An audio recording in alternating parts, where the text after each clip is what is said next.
following is a special sports presentation of UltimateSportsTalk.com.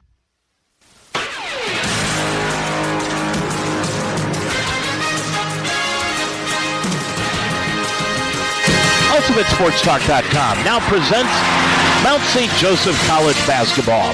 This Lions broadcast is brought to you by Barbarian Apparel. Contact us at barbarianCustomers@gmail.com. The Wishbone Tavern. Call Nicole now for your catering needs at 513-834-8607. The Mount St. Joseph University. Iron sharpens iron. Call today at 513-383-9773. Dr. Libby's Feast. Call for an appointment, 513-246-8900. LIT Wellness. Call us at 513-659-3017. Indeed and Indeed Flex, coming to Cincinnati soon. Call 513-984-2274. The Roar Store on the campus of Mount St. Joseph University. And official investigators and security services. Call now at 844-263-3424. Mount St. Joseph University Sports is a presentation of UltimateSportsTalk.com. Now let's go to the floor for this Mount St. Joseph University game. And good evening, everyone, and welcome to the Harrington Center here at Cincinnati, Ohio, on the campus of Mount St. Joseph University.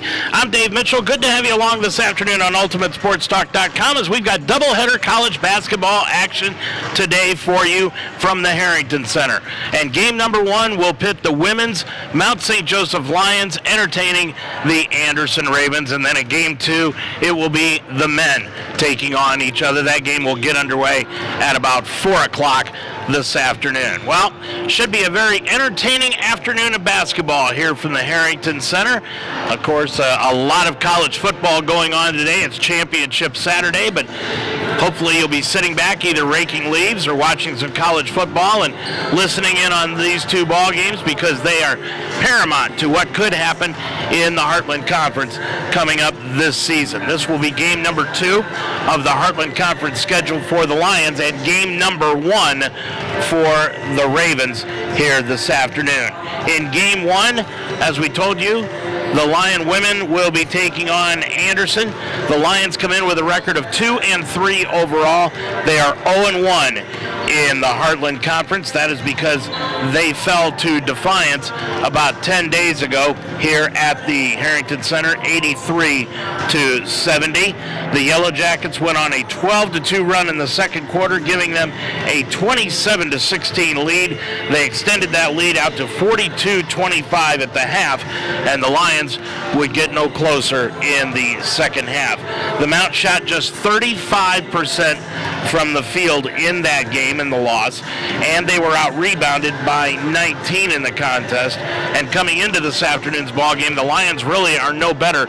They've been averaging about 33% of their shots made this year from all over the field, and from three-point range, only 26%. They're going to have to increase that this afternoon in order to beat this tough Ravens squad. This is a game that the Lions desperately need, and the reason behind that is they fell to Defiance in their first game here at the Harrington Center, so they are 0-1. They do not want to go 0-2 and put themselves behind the 8 ball by going 0-2 on their own home floor, because next week it doesn't get any easier as the Lion women will be on the road at Rose-Hulman taking on the Fighting Engineers in that one. Anderson is coming off of a win on November 23rd, 83-75 over St. Mary's out of Indiana. That was the first win of the season for their new head coach, John Ginn. In that game, that broke a 4-game losing streak for the Ravens. Ginn took over the program in June, and he is just really getting his footing for the Ravens and finally came up with a win. Lexing Dellinger's 34-point game led the Ravens to the win. 10 days ago, she was named the Heartland Conference Player of the Week for that performance. She is now tied for 8th place for the most points in single game history and Anderson history. She also added 12 rebounds in that game, 2 assists, and 1 block shot. Peyton Moore was also a stat stuffer, and she's going to be a very important cog in the game this afternoon. Moore had 14 points, 11 rebounds, 1 assist, 2 steals, and 2 block shots. So Moore had a double-double in the game, also along with Dellinger. The Ravens, they're returning Moore and Dellinger. They are 2 all-conference players this year. The senior duo led the Ravens with just under 36 points per ball game. Dellinger is scoring 22, while Moore is at 13 on the year. They also average 9 rebounds apiece for John Ginn's squad. Sophomore McKinley Taylor has improved during the offseason. She's scoring at 6 points a game, and she grabs 4 rebounds. And as a team, Anderson has been outscored by 13 a game and been out-rebounded by 14. That 13 a game is inside the paint. They also turn the ball over 21 times a game. So that's something that the Lions could take advantage of here this afternoon. The Lions have got Chloe Jansen back. She came back a few games ago with that knee injury. They've also got Shelby Turner back in the lineup today. Carly Dalton is back out onto the floor. She will be playing here this afternoon. So the Lions appear to be at full strength heading into this afternoon's ball game. These two teams did not play 1 year ago because of COVID and the shortened schedule. So the last time they played was 2 games in the 2019-20 season. And on February 1st, 2019, here at the Harrington Center, Anderson defeated the Lions 53-49. Earlier in the season, on December 14th, 2019, the Lions had won by 4 points, 65-61. Overall, the Lions have won 10 of the last 14 against Anderson, and they are 13-7 in the last 20 meetings since the 2010 season. Anderson with their new head coach, John Ginn. Ginn was announced the Anderson University head women's basketball coach in June.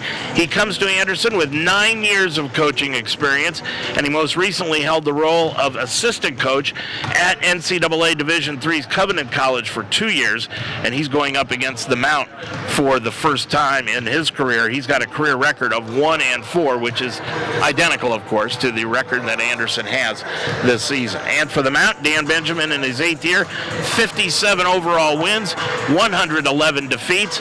In the Heartland Conference, Bears 33 wins and 78 defeats. Last year he was the Heartland Conference Coach of the Year, and his record against Anderson throughout the years is 8-4. When we come back, we'll take a look at the college football scoreboard in case you've been somewhere hibernating outside the Cincinnati area over the last few days. You know that the Bearcats are playing for the conference championship and quite possibly a spot in the Final Four going for the national championship.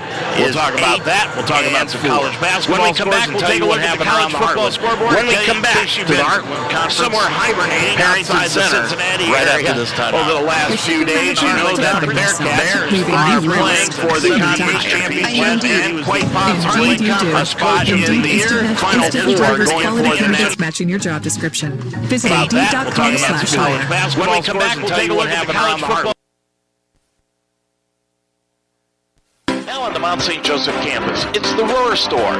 Located in the Harrington Center, the Roar Store is designed to meet the needs of our students, whether it's spiritware, gifts, or snacks. But the Roar Store is more. They offer everything from notebooks to laundry detergent, even brake fluid and tire repair, plus a wide range of food and drink. And it's just a walk away. It's not just a bookstore, it's an everything store. The Roar Store in the Harrington Center on the campus of Mount St. Joseph University. Well, of course, the big stories going around college football the past few days have been the coaching new hires and leavings around the college football world. Lincoln Riley heading from Oklahoma out to USC to take over the Trojans job. And, of course, Brian Kelly leaving Notre Dame and heading down south to LSU to take on the Tigers program. And just ironically, just point of emphasis here. Brian Kelly, the last two jobs that he has left, the Bearcats and Notre Dame, both teams had an opportunity to win a national championship when he left them prior to the end of the season. So just keep that in mind. And the Notre Dame chances of winning a national championship are going up exponentially because Baylor right now is beating Oklahoma State, the number 5 team in the country, 21-6 at halftime in the Big 12 championship game. Elsewhere going on this afternoon in college football, Michigan will be playing at Iowa. That is tonight. Houston is taking on Cincinnati. Cincinnati will host that game at 4 o'clock this afternoon. Also at 4 o'clock, Georgia is taking on Alabama. Utah State will play San Diego State. That game gets underway at 3. That's for the Mountain West Championship. And the University of Louisiana plays Appalachian State at 3:30 coming up later on this afternoon. Now in NCAA college basketball, we'll take a look at that coming up later on here this afternoon when we get a chance to take a look at the scoreboard, and let's see if we can see any scores that are going on around the nation and games that are happening right now in top 20 basketball, and right now doesn't appear to be anything going on. So in the Heartland Conference on Wednesday night in women's basketball, Ohio Wesleyan defeated Bluffton 54-51. Transylvania edged Franklin 72-62, and it was Defiance losing to Manchester 68-58. Now when you take a look at the conference standings for the Heartland Conference, it's in women's basketball, it is very intriguing as to what's happening because Manchester has really come out and started out like a house of fire. Transylvania is on top with a record of 6-0, but in the conference they are 1-0. Manchester also 1-0, so Manchester and Transy at the top of the conference. Defiance is at 1-1. Then you've got Hanover, Bluffton, Rose, Anderson, and Earlham, who have all not played a game, but they will start their seasons today. Franklin and the Mount in women's basketball are at the bottom of the conference with a record of 0-1, but both of them are 2-3. When you look at Earlham, not only are they starting out their conference season today, but they are also 0-5 on the year. In men's basketball, well, Hanover is on top of the conference along with Franklin and Defiance. They are all at 1-0. Hanover is at 4-0. They are unbeaten in their 4 games. Then comes Franklin at 3-1, and Defiance is at 2-4. The Mount, Rose, Bluffton, and Earlham are all playing their first conference games this afternoon. The Mount 3-2 along with Rose-Hulman. Then comes Bluffton and Earlham.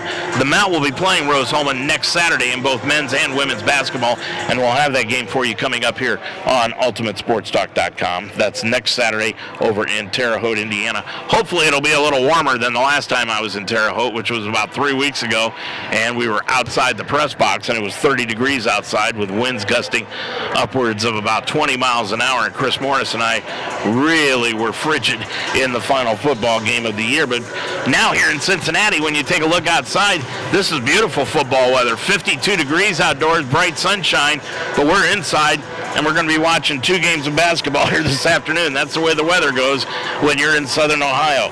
Transylvania, Anderson, and Manchester on the men's side are all at 0-1 on the season. So when you take a look at what's happening around the Heartland today, Manchester will be at Earlham. That game should be tipped off right about now. Rose-Hulman goes to Transylvania. Should be a very interesting game there. Defiance will be at Franklin. That game tips off at 2 o'clock, same time this one does. And Bluffton will be at Hanover. There is one game going on Monday night. That is Spalding, and they will be playing these Anderson Ravens over in Anderson. That game will tip off at 7:30. And there are 2 games going on Wednesday night. Kalamazoo will also be at Anderson. That game will tip off at 7 o'clock. So remember, the Monday night game for Anderson is at 7:30. The Wednesday night game against Kalamazoo will be at 7 o'clock, both games in Anderson. And Rose-Hulman will be playing Earlham at Earlham. That's on Wednesday night, and that game will tip off at 7:30.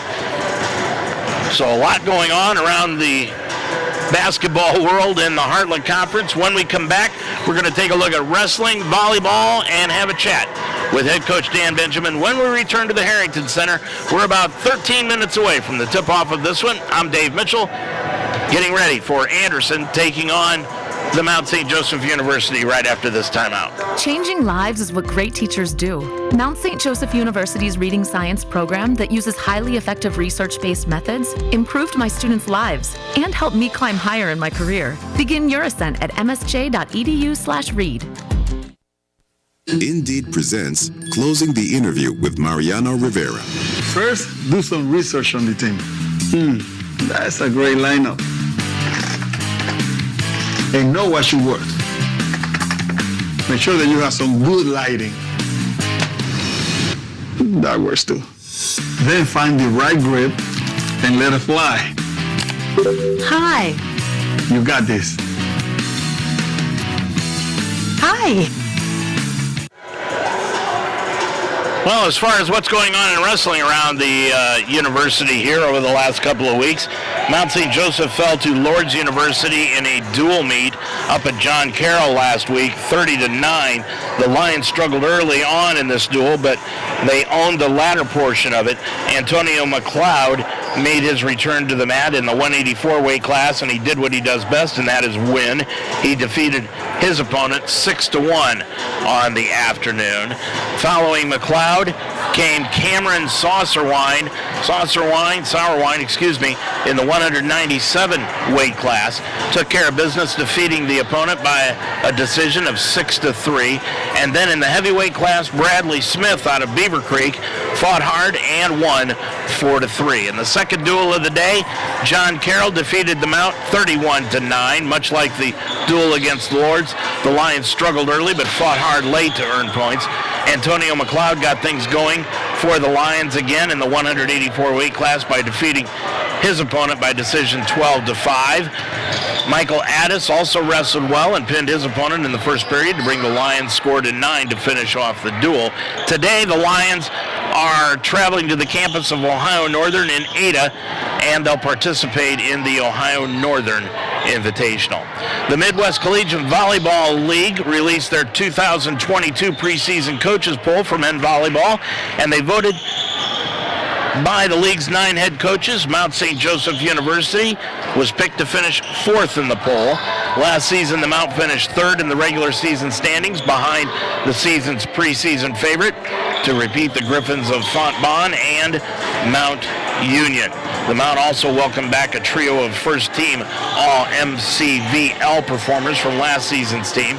Jason Hasher, Ray Sanchez, and Hayden Wood have come back to help the Lions out this season. Our next basketball broadcast will be coming up right after this one at 4 o'clock as Anderson takes on the Mount in men's basketball. And then coming up next Saturday, we will be over in Rose-Hulman for the doubleheader. That'll start at 1 o'clock with the women's game. We'll be on the air at 12:30 with the women's game for pregame, and then the men will play at 3 o'clock next Saturday afternoon. Well, the Anderson Ravens come into this one with a record of 1-4 on the year. They are 0-1 at home. They're 1-2 on the road, and they're 0-1 on a neutral floor. John Ginn, in his first season as a head coach, he's only coached 5 games. He is 1-4 in his career.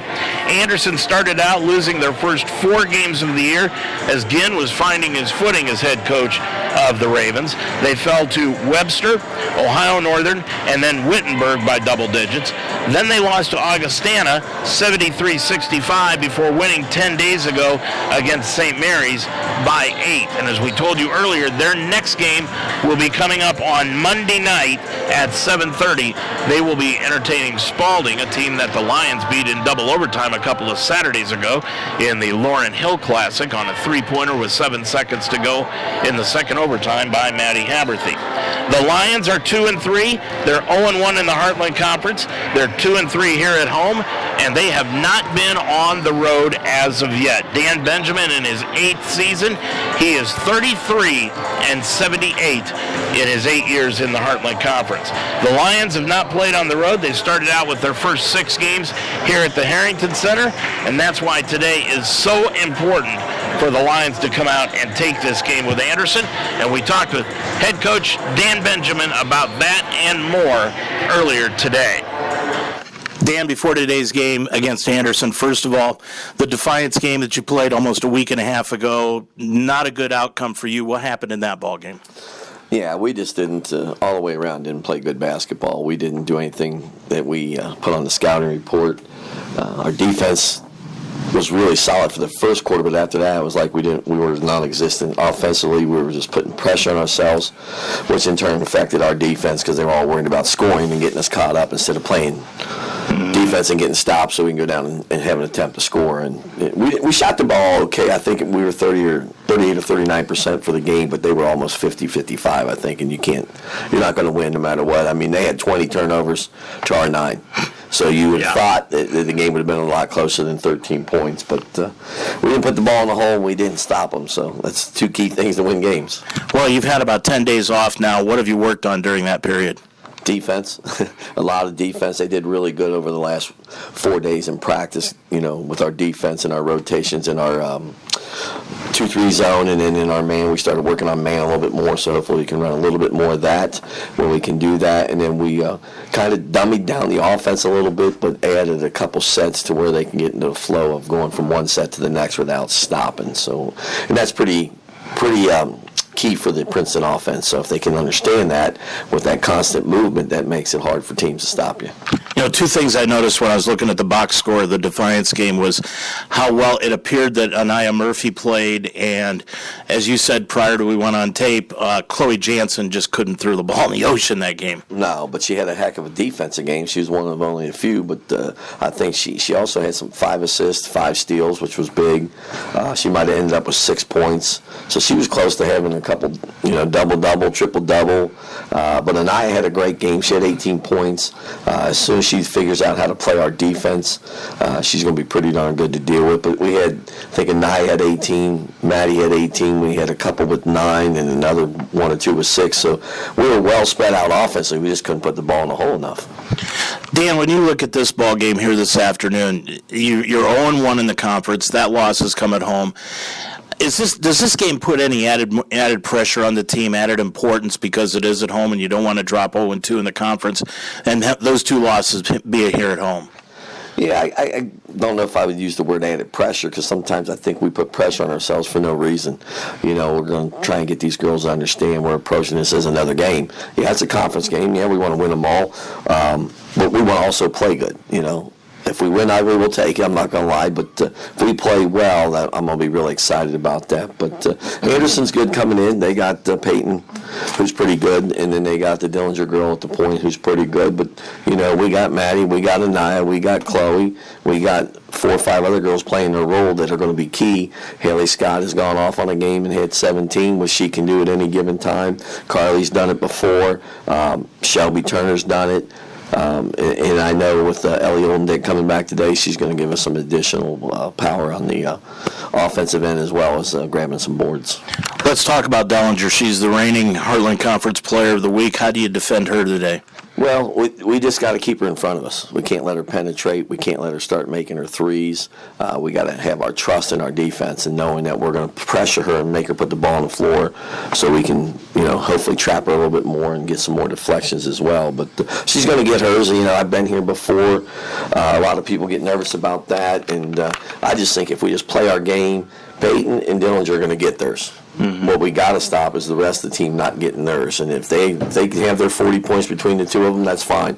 We'll take 41 between all 8 or 9 of our girls. But then they've got to guard Maddie Haberthy. How do you expect them to come out and defend her? Well, I think Dillinger will be on her. I think they'll probably deny her the ball a little bit, which is fine. We've told Maddie that in the past. Sometimes it sucks as a scorer and, it disappoints you, but that's just the way it is. If you're sitting off and we're getting an opportunity to get in the lane with a Chloe or a Naya, or a Shelby or even Carly coming off of a screen, we'll take that all day long as we can get to that layup. Big game today. Yep, really big game. We'll see what we got. They got a new coach, and he's got them playing well. They're definitely better than what their record is. I feel we're better than what our record is, but, you got to play the game in order to finish. Good luck today, Dan. Thank you.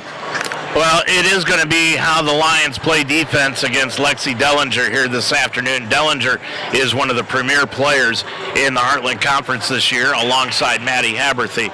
So it'll be interesting to see on both sides how they defend the best player on each team. Dellinger comes in averaging 22 points per ball game, and she is shooting 83% from the line. Dellinger has been just outstanding this year for the Anderson Ravens. And when you look at what she has done three-point wise, she's shooting 43% from outside the arc. Dellinger has just been outstanding so far this season, and how the Lions are going to play defense against her will be a very interesting key to this afternoon's ball game. And speaking of keys, well, the keys for today's ball game, first of all, for Anderson, they've got to get the ball out quickly. Don't let the Lions set up their defense.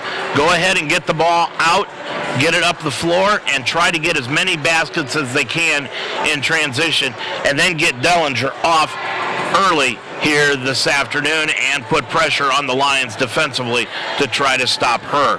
And they also need to cut down on their turnovers. As you heard, they had 21 turnovers on Wednesday night in their win, but still 21 turnovers is a lot to try to overcome. For the Lions today, defense is the key for them, and they've got to hold this game under 60 points here this afternoon. When we come back, we'll have the starting lineups, the opening tip of this afternoon's game one of this doubleheader between Anderson and the Mount St. Joseph Lions coming up right after these timeouts. Dayton Children's cares about the health of your children. I'm Kirk Herbstreit. Growing up in Centerville, my parents taught me the importance of being healthy, and now I'm teaching my kids. Childhood obesity is on the rise, but there are small steps that we can take to fight it. Turn off video games and go outside, ride bikes, go to the park, or learn a new dance. Parents, once we get moving, our kids will follow. Dayton Children's. Experts you trust, caring for the children you love. I wanted to grow my leadership skills, but with work and a busy life, how could I fit it all in? Then I learned Mount St. Joseph University offers a flexible master's program in organizational leadership. For about one Saturday a month, I studied and refined my leadership skills alongside working professionals and top-notch professors. I'm now the leader I set out to be. The Mount's organizational leadership program helped me climb higher in my career. Begin your ascent at msj.edu/MSOL. Well, it should be a very entertaining afternoon of basketball here today from the Harrington Center in Cincinnati. I'm Dave Mitchell. Glad to have you along today on UltimateSportsTalk.com as the Heartland Conference schedule really got underway on Wednesday night, but the Lions played their first conference game 10 days ago against Defiance and lost that one 83-70. Meanwhile, this is game number one in the schedule for the Anderson Ravens and their head coach John Ginn. They are 1-4 coming into their first Heartland Conference game of the year. The Lions have won 10 of the last 14 games against Anderson, and they lead the all-time series since 2010. 13 wins against 7 defeats against the Ravens, but this is the first time that they have faced John Ginn as a head coach. Dan Benjamin, he has an 8-4 record against Anderson, but the Lions at home against Anderson, they are 7-3. Now, before today's starting lineups, let's pause for our national anthem here from the Harrington Center.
Football time from the Harrington Center in Cincinnati, Ohio. Let's check out the starting lineups for this afternoon's ball game. First of all, for the black and orange clad Anderson Ravens this afternoon at 1-4 on the year. They will start at the forward positions here today. Casey Pallett. Pallett is a senior, 5'3", number 2, averaging 3 points per ball game. McKinley Taylor will be at the other forward. She is averaging 5 points per ball game. She is a 5'10" sophomore, number 31. Peyton Moore will be in the middle, number 24. Moore is a 6'1" senior, averaging 13.8 points per ball game. Jade Shipley will be in the backcourt, a 5'3" junior, averaging 4 a game. She's number 5. And the Heartland Conference Player of the Week, Lexi Dellinger. Dellinger, a 5'5" senior, averaging 22 points per game, shooting 43% from outside the arc. She is number 0, rounding out the starting 5 for John Ginn in his first year, 1-4 on the year. Morgan Douglas and Emily Langhoff are his assistants. So it's Pallett, Taylor, Moore, Shipley, and Dellinger starting this afternoon for the Anderson Ravens. For the Mount St. Joseph Lions, they will start the school's all-time leading scorer, Maddie Haverthy. Haverthy, number 3 on the back of her white uniform, averaging 22.2 points per ball game. She's shooting 79% from the stripe. She is a 5'5" senior. At the other forward will be Shelby Turner, number 23, a 5'8" sophomore, averaging 10.8 points per ball game and 2 rebounds a contest. Haley Scott will be in the middle, number 33, a 5'7" senior. Haley averaging 8.4 points per ball game, and she's also grabbing 7 rebounds a contest. And in the backcourt will be number 12, Anaya Murphy. Murphy, a 5'8" freshman, averaging 9.5 points per ball game out of Columbus Afrocentric. And Chloe Jansen, number 24, will be starting at the point guard, a 5'7" junior. Jansen averaging 8 points and 4.5 rebounds per ball game. So it's Haberthy, Turner, Scott, Murphy, and Jansen for Dan Benjamin in his 8th year. 57 career wins, 111 losses. He is assisted by Joe Howard. Anderson will be going from right to left across your computer screen. They're in their black uniforms with orange numerals and lettering and white trim. And for the Lions, they're in their home white uniforms with the cursive Lions across the front in dark blue, along with the numerals and gold trim here this afternoon. Anaya Murphy and Peyton Moore in the center circle to get this one underway. I'm Dave Mitchell. The tip is controlled into the backcourt to Anderson, and we're underway in game 1 of this doubleheader. With it on the right side is Shipley. Shipley with it on the right-hand dribble. Now to Pallett. Pallett gets it off right of the circle to Taylor. Taylor back out front, and Dellinger puts up the first shot, up and in. Dellinger from three-point range puts up the first bucket of the ball game, and Anderson is on top of it, 3-0. Chloe Jansen, left corner for the long three, knocks it up. Chloe Jansen had a tough time shooting in the game against Defiance, but puts that one in the bucket. We're knotted up at 3. Lions in that 2-3 zone defense that they normally always play. Pallett, Shipley gets it off right of the lane. Now back outside Dellinger. Another long 3 won't go, and Anaya Murphy took down the rebound. Murphy will bring it up from left to right into the front court with the right-hand dribble. Murphy running the point, and they put Jansen over the left wing, and that pass over on the left-hand side is knocked away and out of bounds by Peyton Moore. Murphy telegraphed that pass, and Moore came from the left low block out to the wing to knock that one out of bounds. Murphy with the inbounds. Anderson in a man-to-man defense. Jansen with the left wing, kicks it off to Murphy, left corner for the 3, rimmed it no good, and Peyton Moore takes down the rebound for the Ravens. Up the floor onto the left side, Shipley drives down to the left baseline, double team, back out front, and it goes to Dellinger, drives the lane, throws up a floater from 5, got it. Dellinger's got 5, and Anderson leads it again at 5-3. Jansen gets it off to Anaya Murphy, bounce pass right of the circle, now top of the key to Scott. Back to Murphy, long 3, top side, hit the side iron, no good, and the rebound taken down by McKinley Taylor. Taylor gets it up the floor to Shipley, left of the lane, crossover dribble, knocked out of bounds by Chloe Jansen, and it will stay with Anderson down underneath their own bucket. 8:15 left to go in this first quarter, 5-3, Anderson on top of it. Putting it in play will be Pallett. Pallett inbounds it into the right corner to Dellinger. lobs a pass on the right baseline to Taylor, back out to Dellinger, to the free throw line, Peyton Moore, one dribble, pivots, gets it back outside to Shipley, now over on the right side, Dellinger. Dellinger inside the arc, bounce pass to Moore, 9 on the shot clock. Moore with a left-hand dribble, kicks it back outside to Shipley for the long three, hit the side iron, nope. And taking down her second rebound of the afternoon is Anaya Murphy. Double teamed in the backcourt, can't find anyone, and she is going to be fouled on the play. And the foul will be called against McKinley Taylor. That is her first, and that's the first against Anderson as a team. And rushing to the scorer's table right away will be Allison Schaefer, a 6'1 freshman, averaging 3.2 a game. And leaving the contest will be Taylor after picking up her first foul. So Schaefer into the ball game. She is number 34. On the right side, Turner gets it off to Jansen on the right baseline, and Jansen shuffled the feed and turned it over. First TO against either team, 5-3, 7:39 left to go in this first quarter of play. Anderson with the lead. You can tell how important this game is. The cheerleaders are decked out in their Christmas adore. Down underneath the Lions bucket. Full court pressure put on by the Lions, but Anderson beats it. Dellinger puts up a 15-footer right side, won't go, and the rebound knocked out of bounds by Murphy. It will stay with Anderson underneath their own bucket. The cheerleaders have not been here as of yet. This is their first game, and they picked the Heartland Conference opener. Inbounds pass, knocked away from Moore, picked off the floor by Turner, but Moore got it back. Kicks it off on the left-hand side. Shipley drives inside the lane, put up the shot, won't go, but a foul will be called against the Lions defensively. And that'll be on Shelby Turner. Her first, and the first against the Lions as a team. 7:16 to go in the first period of play. Checking into the ballgame now is Bryn Beard, a 5'4 freshman, averaging 3.2. She is number 10. She's into the game, and leaving is Cassie Pallett. Going line left is Shipley. Eyes it, shoots it, got it. Shipley shooting 50% from the line coming in. That's her first point of the ball game. She's got a unique routine. Puts that one up, no good off the back iron. She spins the ball around her back before she shoots it. Missed it. And it's 6-3. Coming the other way, Jansen lays it off to Haley Scott. Lost it out of bounds after she missed the shot. And the ball goes back to Anderson. 6-3, Ravens on top of it. 7:07 to go in this first quarter. Again, 2-2-1 full court pressure by the Lions. Up the floor, Dellinger. Across the timeline, gets it off to Moore. Right of the lane, lobs a pass underneath to Schaefer. Laid it up and in. Anderson did a good job of breaking the press. It's 8-3 Ravens. Bringing it up, Chloe Jansen. Touches her chin to signify the play. Drives left of the lane. Kicks it back out. Scott for the long three. Left of the lane. Nope. Rebound, Maddie Haberthy came in and took it away. Haberthy left corner for the three. Drilled it. Maddie with her first three. Lions have cut it to 2 now at 8-6. 6.5 remaining in the first quarter. On the right side, Shipley kicks it back out. Dellinger. Bounce pass to Moore. Stripped away. Stolen away by Scott. And a foul will be called on Peyton Moore. Moore just kind of lost her footing and bumped into Scott for the foul. Coming into the ballgame now, Ellie Oldendick. Oldendick left school, then came back, and this will be her first appearance into the ballgame. Oldendick, a 5'9 sophomore, played last year for the Lions. And the Lions have the ball with a chance to tie or take the lead. Carly Dalton into the ballgame also for the Lions. Around a pick by Oldendick. Dalton with it on the right side.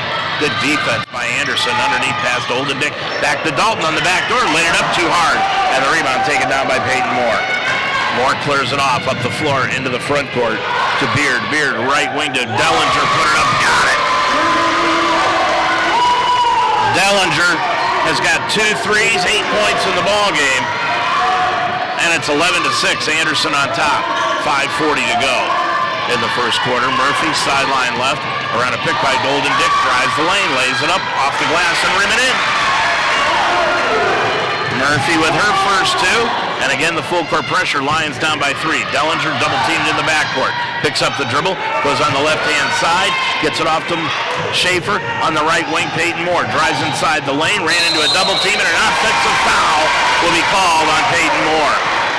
And that will be her second. Big second personal foul immediately off of John Ginn's bench. Comes McKinley Taylor back into the ballgame as Peyton Moore will have to sit down. And that's 9 rebounds that John Ginn just lost on that second personal. And now the official came over to say something to the scorer's table. Don't know what that was about, but it's still 11-8. Anderson on top of it. Murphy on the right wing, back over to Chloe Jansen, top of the key. Jansen on the backdoor to Carly Dalton, puts it up left of the lane. Nope, but she was fouled on the shot, and Carly will go line right, shooting 2. And Allison Schaefer picks up her first personal foul. It's the 4th against Anderson as a team. Carly Dalton going line right. Dalton shooting 31% from the free throw line, puts that one up and in. Lions have got to do a better job from the stripe. They came in shooting 67% as a team, which is near the bottom of the Heartland Conference. Dalton spins the second one, puts it up, high arc, hit it off the side iron, no good, and the rebound taken down by Dellinger. Dellinger brings it across the timeline. 5 minutes to go, picked up the dribble, and she gets it on the right side, threw it right past Reese Coltstetzer, and out of bounds, and the turnover will give it back to the Lions. But before that happens, we've got the media timeout. 4:57 remaining to go in the first quarter. Your score, Anderson 11, the Mount 9 on Ultimate Sports Talk. Are you ready to focus on your health and well-being? Are you ready to create a culture where the values of health and wholeness are promoted and practiced? I'm Tammy Fosnock-Jolliffe, a proud MSJ alum and the founder of LIT Wellness Solutions.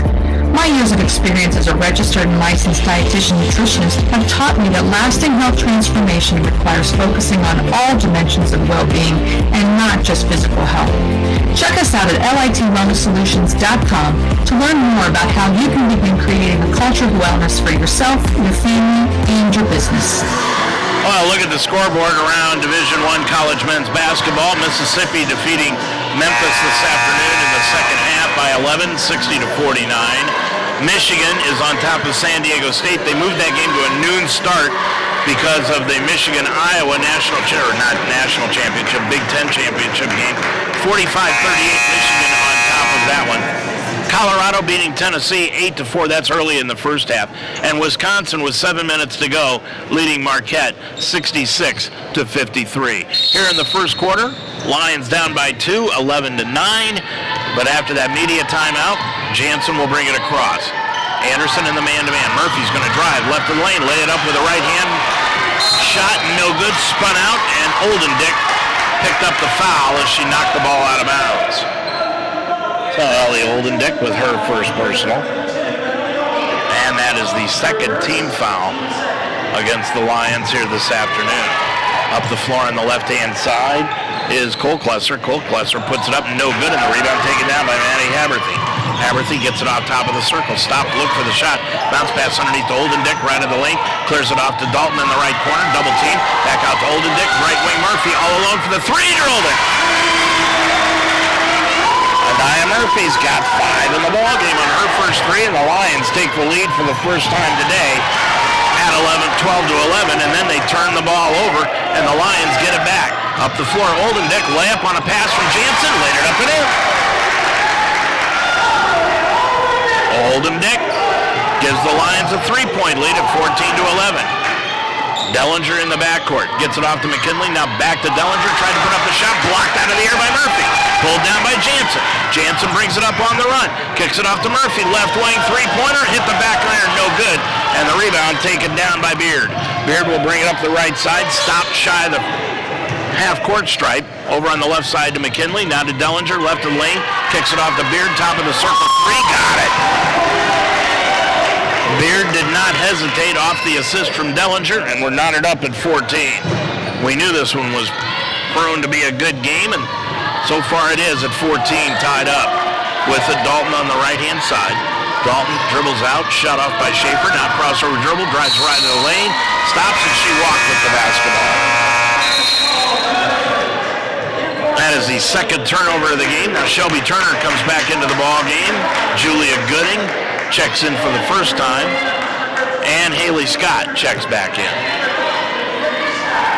So Haberthy, Jansen, Gooding, Scott, and Turner are in the ball game now for the Lions. 3:13 to go in the first quarter. We're knotted up at 14. Anderson breaks the press. They get the ball up the floor to Shipley. Shipley on the right-hand side. Pallett, who's come back into the ball game. Pallett hounded by Haberthy. Now to McKinley. Top of the key. Dellinger left of the circle. 3. Got it. Dellinger came in averaging 22 points a game. She's got half of that. And we played just almost 8 minutes of the first quarter. Shelby Turner, right wing 3, put it up, no good. Rebound fell right into the hands of Gooding, and tying her up is McKinley. And the jump ball will give it back to the Mount, as Anderson got the opening tip. 17-14, Ravens on top of it. With it on the right side is Jansen. Jansen now top of the circle to Haberthy with a couple of dribbles down to the wing into the right corner. Gooding for the long 3 from the corner. No hit, good. Rebound, Turner knocked it out to Haberthy. Top of the circle to Jansen, and she'll reset the offense. Shot clock resets to 15 on the left baseline. Now to Gooding, left of the lane. Bounce pass to right side to Turner. Out front to Jansen. Long 3, top of the circle. No good by Chloe. Haberthy got the rebound, and she's fouled. Nobody boxed out Maddie as she came in from the weak side, and Haberthy got the offensive rebound, and she'll go to the line shooting 1-1. 2:13 to go, and that foul committed by Cassie Pallett. That is her first, and that's the first or fifth against Anderson as a team. Haberthy with 3, just hit 4, and she cans the free throw. Shooting 79% from the stripe this year. Haberthy's second one, get it up and in. Maddie with 5, 17-16. Anderson by a point. Jansen is out of the ball game, and Anaya Murphy has checked back in for her. 2:10 to go. Dellinger in the backcourt, feeds it into the front court to Pallett. Check out that Shipley, top of the key to Pallett. Now back to Shipley on the right wing. Fakes left, goes right to the baseline, kicks it back outside to Pallett. Now to Dellinger. Dellinger dribbles to the free throw line. Schaefer, 15-footer, got it. Good ball movement by Anderson, and they lead it by 3 again, 19-16. A minute 45 to go in this first quarter. Into the front court, Murphy. Murphy with a crossover dribble between the legs, left of the lane. She's going to throw it up, and the shot is no good, but she drew the foul from Anderson. And it appears that foul is going to be called on McKinley, and if that's the case, that will be her second. And it will be. Minute 39 to go. Now McKinley's going to leave the ball game, and so is Dellinger. Dellinger's going to get a breather. Line right is Anaya Murphy. Put that one up and in. Murphy's got 6. She came in shooting just 20% from the line this year. Second one by Murph from line right. Eyes it, shoots it. Just grazed the front iron. Shelby Turner got the rebound, put it up. No, but a foul is called underneath on Peyton Moore. Shelby Turner just snuck right in there and grabbed the offensive rebound and drew the foul.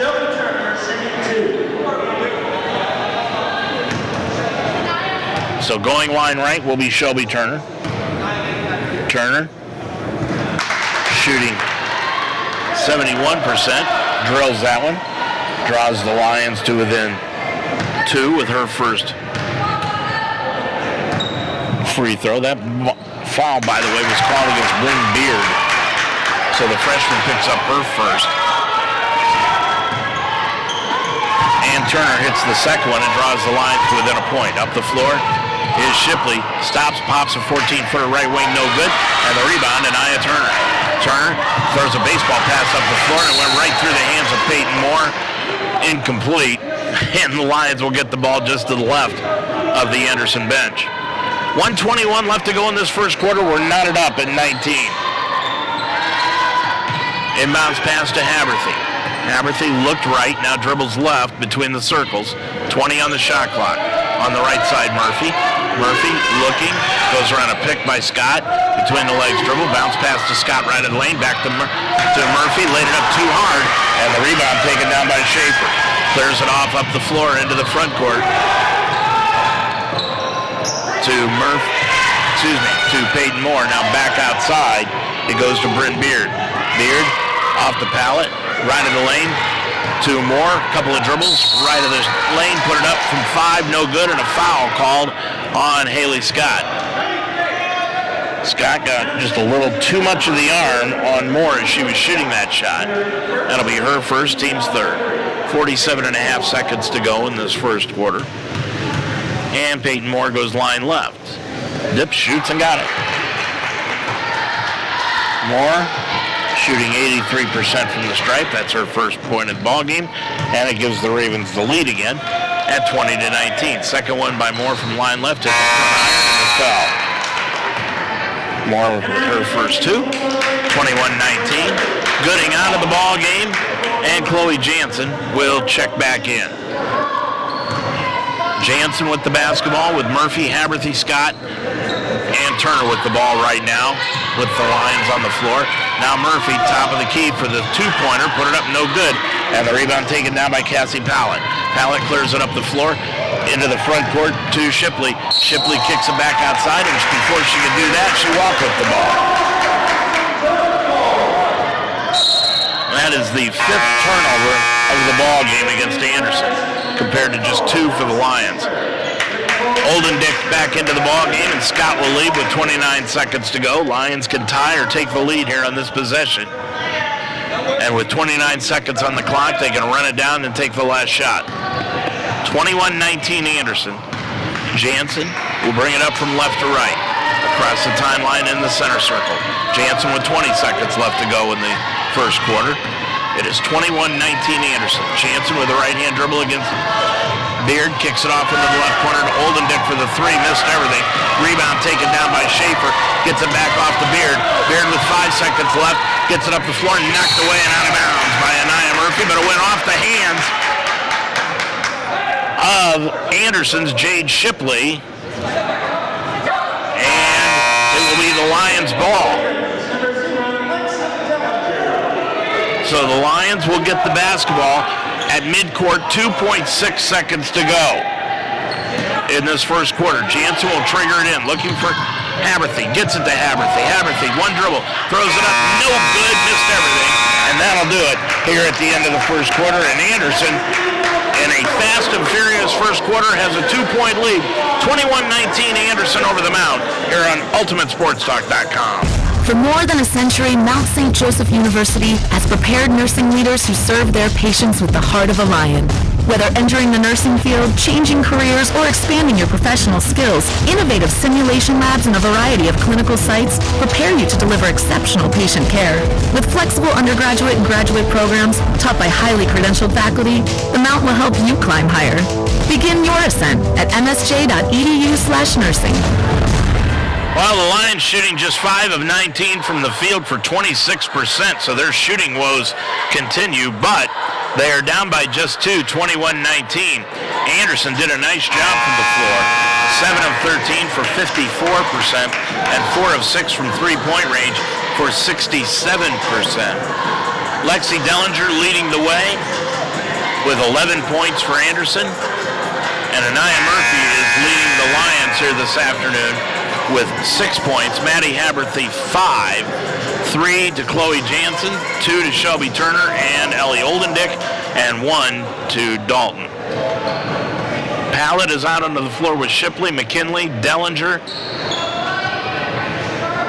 and Moore. And Anderson gets the ball to open up the second quarter, leading it by 2. Lions again in that 2-3 zone. On the left side, Dellinger, left of the lane, Moore, got the ball knocked free, tipped it back outside, goes to Dellinger, top of the key, McKinley for the 3, no good. Rebound goes out of bounds, back to the Lions. 21-19, 9:44 remaining. Lions, Haberthy with the basketball, along with Murphy, Jansen, Scott, and Turner. That's the starting 5 for the Lions. With the top of the key, Turner, left-hand dribble, got the ball knocked free by McKinley. She's playing with 2 fouls, remember that. With it, Turner still against McKinley. Now to Scott. Into the right corner to Jansen. Drives right baseline. Puts up the reverse layup. Good. And it will count. And she's fouled. Well, what a nice shot by Chloe Jansen. And she is fouled by McKinley. And that is going to be her third. And the first against Anderson. And McKinley will sit down, and back into the ball game is Schaefer. Jansen with 5, shooting 44% from the stripe this year. Put it up and in. Jansen with 6, and the Lions have regained the lead at 22-21. Murphy out of the ball game now, and checking back in is Oldendick. 2-2-1, full court pressure put on by the Lions. Moore up the floor, goes to Shipley, and Shipley is the benefactor of a foul called against Haley Scott. Scott with too much of a hand check on the drive. That is her first. Lions committed 2 turnovers compared to 6 for Anderson in that first half, and rebounds. Anderson grabbed 12, and so did the Lions, but the Lions also had 3 assists compared to just 6 for Anderson. That shot put up no good. Rebound taken down by Jansen. Jansen drives the lane, trying to feed a pass, and it's stolen away by Dellinger. Dellinger leading the break. Top of the key to the left of the lane. Kicks it off to Shipley, standing on the baseline, out of bounds. So the turnover will give it back to the Lions with 8:56 to go, and they lead at 22-21. Carly Dalton into the ball game now for Mount St. Joseph. From left to right comes Jansen. She's wearing that brace, and that pass intercepted by Moore. Jansen triggered that one, just telegraphed it. And then Moore committed an offensive foul as she threw an elbow. And on Peyton Moore, that's going to be her third personal. Second against the Ravens. So now McKinley and Moore, the 2 big girls for Anderson this afternoon, are each on the bench with 3 personal fouls. We doubt we're going to see them the rest of the game. Holklesser is back into the ball game now for Anderson in place of Moore. Dalton with it, right side, drives right of the lane, kicks it off to Jansen, right baseline, 3, got it! Chloe Jansen has got 9 in the ball game, and the Lions lead it now, their biggest lead, 25-21. Full court pressure, ball knocked free, ball loose on the floor, taken away by the Lions. Haberthy, left wing, stops, tried to get a pass underneath, knocked free, and stolen away by Holklesser. Gets it up the field to Shipley. Stop and go dribble down to the right baseline, around underneath the rim, gets it back out to Dellinger, left sideline 3, got it. Boy, you cannot give her an opening. Dellinger's got 4 3-pointers this afternoon, and it's a 1-point Mount lead. Left wing, Haberthy the other way, drilled it again. Well, here we go. The shootout begins. Haberthy with 8, Lions by 4 again at 28-24. Into the front court, Dellinger to the free throw line. Gets it off Schaefer.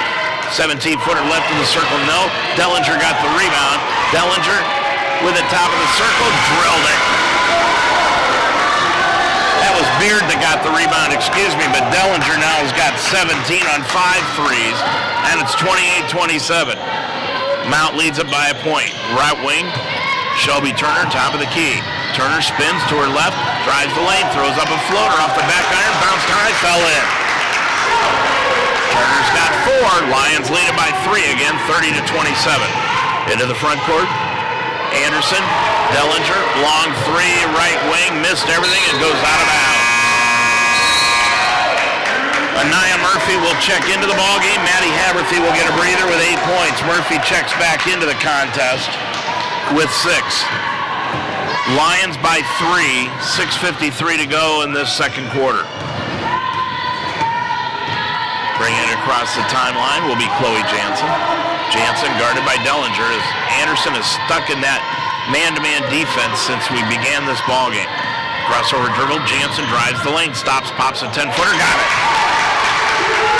Boy, nice quick move by Jansen. She's got 11, and the Lions lead it by 5 now. That's their biggest lead at 32-27. In the backcourt. Pallett gets it across the timeline to Schaefer, the freshman. Schaefer back over on the right wing to Beard. Beard stops into the left corner through Cole Klesser's hands and out of bounds. That's the 10th turnover of the game. We said that was one of the keys today.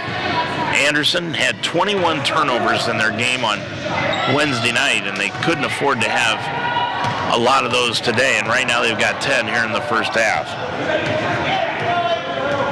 Jansen out in the center circle. Now Anderson falls into a 2-3 zone. Jansen kicks it off. Shelby Turner, left corner, 3, got it! Shelby Turner with 7. Time out, Anderson. 5:54 to go in this first half. Your score, the Lions 35, the Ravens 27 on UltimateSportsTalk.com. If you're looking for a pediatrician that will take time to listen with genuine concern and compassion, make an appointment with Mount St. Joseph alum Dr. Libby Spees. Call 513-246-8900. Dr. Spees has been a part of the Cincinnati area all of her life and has experienced a lifelong affinity for working with children and helps them feel comfortable. She gets to know the patient, not just their medical charts, but their interests, hobbies, likes, and dislikes. So become a part of the Spees medical family. Call today for an appointment. Dr. Libby Spees, 513-246-8900. Well, in college football, Baylor, number 9 in the country, leading Oklahoma State, number 5 in the country, with 4:13 to go in the third quarter, 21-13. And that has major implications on what the Final Four would be for the national championship. Cincinnati, you would think, would get in with a win, but right now they're at number 4 in the country, but number 5 losing would really be an advantage to the Bearcats. And Notre Dame sitting at number 6. And you never know, they may sneak in. 5:54 left to go in this first half of action, and after that timeout, Anderson has it back, down 35-27. Dellinger in the backcourt, goes off to Pallett on the right side, back to Dellinger, kicks it off to Cole Klesser, back over to Pallett, right baseline, it goes to Beard, drives the baseline, trying to feed a pass underneath, but it was knocked out of bounds by Murphy. And it will stay at that end of the floor in Anderson. Lions have really heated it up here in the second quarter. They are 6 of 6 from the field in the second period. Left wing Dellinger, long 3 by Lexi, got it. She has got 20, and Dan Benjamin may have to employ the John Wooden rule. Let your stars score as many points as they can and just hold everybody else down. 35-30. Lions lead it by 5. Dalton's going to drive right side, kick it off to Murphy, dribbles to the right of the lane, back out to Oldendick, left wing now to Maddie Haberthy. Crossover dribble, inside the arc, down to Turner, left corner, 3 again, no good. Rebound, Oldendick got a handle on it, bounced it out of bounds, and it will go back to Anderson with 5:02 remaining. Cole Klesser will leave, and checking back into the lineup is Jade Shipley. Beard in the backcourt. Kicks it off to Pallett on the right side, back to Beard. Beard gets a bounce pass over to Pallett, dribbles up the right side, around a pick, all the way to the hole, laid it up too hard over the rim. And the rebound taken down by Carly Dalton. She'll dribble it out of a crowd and bring it across the timeline from left to right with 4:40 to go in this first half. Dalton, stop and go dribble right of the lane, kicks it off to Murphy, right wing for the 3, and Anaya drilled it. Anaya's got 9, she's got 2 threes, and it's 38-30, Lions by 8. Into the front court, Dellinger, right wing 3, long one, rimmed it around, no good. And the rebound taken down by Carly Dalton. Gets it up the floor to Haberthy. To the top of the key, crossover left of the lane, dribbles all the way, and will go, and Haberthy is fouled on the way to the bucket. Foul will be called on Shipley, that is her first. And that'll be the 3rd against the Ravens as a team. Haberthy has got 10, and she'll go to the line looking to complete the conventional 3-point play. Gooding into the ballgame, Dalton will leave. And Jansen has checked back into the lineup. And sitting down Shelby Turner. 4:16 to go in the half. Haberthy got the free throw. Maddie with 11. And it's 41-30, Lions by 11. In the backcourt, Beard kicks it off from the left side to Pallett. Underneath to Schaefer. Back out front, top of the key. Beard, long three, right of the circle, no good. Rebound taken out in the baseline by Pallett. Lost it out of bounds off her hip. And it will go back to the Lions. That is 11 turnovers in the ball game on Anderson compared to 5 for the Lions so far. We've still got just under 4 minutes to go in the first half. Jansen with it inside the center circle with the right-hand dribble between the legs. 15 on the shot clock, dribbles to the top of the key. Left hand spins to her left, and a hand check foul is going to be called on Anderson, and that is on Beard. Bryn Beard with her second, and that is the fourth against Anderson as a team. So from now on, the Lions will be going to the line. Chloe Jansen will trigger it in play, does top of the key to Anaya Murphy. Back over to Jansen, to Murphy, top side. Murphy's going to drive left of the lane, but she shuffled the feet on the way to the bucket.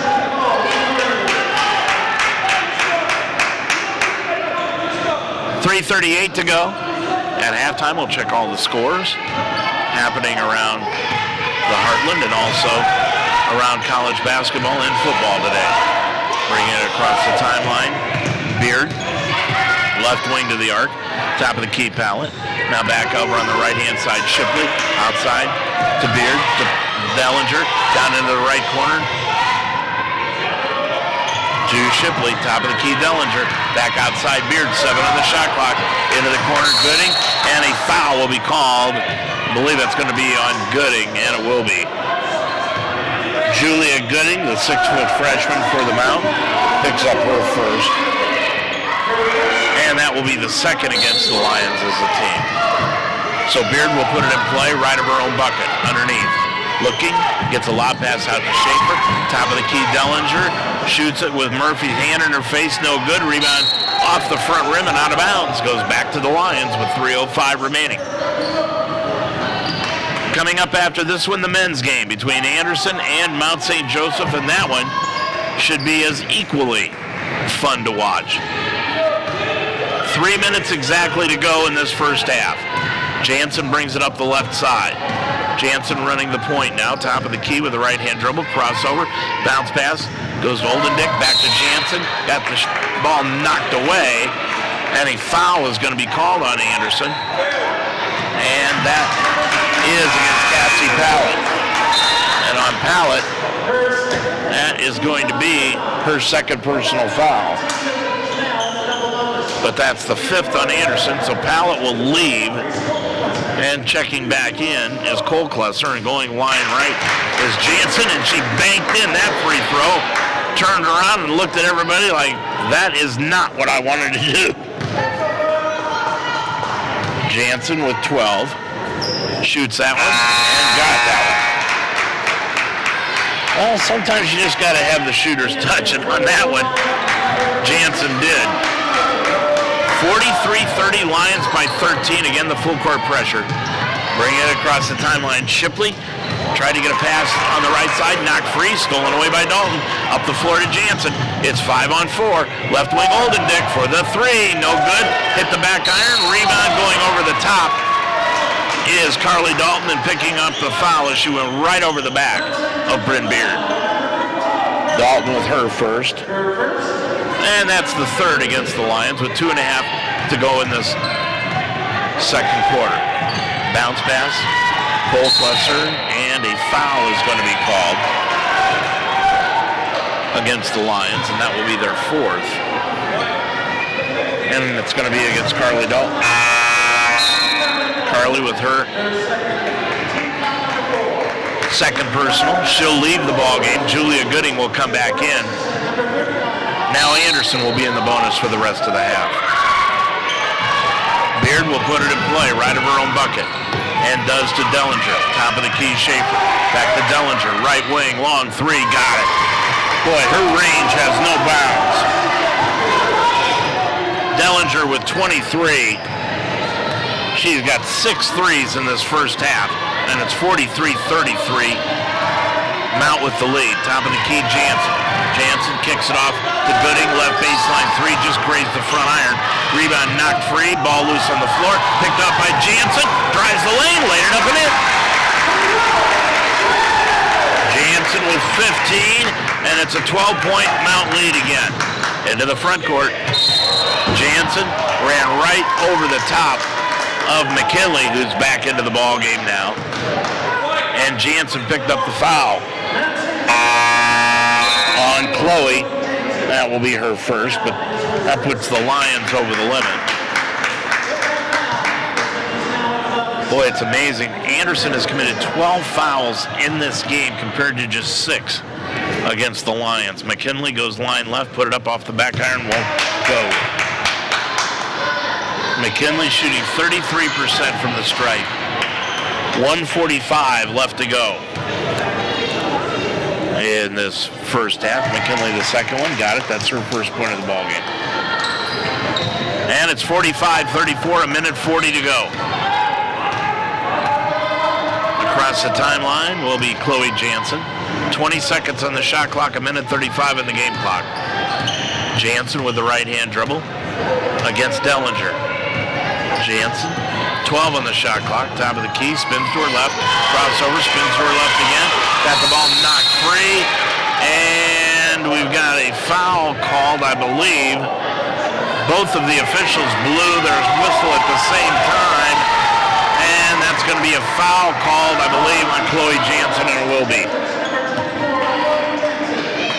That is her second personal foul. I'm not sure what they got Chloe doing, but the underneath official blew his whistle, so did the outside official. I'm not sure the underneath official knew what he was going to call, but the outside official did. And going line left is Beard, puts it up in, or excuse me, Dellinger put it up and in. Dellinger, 24. Missed that one. Rebound taken down by Schaefer. Put it up, blocked from behind. Schaefer got him back. Schaefer back outside to Beard. On the right side, McKinley dribbles down to the baseline, and a hand check foul will be called against the Lions again. And that's against Julia Gooding. Gooding picks up the foul. That is her second. Now she will check out, and Oldendick is back in. Lions are without Keisha Pouncey today, and I don't even see her on the bench this afternoon. Line left, McKinley put it up and in. We were not informed that Pouncey was not going to play. Second one by McKinley is up, and that one's around the rim and in. McKinley with 3, and it's 45-37, and slowly but surely, Anderson clawing their way back into this one. They're down by 8. Into the front court comes Maddie Haberthy. Top of the key, Anaya Murphy on the right side, Dalton. Dalton around a pick by Oldendick. Stops double team back to Oldendick. Pass underneath to Murphy. Murphy got hammered trying to put the shot up, and she was no good. And she will go to the line off the foul by Lexi Dellinger. That is the first on Dellinger. 57.5 seconds to go in this first half. Lions lead it 45-37, but Murphy line right, put it up and hit the front iron, no good. Murphy had no arc on that ball at all. That was a line drive right off the front rim. Second one, dips, shoots. That one's got a little more air, and she got it. Murphy with 10, 46-37, and an offensive foul called on the play against Jade Shipley at midcourt. That is one of those calls where you can almost say that the Lions did not give Shipley a step. But the officials saw it as she did, and that is the second against Shipley. 50 seconds to go.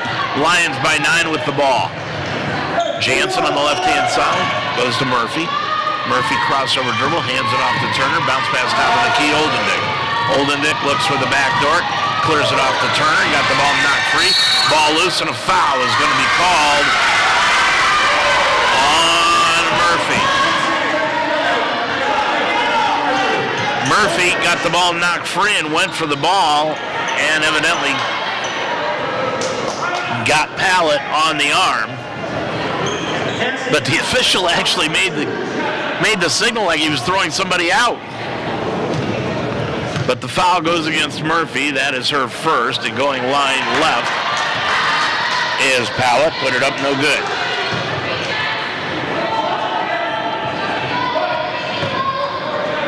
Second one by Pallett from line left. That one, high arc, off the back iron, nope. And the rebound, Murphy. Murphy with her fourth rebound of the afternoon. Lions are just 2 seconds ahead of the shot clock on the game clock. Backdoor pass goes to Jansen. Right baseline, back out front, Murphy. She'll reset the offense. 16 seconds, 11 on the shot clock. With it, Murphy, back out to Turner. Turner, right side, drives the lane all the way to the hole. Lit it up too hard, missed everything, and a foul is going to be called after the fact. And that will be against Colklesser. Colklesser picks up her first personal. Now Maggie Schoolfield is coming into the ball game for the first time. Sitting down will be Haley Scott. Chloe Jansen's out of the game also. As Olden Dick is back in, and going line right is Shelby Turner. Turner with 6.7 seconds to go. Put that one up. Hit the side iron, no good. And of course from the Anderson crowd, you hear the ball don't lie. 46-37, 6.7 seconds. Spins it. Turner shoots it. Got that one. Turner has got 8, 3 or 4 from the line, up the floor, into the front court. Shipley throws up a shot, and it'll be an offensive foul called on Shipley with a half a second to go. And that's 3 on Shipley. So now it's Taylor, Moore, and Shipley, each with 3.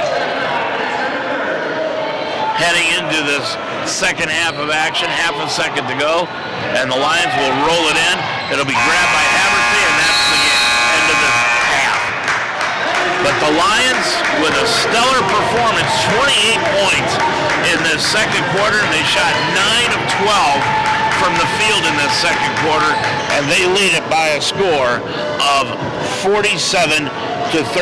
The Lions have opened up a 10-point lead here at the half. When we come back, we'll look at the scores and the stat story of this afternoon's first half of action when we return after this timeout. Now on the Mount St. Joseph campus, it's the Roar Store.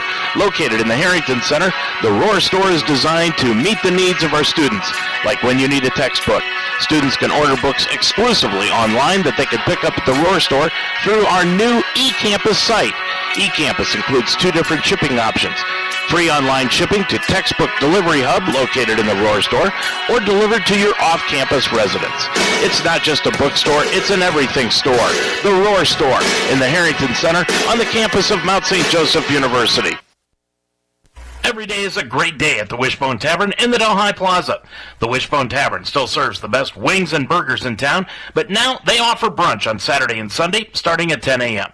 And for your next event, use the Wishbone Tavern's party room, capable of holding up to 60 people. Contact Nicole for a reservation. With a menu full of fresh ingredients, hand-breaded appetizers, and a relaxed family-type atmosphere, your good time will begin when you walk in the door. The Wishbone Tavern in the Delhi Plaza, a proud member of the community. Open Monday through Friday at 11, Saturday and Sunday at 10. Life should be enjoyed, so get up and start. At Iron Sharpens Iron Personal Training, they develop a healthy relationship with you and provide a positive, encouraging environment to train. The staff at Iron Sharpens Iron will set up a personal training system that fits you and you alone, and your first session is free. Are you ready to have fun and get in shape? Iron Sharpens Iron serves the greater Cincinnati area. Check them out at isi-pt.com. That's isi-pt.com. Or call them today at 513-748-1538. Well, the Lions lead this one by 10 here at the half, 47-37, and that was quite a second quarter put on by the Lions here this afternoon. But there's a lot of games going on here today. This is Championship Saturday in college football. One game going on right now, and that is Oklahoma State and Baylor, and it has been this way for a long time. There's 11:40 left to go in the ball game, And Baylor, number 9 in the country, leading Oklahoma State 21-13. And believe me, that has major implications as to what can happen when the Final Four is finally discovered here in the next few days. Lions leading it here by 10. Elsewhere, later on this afternoon, coming up at 3 o'clock, Utah State will be playing San Diego State in the Mountain West Championship game. Cincinnati entertains Houston in the conference title game. That's at 4. Also at 4, Georgia plays Alabama. And at 8 o'clock tonight, Pitt goes to Wake to take on Wake Forest for the ACC Championship. And Michigan will play Iowa tonight over in Indianapolis. And that game will be at 8 o'clock on ABC. That's where that game's going to be on Fox later on here this evening. Game 2 of our doubleheader this afternoon will be coming up about a half an hour after this first game, where the Lions lead it by 10, 47-37. But when you look at this game, the Lions really took advantage of the situation in the second quarter, and we'll talk more about that when we come back after this timeout. Sometimes circumstances require the services of a private investigator, and when that happens, contact Official Investigations and Security Services in Cincinnati. They specialize in surveillance, insurance fraud investigations, workers' comp, witness location and protection, accident reconstruction, and stolen auto and construction equipment. Official Investigations and Security Services also provides mobile notary services throughout the tri-state area. So for your needs, call the best. Courtesy, professionalism, experience, and results. Official Investigations and Security Services at 844-263-3424. Teaching is my calling. So when I needed to renew my license, I chose Mount St. Joseph University. The Mount offers the only program in the state of Ohio that allows you to combine 2 education endorsements to earn a graduate degree. In less than 2 years, I combined the reading and gifted intervention specialist endorsements. Classes were convenient, fully online, and I received personal attention from my professors. The Mount helped me climb higher in my career. Begin your ascent at msj.edu/Ohio.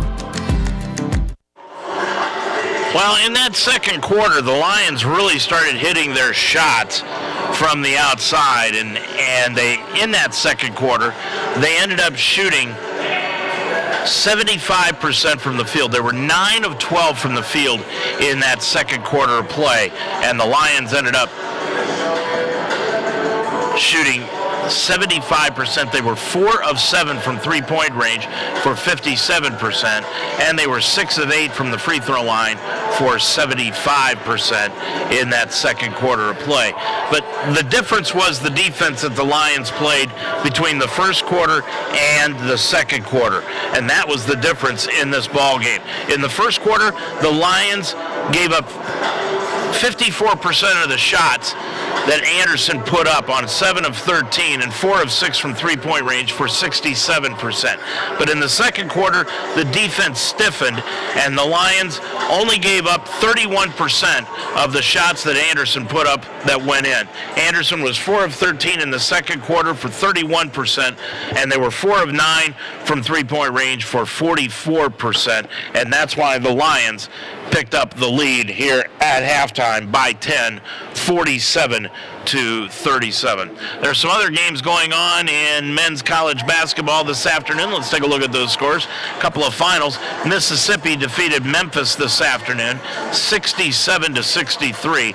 Seton Hall just went right after Nyack by a final of 113-67. Villanova defeated St. Joe's 81-52. It was Wisconsin beating up on Marquette 89-76. Michigan took San Diego State 72-58.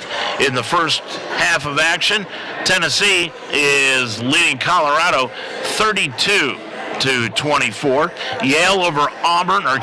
Auburn over Yale 47-30 in that ball game. Toledo's going to play Michigan State later on this afternoon. Arkansas Pine Bluff will be going to Baylor in college basketball. UConn will entertain Grambling. BYU goes to Missouri State, and Arkansas Little Rock will be playing Arkansas later on this afternoon. Take one more time out, then we'll take a look at the individual stats of this afternoon's game after this. You're a Lions fan. Own it. and we are the radio home of Mount St. Joseph Lions sports, ultimatesportstalk.com. Football, basketball, wrestling, volleyball, softball, baseball. We are Cincinnati's sports website and also the home of the Ohio Baseball Weekly Show every Monday night during the baseball season. We are the home of the Mount St. Joseph Lions, ultimatesportstalk.com. Barbarian Apparel is a cutting-edge sports apparel company. Barbarian Apparel provides high-quality team gear and active wear that is unrivaled at a great price. Barbarian Apparel fits not only individuals, but teams all over the world.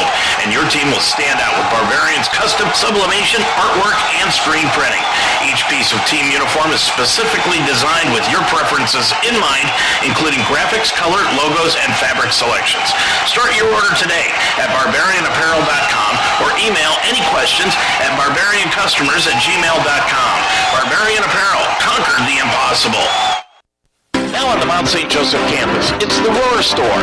Located in the Harrington Center, the Roar Store is designed to meet the needs of our students, whether it's spiritware, gifts, or snacks. But the Roar Store is more.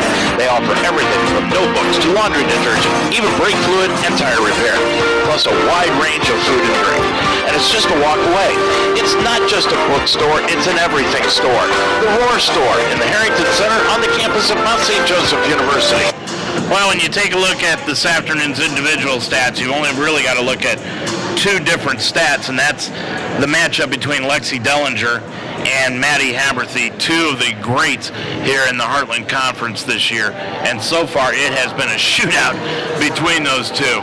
But Dellinger right now is winning the shootout. She's got 24 points on 8 of 14 from the field.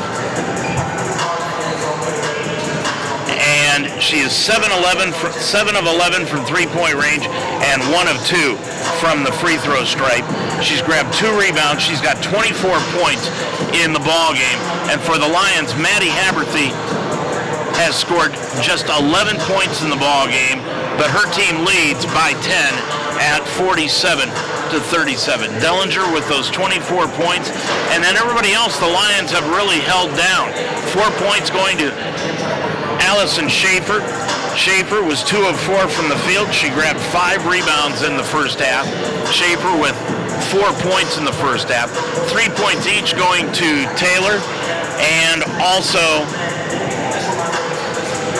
not only Taylor, but also Beard with 3 points in the ball game. 2 points going to Peyton Moore, and Shipley has got 1 point. But boy, take a look at the foul situation that Anderson is in right now. They have got Peyton Moore, McKinley Taylor, and Jade Shipley, each with 3. 2 fouls to Cassie Pallett and Bryn Beard in the ball game. As a team, Anderson committed 16 fouls in that first half compared to 11 for the Lions, and the Lions don't have anybody with more than 2, but they've got Haley Scott, Chloe Jansen, Carly Dalton, and Julia Gooding, each with 2 in the first half of action. But the thing about it is, for the Lions, not only do they have Maddie Haberthy with 11, but she's not leading the way for the Lions. They've got 2 other girls in double figures. Leading the way is Chloe Jansen with 15 points. She is 5 of 6 from the field, 2 of 3 from three-point range, and 3 of 3 from the free throw line. Jansen has also grabbed a rebound, has 2 assists, 2 steals, and a block shot in the ball game in 17 minutes of action. And Anaya Murphy has added 10 of her own on 3 of 9 from the field, 2 of 5 from three-point range, 2 of 4 from the free throw line, 4 rebounds, and a personal foul also in 17 minutes. 8 points going to Shelby Turner, 2 of 4 from the field, 1 of 3 from three-point range, 3 of 4 from the line with a rebound and an assist. And 2 points to Ellie Oldendick on 1 of 3 from the field, 0 of 2 from three-point range. Oldendick has grabbed 2 rebounds, dished out 2 assists also. And Carly Dalton has added 1 point in the ball game on 0 of 1 from the field, but of course she's got that 1 free throw. Lions lead it by 10 from the field overall. The Lions 14 of 31 for 45%, 7 of 19 for 36% from three-point range, and 12 of 16 from the line for 75%. The Lions have committed 8 turnovers and 11 personal fouls. They've stole the balls 5 times and grabbed 18 rebounds as a team. Anderson has also grabbed 18 rebounds as a team. And overall, they're 11 of 26 from the field for 42.3%. They're 8 of 15 from three-point range for 53%. And 7 of 12 from the free throw line for 58% in the ball game. The Lions led the ball game twice. Anderson 4 times. It was tied up twice, and the lead changed hands once. And we are at halftime, and it is 47-37.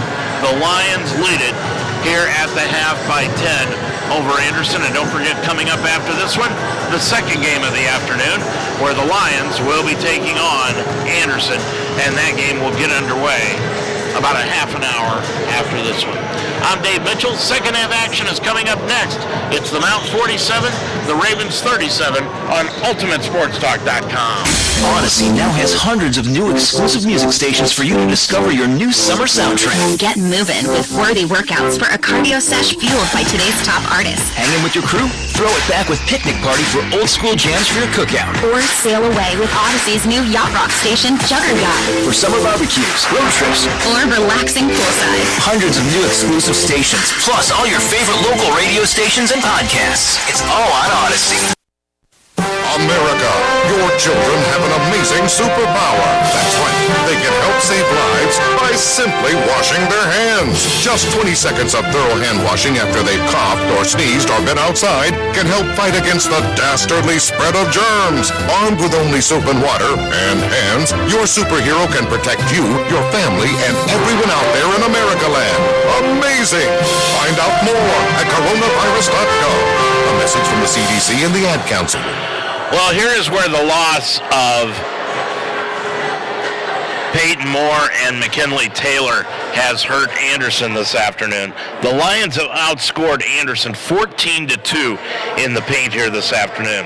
Anderson had a 2-point lead at the end of the first quarter, 21-19, but the Lions outscored Anderson in that second quarter, 28-16, and that's how they lead it by 10 here, 47-37. Maddie Haberthy will start it out for the Lions along with Shelby Turner, Chloe Jansen, Haley Scott, Ananiah Murphy. Coming out onto the floor, Jade Shipley for Anderson. Lexi Dellinger with those 24 points here this afternoon. McKinley Taylor and Peyton Moore, each with 3 personal fouls, are back out onto the floor. And Cassie Powell. So the starting lineups for both teams are back out on the floor to start this one. 47-37. And Maddie Haberthy will trigger it in, and the Lions have the basketball going from right to left across your computer screen. I'm Dave Mitchell. As we open up second half action, Jansen drives the lane, tried to feed a pass, and it's stolen away by Dellinger. Gets it up the floor to Peyton Moore, and she stops and gets it back to Dellinger. And the Ravens will set up the offense down by 10. With it on the left-hand side is Pallett, feeds it to the left elbow, underneath pass to Taylor, and Taylor lost it on the baseline and out of bounds. 9.5 left to go in this third quarter of play. We've played just 30 seconds, and the Lions with a 10-point lead. Both teams have had a turnover so far to start this third quarter. Jansen on the back door to Haberthy, feeds it off to Murphy to the free throw line, 14-footer off the glass iron, and no good, and the rebound taken down by Taylor. Taylor has got just 2 rebounds here this afternoon. Ball knocked free by Pallett. Pallett gets it off to Dellinger, right wing. Over off to Shipley for the long 3, no good. Nice box out by the Lions, and Jansen picks it up off the floor. Jansen from right to left on the run. Gets it off to Murphy, left wing 3 by Anaya, no good. Rebound tapped outside, and it comes into the hands of Shipley, who gets it back to Dellinger. Pallett with it across the timeline with the right-hand dribble. Guarded by Turner. Lions in a semi-man-to-man, lobs it over left of the lane to Peyton Moore, dribbles in against Scott. Turner on shot on the baseline, crawls off the front of the rim, hung there, and fell into the hands of Anaya Murphy. Murphy will get it off to Chloe Jansen, who again signals the play by touching her chin against the 2-3 of Anderson. Now Anderson falls back into a man-to-man. With it on the right side, Haberthy. Bounce pass to Anaya Murphy at the free throw line. Murphy drives right of the lane, laid it up and in, and she's fouled. Boy, the one thing that Murphy has done over this past 10 days is she's not playing out of herself. And what I mean by that is Pallett picks up her third personal foul. Murphy has committed just one turnover in the game so far today. She is not trying to do more than she can do. That shot put up, missed it. Murphy with 12 in the ballgame. Lions lead it by 12. Into the front court. Shipley, back out front to Pallett. Pallett with it, right-hand dribble, lost it, now dribbles down to the right baseline, fell to the floor, ball loose on the floor, scramble for it, it's picked off the floor by Moore, back out to Shipley, drives the lane, throws it up, and she's fouled on the play. 7:49 left to go in this third quarter. And coming in now is Bryn Beard, and sitting down will be Pallett. Foul on Haley Scott, that's her third. First against the team, and going line right will be Shipley. Shipley 1 of 2 from the stripe here this afternoon, shooting 2, put it up and out. 49-38. First points of the second half by Anderson. Second one from line right by Shipley, good. She's got 3 in the ball game. And the Lions lead it by 10 again, 49-39. 7:40 left to go in this third quarter. Haberthy dribbles down to the left baseline, double team, hook pass back out front to Jansen near the timeline. Jansen crossover dribble left of the lane, stops, pivots, back out front to Oldendick. Right corner Shelby Turner for the long 3 by Shelby, no good. Bounced off the iron, pulled out of the air by Dellinger. Dellinger leads the break 3 on 3, now spins it back out front. Over on the left side, McKinley Taylor for a long 3, rimmed it out, and the rebound taken down out front by Jansen. She'll lead the break up the floor, 5 on 5, stops. Tried to get it back out front, now does to Haberthy. Dribbles top of the key on the left wing, Jansen. Jansen looking underneath, top of the key, Haberthy. She's going to drive the lane, and Maddie is called for a foul line violation as she shuffled the feet. Now Schaefer is coming back into the ball game for Anderson, and so is Colclusser. Sitting down will be Taylor, and also Shipley. Beard with the basketball down to the right wing. Hook pass out front to Dellinger. Down into the left corner for Colclusser. Long 3 left wing. No good. Rebound taken down by Moore. Put it up and in. That is what Anderson was missing in the first half of action. 49-41. That's because Moore sat out a majority of the time. She only played 10 minutes. With it is Jansen. Drives left of the lane. Threw it up. No good. Didn't even hit the backboard. She tried to put it straight into the rim, and Anderson brings it back the other way. Beard, cross-court pass to the right side to Colclusser, now back between the circles to Beard. Beard with it, hook pass to the free throw line to Peyton Moore, now back out to Beard, down into the corner to Colclusser, long 3, rimmed it in and out again, no good, and the rebound taken down by Maddie Haberthy. 8-point Lions lead with the basketball. Murphy with it. Murphy with the right-hand dribble on the left-hand side to Haberthy. Haberthy drives, gets it off to Turner, and it went through her hands and out of bounds. That's 11 turnovers in the ballgame against the Lions. 5:53 remaining. 49-41. 5:51 remaining. Moore over on the left-hand side, gets it to Dellinger. Now back over to Beard. Beard to Colclusser on the right-hand side at the wing. Dribbles up near the hash mark. Bounce pass taken by Schaefer. Top of the key to Dellinger. Drives the lane. Kicks it off on the left side, and an offensive foul is going to be called on Lexi Dellinger, and immediately wants to know what she did wrong. Dellinger with her second, and the media timeout will come right now. 5:33 left to go in this third quarter. Your score, it's Mount St. Joseph 49, the Ravens 41, here on UltimateSportsTalk.com. Now in the Mount St. Joseph campus, it's the Roar Store. Located in the Harrington Center, the Roar Store is designed to meet the needs of our students. Like when you need a textbook, students can order books exclusively online that they can pick up at the Roar Store through our new eCampus site. eCampus includes 2 different shipping options. Free online shipping to Textbook Delivery Hub located in the Roar Store or delivered to your off-campus residence. It's not just a bookstore, it's an everything store. The Roar Store in the Harrington Center on the campus of Mount St. Joseph University. Life should be enjoyed, so get up and start. At Iron Sharpens Iron Personal Training, they develop a healthy relationship with you and provide a positive, encouraging environment to train. The staff at Iron Sharpens Iron will set up a personal training system that fits you and you alone. And your first session is free.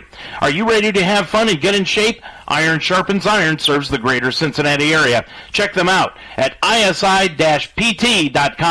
That's isi-pt.com. Or call them today at 513-748-1538. 5:33 remaining to go in the third quarter of play. Lions 49-41 over Anderson. And the Lions have the basketball to Chloe Jansen. She'll bring it from right to left. Jansen across the timeline to Olden Dick, right of the lane. Olden Dick dribbles up top of the circle against the 2-3. Bounce pass to Murphy down on the left block. Spins inside the lane. Throws up the shot. No. Turner got the rebound. Reverse layup. No again. And the rebound taken down by Peyton Moore. Moore has really been a terror on the boards here in this second half of action. But she's playing with 3 fouls. Cole Klesser, right side to Dellinger. Long 3. Top side. Got it. Dellinger's got 27. It's a 49-44 Mount lead.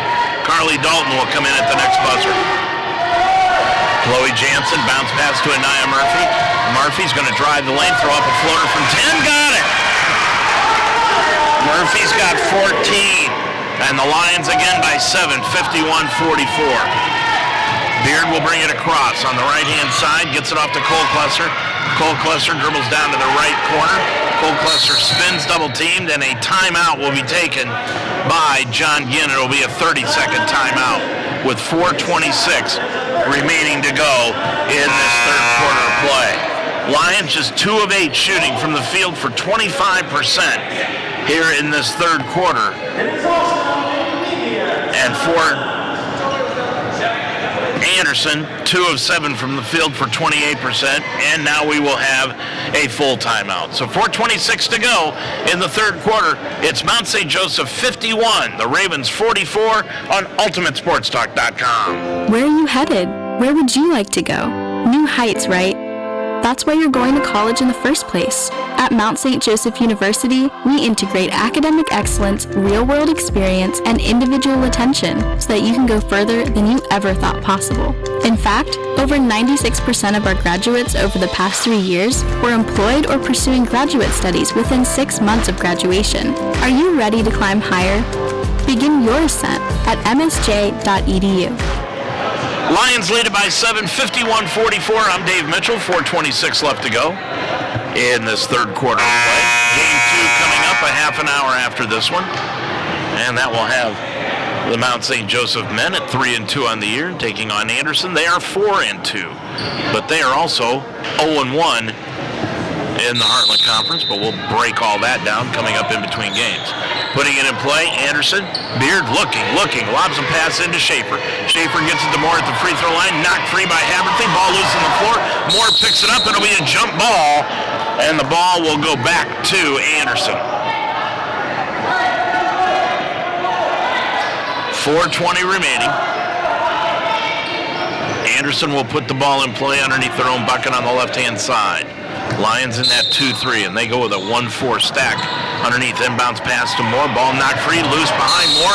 Picked up again, and a foul is going to be called on Maddie Haverthy. On Maddie, that will be her first. And that is the second against the Lions as a team. Well, they say the mark of a good refereed ball game is both sides upset. Well, you've got both sides upset in this one. With it, inbounds pass, Moore lays it up left side of the rim, up and in. Moore's got 6. And It's a 5-point Mount lead. Jansen the other way. Jansen, top of the key, crossover dribble. Spins into the lane, kicks it back outside to Haberthy. Haberthy, top side, drives the lane all the way for the 10-foot floater. Got it. Maddie with her first couple of buck points here in the second half. She's got 13, and it's 53-46. Moore at the free throw line. Moore drives the lane, kicks it off right baseline to Beard for the three. No good from the corner, and Murphy takes the rebound. Murphy leads the break. It's 3-on-4. Kicks it off to Jansen. Back to Murphy. Top of the key, Haberthy. Long three by Maddie, partially blocked, pulled out of the air by Moore. Gets it off on the right side to Beard. Beard will lead the break the other way for Anderson. Beard to the left elbow. Pulls up from 14-footer. Nope. And the rebound taken down by Haberthy. Now Maddie's going to bring it up on her own. Haberthy up to the top of the circle. Off to Murphy, and Murphy walked with the basketball.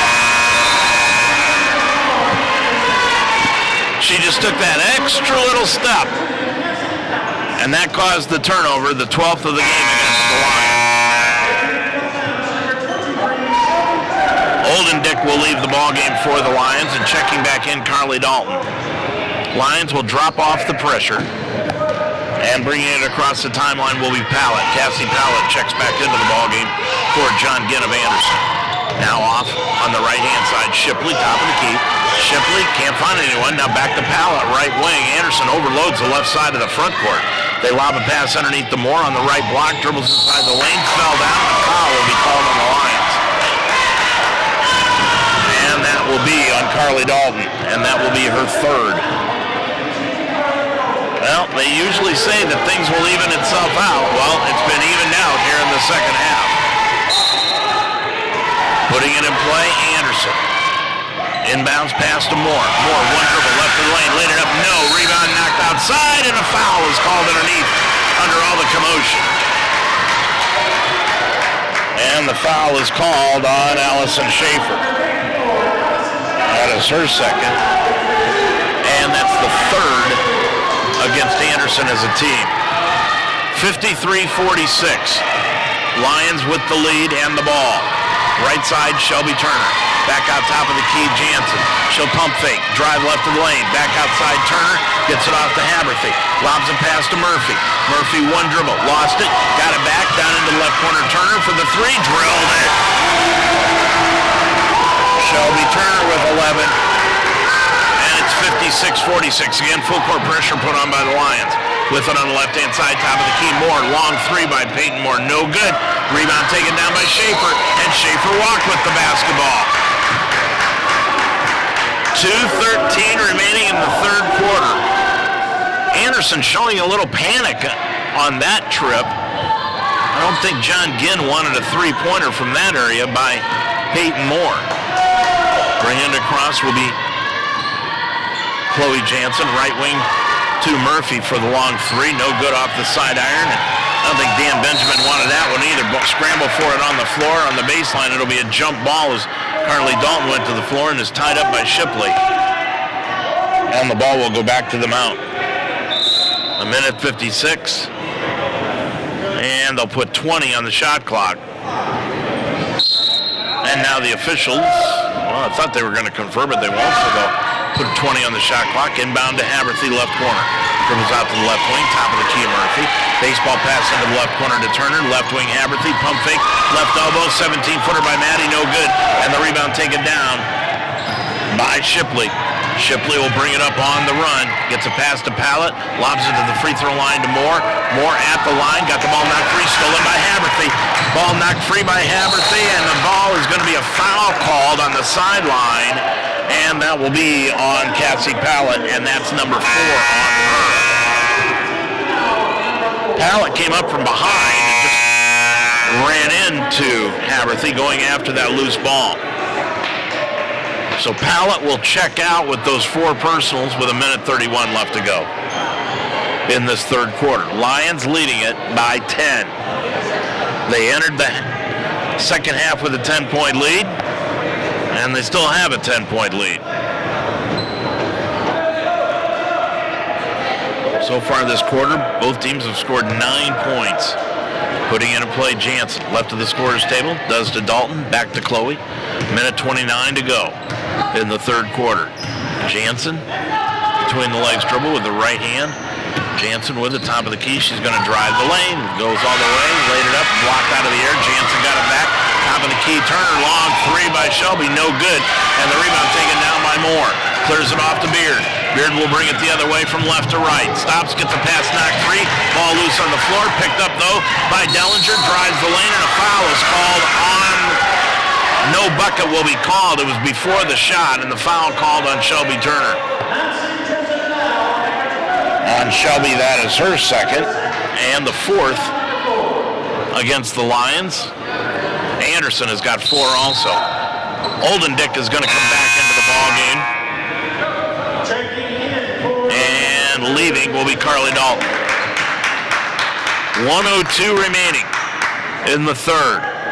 Lions with a 10-point lead, but Anderson with the ball. Beard off the inbounds between the circles, gets it back off to Shipley. Shipley crossover dribble, right of the circle, back out front. Dellinger over to Shipley. Shipley inside the arc at the wing, right of the lane Schaefer, into the lane to Moore. Moore puts it up from 5, partially blocked at the front iron. No, rebound Murphy. Murphy kept battling and battling, finally took it away. She'll lead the break all the way to the hole, laid it up and in, and she's fouled. That lane just opened up and Murphy just went ahead and took it. Schaefer came over and was late to the show and committed the foul. Murphy with 16 in the ball game. She'll go to the line looking for 17, and the Lions lead it by 12. Schaefer with 3 in the ball game. Now Haberthy is coming back in, so is Chloe Jansen and Shelby Turner. Cole Cluster is coming back into the ball game also. Cole Cluster checks in. She's scoreless in the ball game. And leaving will be Moore. They don't want her to pick up a cheap foul at the end of this third quarter. She's played the entire third quarter with 3. Murphy eyes it, shoots it, spun it in and out, no good, and the rebound Cole Cluster. Clears it off with 35 seconds to go to Beard. Into the front court on the right side. Shipley back out to Cole Cluster, top of the key. Beard trying to get a pass over on the right side. Stolen away by Jansen. Ahead of the pack. Laid it up. No, but a foul will be called on Beard as she came to a jump stop and tripped up Jansen on the way to the bucket. So Chloe will go line left shooting 2. She has got 15 here this afternoon. Jansen is 3 of 3 from the line, 5 of 8 from the field overall. 24.5 seconds to go. Murphy out of the ball game now, and back in Shelby Turner. Now check out Julia Gooding, excuse me. Gooding is checked in as they are trying to get some perspiration cleaned off from underneath the bucket. Anaya Murphy, 16 points in the ball game, has led the way with 4 girls in double figures here this afternoon. Putting it up, Jansen hit the back iron, bounced high, and fell off, no good. Chloe with 15, she had all of those in the first half. Lions lead it by 12. They've increased their halftime lead by 2, make it 3. As Jansen hits the free throw, she's got 16, and it's 59-46. Now Chloe leaves, and coming in, Maggie Schoolfield. Schoolfield checks in for the second time here today. 59-46 Lions. Beard on the right side goes to Shipley. Shipley back to Dellinger. Over on the Cole Cluster to the left wing. She's going to shoot the long 3. No good. And the rebound taken down by Haberthy. Lions can get the last shot. 6 seconds to go. Haberthy left wing, and it's going to be a foul called on Shipley as she just bodied up a little too much on Haberthy, and Maddie will go line left. Shipley picks up her 4th personal foul. Hallett and Shipley each have 4 heading into the fourth quarter. Haberthy, line left, put it up and in.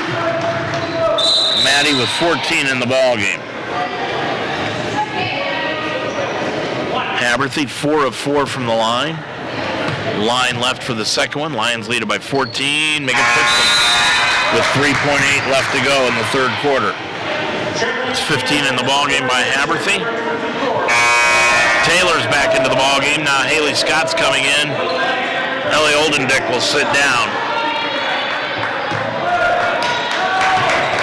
Inbounds pass made to Beard. Beard 1 second throws up a half-court shot, hit the front rim, no good. And that is the end of the third quarter. It's the Mount St. Joseph Lions 61, the Ravens 46, here on UltimateSportsTalk.com. Every day is a great day at the Wishbone Tavern in the Delhi Plaza. The Wishbone Tavern still serves the best wings and burgers in town, but now they offer brunch on Saturday and Sunday starting at 10 a.m. And for your next event, use the Wishbone Tavern's party room, capable of holding up to 60 people. Contact Nicole for a reservation. With a menu full of fresh ingredients, hand-breaded appetizers, and a relaxed family-type atmosphere, your good time will begin when you walk in the door. The Wishbone Tavern in the Delhi Plaza, a proud member of the community, open Monday through Friday at 11, Saturday and Sunday at 10. Do you want to grow as a leader? Mount St. Joseph University offers a flexible master's degree in organizational leadership. Classes meet about one Saturday a month. Climb higher and become the leader you were meant to be. Begin your ascent at msj.edu/MSOL. Lions outscored Anderson in that third quarter, 14-9, and they lead at 61-46 as we enter the fourth quarter of play. Taylor's on the floor for Anderson, along with Beard, Colklesser, Moore, and Dellinger. For the Lions, it is Turner, Haberthy, Jansen, Murphy, and Scott. As we head into the final 10 minutes, Lions looking to even their record, not only overall, but in the Heartland Conference. 61-46, with it is Beard, and here we go. On the left-hand side, Dellinger. Dellinger to the top of the key. Bounce pass on the right side. Beard, long three. Rimmed it in and out. No good. And the rebound taken out front by Matty Haberthy in a collision underneath the bucket. Haberthy's going to take it all the way to the line, laid it too hard. And the rebound taken down by McKinley Taylor. They clear it off to Beard. Beard the other way. Dishes it off underneath the Peyton Moore. One dribble. Laid it up and in from the right side. I think we are going to see a large dose of Peyton Moore and Lexi Dellinger here in the fourth quarter. 61-48. Lions by 13. Jansen, top of the key. Looking underneath. Gets it off to Murphy on the right side. Murphy is going to drive right in the lane. Stop. Euro step. Put it up. No, but a foul is called on Peyton Moore. And she just puts her palms up to the sky like, what did I do? Well, she picked up her fourth personal. And Murphy will go line left. Now it is decision time for John Gibb. And the decision has been made. He's going to pull Peyton Moore with those 4 fouls and bring in Allison Schaefer. Peyton Moore has had 6 points in the second half. She has been a terror. Murphy, line left, shoots it, in and out, no good. Murphy just not getting enough arc on her free throws. She's shooting line drive shots. That's a little bit better, but it hits the front rim, no good. And the rebound, Schaefer. Schaefer with her 5th rebound, gets it up the floor, and a ball is shot up and in by Pallett. Check that. That is going to be Dellinger, and Dellinger got the bucket and the foul. Dellinger with 29 points. She'll go to the line looking for 30. Put it up. That's no good. Rebound, Murphy. Chloe Jansen picked up that foul. That was her 3rd, by the way. First against the Lions here in the fourth quarter. Jansen with it between the circles. Jansen, left of the lane. Stops. Bounce pass underneath the Murphy. Laid it up. No, too hard. But a foul is called on Schaefer. And McKinley Taylor just stands there, doesn't say a word, and just looks at the official incredulously, and then turns around and walks away. And that is going to be on Taylor, excuse me. Looked like they called it on Schaefer, but they did call it on Taylor, and that's her 4th, and that's why she did that. So Murphy, line left, shoots it, crawled it in off the back iron and glass it in. Murphy's got 17 in the ball game. Second one by Murphy. She is 2 of 8 from the line, and that one hit the side iron, no good. On the rebound, Peyton Moore, who snuck into the ball game. Moore gets it up the floor to Dellinger, all the way to the hole, laid it up, and it hung on the front iron and fell in. Boy, that one almost came off, and it's a 10-point Lions lead. That's 31 points in the ball game for Dellinger. 8:29 left to go in the ballgame. Jansen between the circles. Lions cannot go into a semi-stall here. They need to keep playing the way that they have been. Murphy, top of the key, Jansen, around a pick by Murphy, left of the lane, kicks it off to Haberthy, left corner, three, got it! Maddie's got 18, Lions lead it by 13 at 65-52. The other way, Colclusser put it up from the right wing, got the three. That's her first three of the game. And the Lions lead it by 10 again. Maddie Haberthy left of the circle, spun it in and out from three, no good. Shelby Turner got the rebound, and she's basically tied up by Peyton Moore, fell to the floor, but the ball will belong to the Lions on the alternating jump ball. Haley Scott will come out for the Lions. Oldendick is back in. Colclusser, who just hit the three, is out of the ball game now. It's Shipley back in. Inbounds pass, knocked free underneath, stolen away by Murphy. Murphy got it back. Murphy lost it. Got the ball taken away by Dellinger. Dellinger will bring it, hook pass underneath over to Beard. Laid it up with the left hand, good. Beard has got 5, and it's 65-57. Anderson just will not go away. 7.5 remaining to go in this one. On the right side, Murphy. Murphy drives the lane. Kicks it back out to Jansen. All alone for the long three. No good. Rebound chased out near the sideline by Beard. Beard will bring it the other way. Beard kicks it over to the right corner to Shipley for the three. Rimmed it in and out. No good. The rebound, Turner, and she is upended by Schaefer. And Schaefer picks up the foul. And that will be her fourth personal foul. With 7:08 left to go in this game, there's a timeout on the floor. Your score, Mount St. Joseph 65, Anderson 57 on UltimateSportsTalk.com. Indeed presents Job Searching with Scherzer. Let's do this. Before you get in the game, make sure your stats are up to date. Then, it's all about focus. Max focus.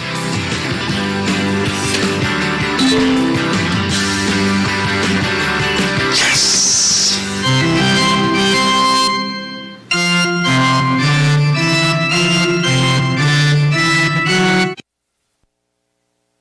For more than a century, Mount St. Joseph University has prepared nursing leaders who serve their patients with the heart of a lion. With flexible undergraduate and graduate programs, the Mount will help you climb higher. Begin your ascent at msj.edu/nursing.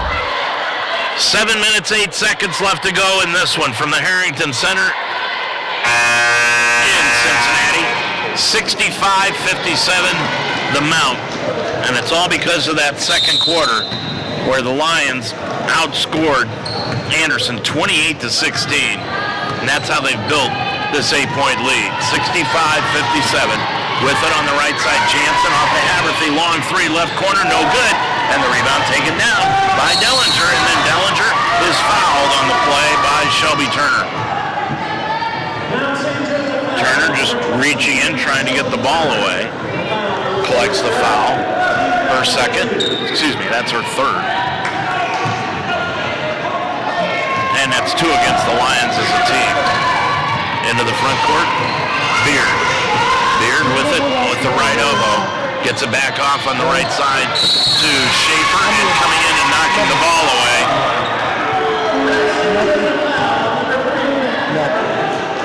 is Haberthy, and Haberthy gets the foul called. Now, 6:42 left to go, 65-57. Putting it in play, inbounds to Dellinger. Dellinger tried to inbound it. It got knocked free. Beard stepped inside, picked it up. But it won't stay that way as at the turnover. She was still out of bounds when she grabbed the ball. 65-57. Into the front court, Murphy. Murphy on the right side to Haberthy. Haberthy kicks it back over to Jansen. Jansen with it, top of the circle, stops, gets it back over to Murphy. Murphy tried to throw up a three-pointer. It's partially blocked out of the air. Up the floor to Moore. Moore one step, laid it up too hard, but following it up is Shipley, laid it up and in. No, that's Beard, excuse me. Beard with it, got the bucket. Beard with 7, and it is suddenly a 6-point game. Murphy with it, bounce pass into the lane to Jansen, and she's fouled by Schaefer.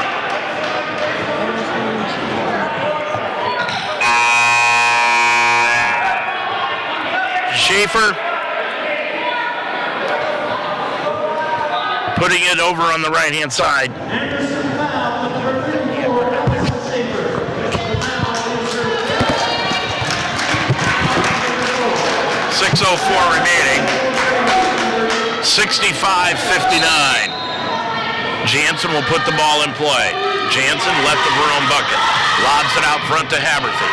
Haberthy back over on the left-hand side to Murphy. Murphy's going to drive the lane. It opened up, laid it up, around the rim, fell in. Murphy's got 19 in the ball game. 67-59. Lions lead it. Shipley, top of the circle. Over on the left-hand side to Dellinger.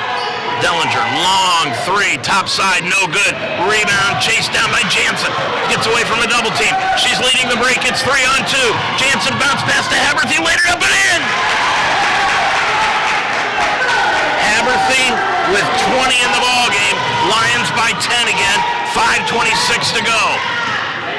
Into the front court, Shipley, right wing, three-pointer by Shipley, drilled it. Shipley's got 6, and it's 69-61 Lions. Jansen will bring it across. We're almost halfway through the third. Haberthy, long three, got it! Timeout, Mount. 72-62 Lions, 5:02 left to go in the ball game. Timeout, Anderson, and we'll be right back. Medical care for your child is important, and your choice in doctors should be well thought out and have your complete confidence. Mount St. Joseph alum Dr. Libby Spees is one of you. She's from Cincinnati and practices here. Dr. Spees understands what's important to parents when it comes to their child's well-being. She treasures her patients, watching them grow and forging relationships with the families. And she's accepting new patients. Call for an appointment today at 513-246-8900. Dr. Libby Spees. Actually, that was a timeout taken by the Lions after that three-pointer by Maddie Haberthy. Haberthy with 23 points in the ball game. And she has hit 4 of 8 three-pointers here today. Lions by 10. Top of the key, Peyton Moore against the 2-3. Moore, looking, is going to drive right at the lane. It opened up, played it up too hard. Rebound, Oldendick. Oldendick, double teamed in the backcourt. Takes a couple of dribbles, gets out of the double team, and clears it off to Murphy, and she'll bring it across. Murphy, bounce pass over to Jansen. Jansen with it, left of the front court. Standing in front of the Mount bench, kicks it off to Haberthy. Left corner, Oldendick for the three. Hit the top of the backboard. Oldendick that chases down her own rebound. Gets it off to Jansen, left of the lane. Back out to Oldendick to the free throw line. Right side to Murphy. Drives the floater. Put it up from 10. No foul called on Anderson. And Dan Benjamin says, we didn't want that shot, but if you're going to take it, hit it. To Oldendick. Line left will go Murphy. Colklesser will come in, and that foul is called on Peyton Moore, and on Moore, that's going to be it. Peyton Moore will foul out of the ball game. Boy, she had a gutty performance here in the second half. She played the entire second half with 3 and then 4 fouls. 72-62. Murphy, line left, shoots it, got it. Murphy with 20 in the ball game. Second one by Murphy, line left, got that one too. Murphy with 21. And it's 74-62. Lions lead it by 12. Again, full court pressure put on by the Lions. We haven't seen that in the second half. Colklesser in the backcourt. Back off to Beard. Beard across the timeline into the front court to Colklesser, sideline left. Back out front, Beard. Beard kicks it over to Taylor. Right wing, right of the circle. No good. Rebound again. A nice box out by the Lions. And they get the ball taken away by Murphy. Murphy clears it off to Jansen, and she'll bring it up with 4 minutes to go in the ball game. Jansen with it. Bounce pass on the right side goes to Dalton. Back out to Jansen, top of the key, Haberthy. Haberthy with it. Back out to Chloe Jansen for the long three. Overshot it. It goes out of bounds off of Anaya Murphy.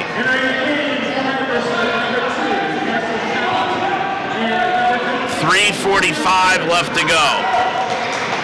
Now checking into the ball game is Maya Turner. Turner, a freshman, checking in for Anderson, averaging a point a game. Into the front court, in the backcourt actually is Beard. Now gets it into the front court. And it goes to Dellinger, left wing. Long three by Dellinger. Nope. That's been the key for the Lions here in the second half. They have shut down Dellinger. In the second half, she has scored just 7 points in the game. In the second half. 3:31 to go. Inbounds Dellinger. Left of the lane. Stops. Pops. Blocked out of the air by Dalton. A foul is going to be called. And I think it's going to be, that's on Carly Dalton. Boy, oh boy. Of all the calls that they've made today, that one was the most suspicious. Dalton looked like she had a clean block, but they called the foul against Carly. That's her fourth. And Dellinger goes line right, puts it up and in. She's got 32. Well, Dan Benjamin said before the game, let Dellinger and Moore score 40 and just hold the rest of the team down. Dellinger hits both free throws. She's got 33, and that's pretty much what has happened. Chloe Jansen bringing the ball up, gets knocked to the floor. And I think she's got a cramp in her right calf. Struggled to get up, and now she does. She will walk to the line. For whatever reason, I'm not sure what it is, but Chloe's had a hard time with her shorts today. Trying to keep them up. She's wearing the long sleeve t-shirt this afternoon. First time we've seen her do that. But Jansen now goes line left, puts it up, and hit it off the back iron, hung on the rim, and dropped in. Jansen was 17 in the ball game.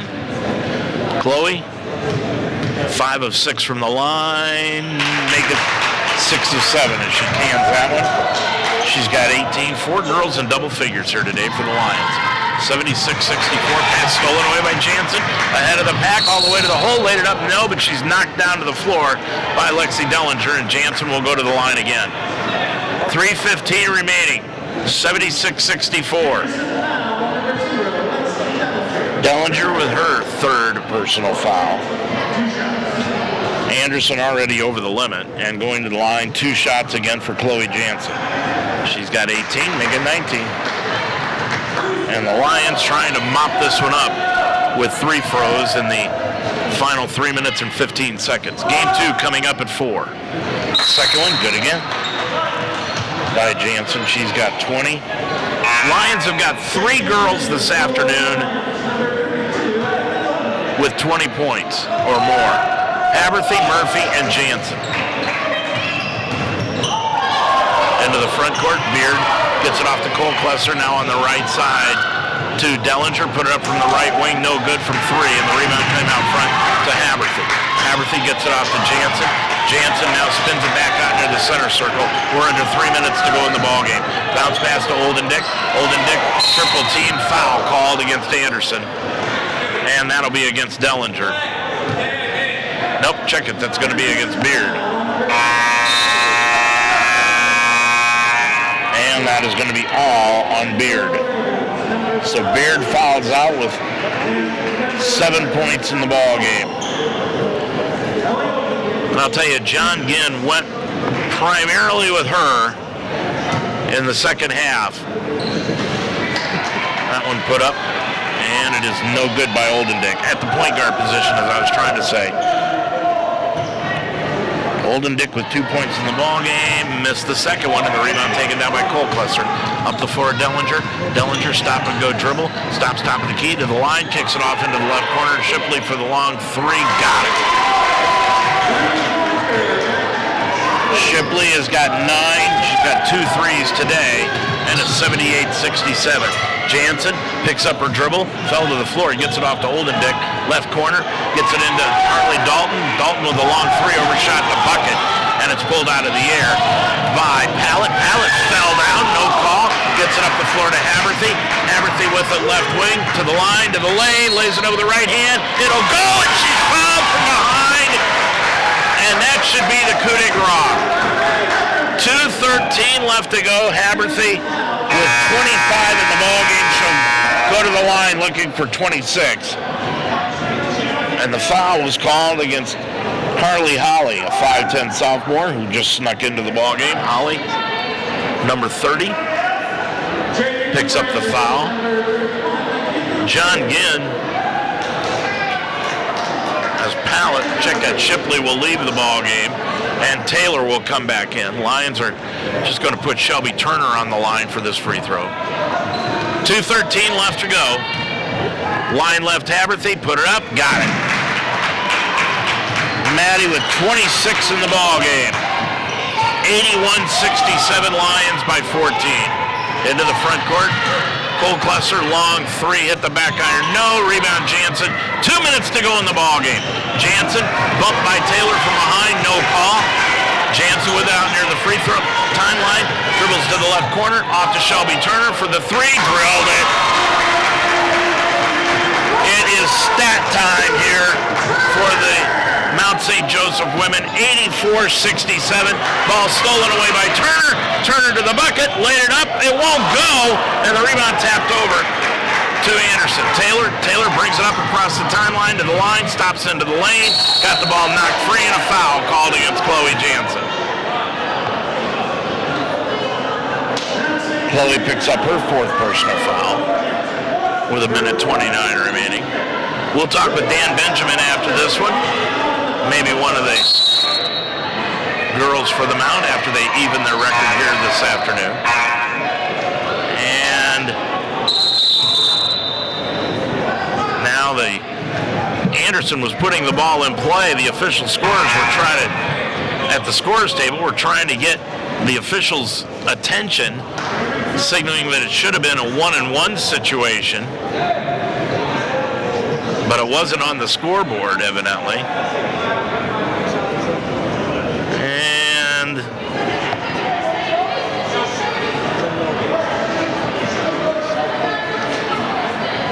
as we continue to discuss it, I believe Anderson's going to be going to the line, and that'll be Dellinger, and it will be. So Dellinger will go to the line. Nope, it's going to be Taylor. So McKinley Taylor will be going to the line, shooting two. So Taylor line right, put it up and in. Taylor has 4 in the ball game, and they have all come from the free throw line. 84-68 Lions. Second one by Taylor. That one is rimmed in and out, but Taylor got her own rebound. Nobody boxed her out, put her up, no good. Rebound to Carly Dalton. Gets it off to Jansen, up the floor to Maddie Haberthy, and Taylor just basically ran into Haberthy with absolutely no intention of doing anything other than fouling out of the ball game. Boy, Taylor just picked up a head of steam and ran over Haberthy like she was a defensive back on a football field. Haberthy kept her feet, and she'll go line left, and Taylor leaves the game. She's gone. Lions start to substitute. Haberthy with 26 points in the ball game goes line left. Gooding is back into the ball game, and so is Schoolfield. And Haberthy hit the free throw. She's got 27, and she hits that free throw, makes it 28, and that'll be it for the day for Maddie Haberthy. 11 points in the first half, 17 in the second half for Haberthy, and the Lions lead it by 18. Into the front court, Cole Klesser gets it off on the left-hand side. Cole Klesser down into the right baseline to Pallett underneath. Got it underneath to Holly, and she was fouled going to the bucket. Couldn't get the ball up on the rim. Minute 4 to go, and Holly will go line right. 86-68. Lions will extend their all-time series lead to 14-7. They have now won 11 of the last 15 games against Anderson. Holly put that one up, no good. The next meeting will be in January after the turn of the year on the 22nd over in Anderson. Second one by Holly, rimmed it in and out, no good. Chloe Jansen with the rebound. Jansen with her 7th rebound, brings it up the floor, gets it on the right side, and they're going to say Jansen stepped out on the sideline. I'll tell you one one thing, this is getting awfully physical at the end of this game. The officials need to call the last 2 minutes of this game like they did the first 22.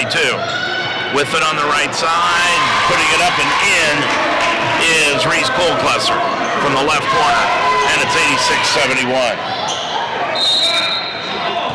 And the inbounds. And the foul is going to be called against Casey Pallett. Pallett will foul out of the ballgame now. Pat fouls out with no points.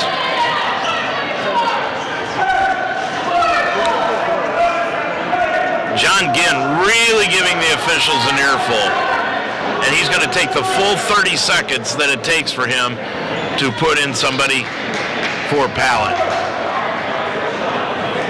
He has not sent anybody to the scorer's table yet, and he's taken the full 30 seconds to let the officials think about what it is that he's doing. And right now, Anderson just got 4 players on the floor, and now Jansen's going to go ahead. The officials are going to say, just shoot the free throw, and she does and misses it. So you're just going to go with 4 players? And Jansen, yep. John Ginn is going with 4 players against 5. He's not putting in anybody. Colclusser, right baseline, put it up for 12. Got it. She's fouled.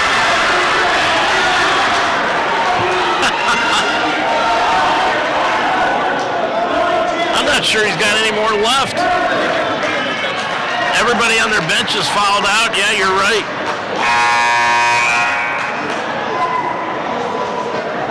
So Anderson's John Ginn has got to go with just 4 players on the floor.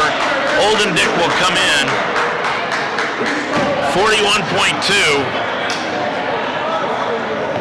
Colclusser has got 8 points in the ballgame. She's going to the line looking for 9. Put that one up, hit the back iron. No. Rebound taken down by the Lions Schoolfield, and a foul is going to be called over the back. And that's on Holly.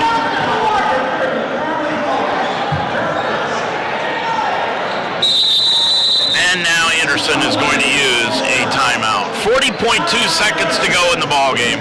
Your score, and this one's getting a little wild at the end, folks, so stick around. It's the Mount 87, the Ravens 73 on UltimateSportsTalk.com. Official Investigations and Security Services in Cincinnati is your official provider of investigative, surveillance, and process servicing, uniformed, armed, and unarmed security services, executive protection, and bodyguard services. Official Investigation and Security Services is not only licensed in the tri-state area, but also Georgia, Tennessee, Michigan, West Virginia, and Texas. Not only private investigation services, but also mobile notary public services and more. Call Official Investigation and Security Services in Cincinnati, 844-263-3424. 40.2 seconds to go in the ball game. And to be quite honest, folks, John Ginn has, in my opinion, a reason to be upset because the officials called this game one way the first 3 quarters, and then this 4th quarter, it has just been completely different. Schoolfield, line left, put it up, no good.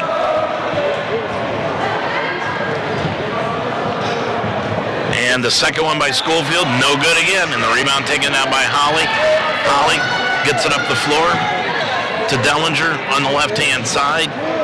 Anderson playing with 4 players because everybody else is fouled out. Dribbling it down on the left-hand side is Turner. Turner back out to Dellinger, inside pass stolen away by Schoolfield. 20 seconds to go. Schoolfield's going to go all the way for the layup, lays it up and in. Schofield's got 2, 89-73. Dellinger in the backcourt. Dellinger top of the key, foul called on Murphy. And now a technical foul has been called against the entire Anderson bench.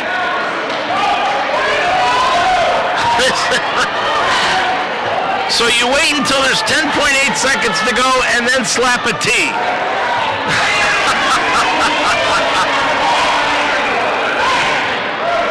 Oh, boy. If you were going to do that, you should have done it back at about the 2-minute mark when John Ginn was just going bonkers.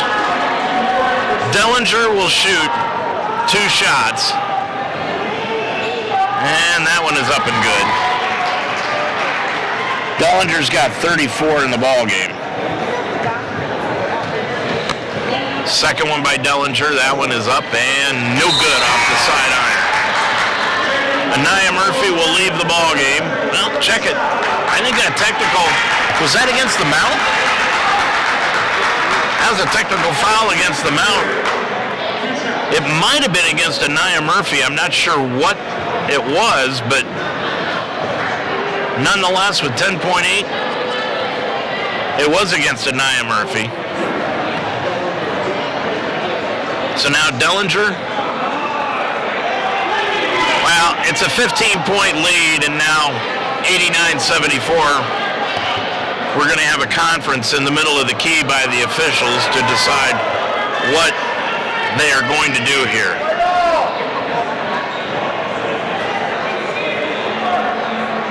And quite honestly, I'm not quite sure what they would even be discussing at this point in time. With 10.8 seconds to go, there's not a lot that they can do that is going to change the outcome of this one. And now Dellinger, I guess they're going to give her another 2 free throws. And then Mount will get the basket, or then Anderson will get the ball. So Dellinger hits that free throw. She's got 35. Second one by Dellinger, good again. She's got 36. Dan Benjamin over talking to the official. And now the officials they were discussing which side of the floor it's going to be on. They're going to inbound it. So now Anderson will inbound it. Dellinger over on the right side. Cole Klesser, 6 seconds to go in the ball game. Dellinger's just going to stand there and dribble out the clock, and that'll do it. And that's your final score. Here from the Harrington Center, your final score, Mount St. Joseph 89, Anderson 76. The Lions even their record now at 3-3 overall, and they are 1-1 in the Heartland Conference. Meanwhile, Anderson falls to 1-5 on the year, and they are 0-1 in conference play. Your final score once again, Mount St. Joseph 89 and Anderson 76. We'll be back to wrap things up here from the Harrington Center after these timeouts.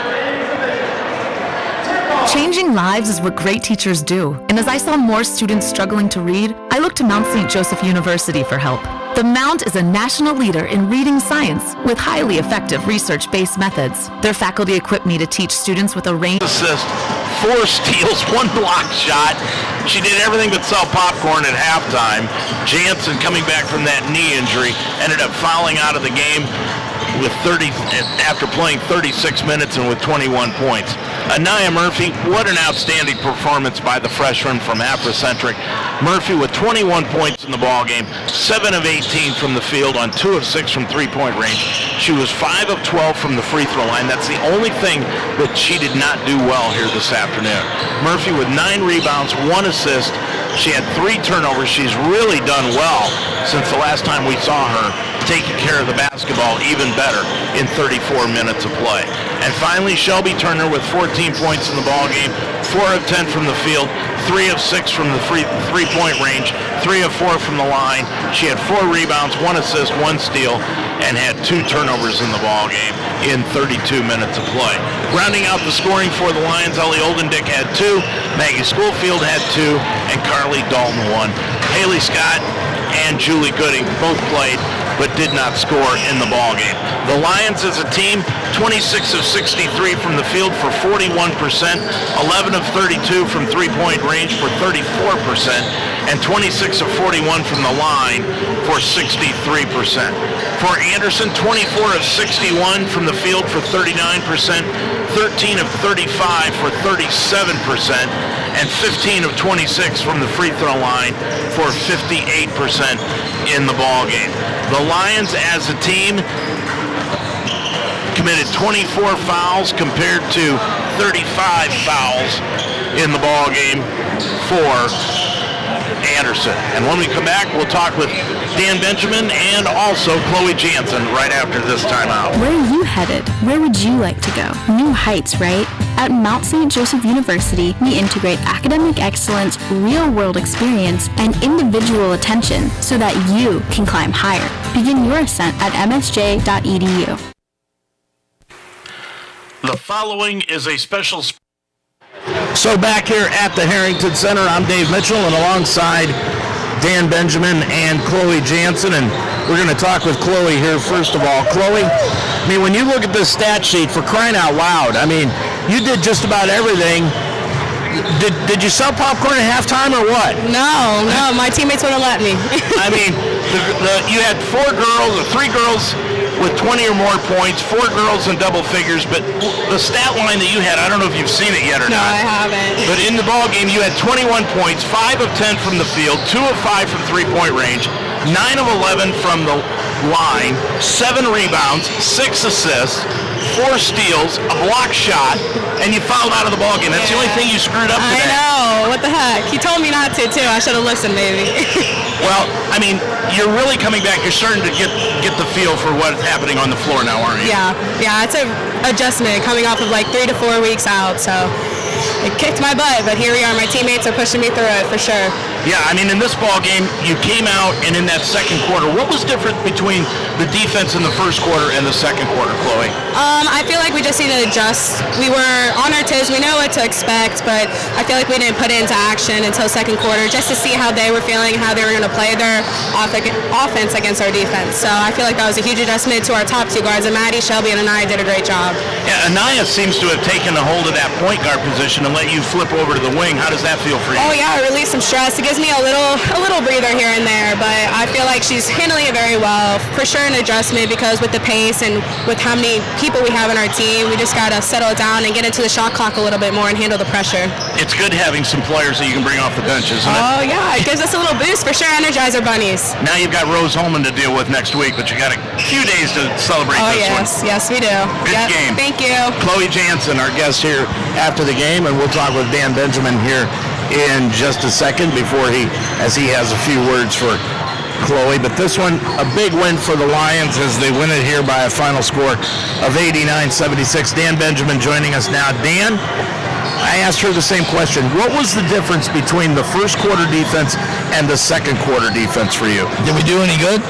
You did great. That's the question. Well, I see that, they have 70-some points, 76. We obviously didn't play great D throughout the whole game, but that's due to being tired and a short bench.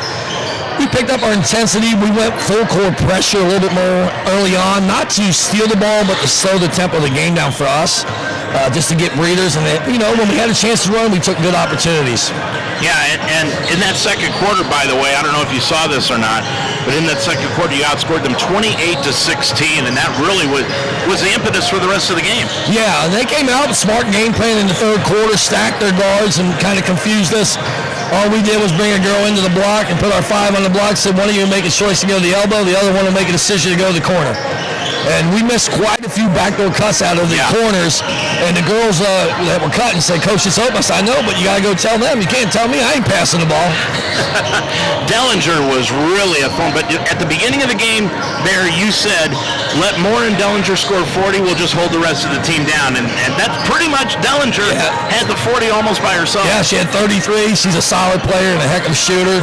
And we got one of those in Maddie. Maddie had a quiet 28. Yeah. I guarantee you nobody in this gymnasium would know she had 28. But, Dillinger's good. Peyton's good. They're doing a good job over there with their new coach. They went through some bumps and bruises like we did. He only had a short bench, like of a 9, I think, and we had 9. Without Mags, we had 8. We weren't going to play her much, but it was good to see her get on the floor and get a bucket after a year of surgery and rehab. So. Yeah. The one thing about this, Bear, is I know you kind of played it down early in the game, but this is a big win. Oh, yeah. Anytime you're in the conference, it is. And, normally in the past years, I'd be nervous as heck and be fired up. But you know what? I told myself I got to try and be a little calmer and let them have fun. If we win, we win. We lose, we lose. But if we play the right way, I'm all right with that. And then today we played the right way, and fortunately for us, we came out with a W. What do you think the big key was for you this afternoon?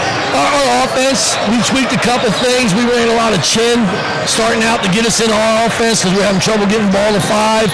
I wanted to get some more mismatches that allowed us to do that. I gave the girls the option to run chin all the way through or run drift or run chin all the way through and get into our away package. And that seemed to be very comfortable to them in practice. And we had a lot more movement. And if you noticed, when we stayed stagnant with the ball, our offense was stagnant. So we tried to get more movement. That really made us comfortable.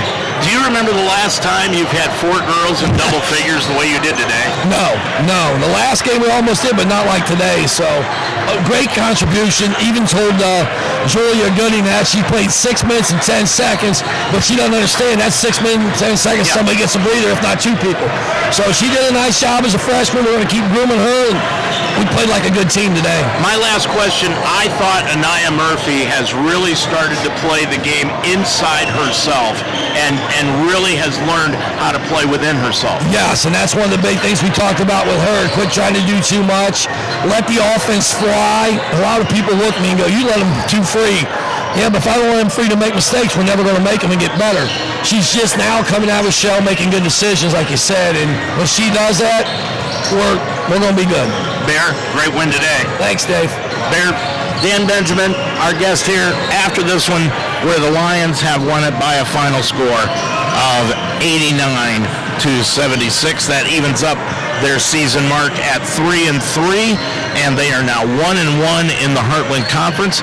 They have won 11 of the last 15 over Anderson, and they have won 14 of the last 21 games against Anderson, and broke a 2-game losing streak against the Ravens here this afternoon. But the next one coming up on January 22nd, and that will be at Anderson, and we will be bringing you that one at 1 o'clock on that January 22nd day. Our next broadcast coming up here in just about 20 minutes between the Mount St. Joseph Lions and the Anderson Ravens men's basketball squad. And when we come back, we're going to preview that ball game. We'll do that when we come back after this. Your shipping manager left to find themselves, leaving you lost. You need to hire. I need Indeed. Indeed you do. Indeed Instant Match instantly delivers quality candidates matching your job description. Visit Indeed.com/hire. Mount St. Joseph campus. It's the Roar Store. Located in the Harrington Center, the Roar Store is designed to meet the needs of our students, whether it's spiritware, gifts, or snacks. But the Roar Store is more. They offer everything from notebooks to laundry detergent, even brake fluid and tire repair, plus a wide range of food and drink. And it's just a walk away. It's not just a bookstore, it's an everything store. The Roar Store in the Harrington Center on the campus of Mount St. Joseph University. Changing lives is what great teachers do.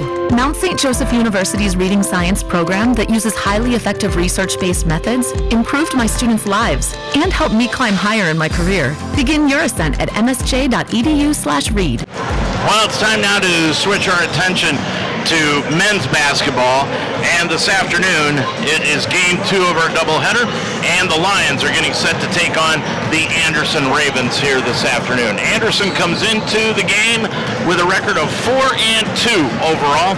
They are 0-1 in Heartland Conference play.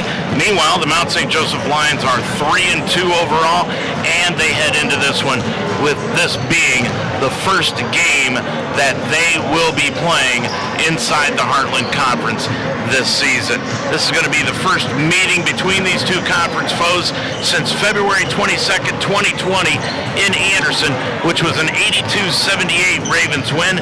They didn't play last year because of the COVID abbreviated schedule. The Lions are coming in off of a win last week over Asbury, Kentucky, 87-68.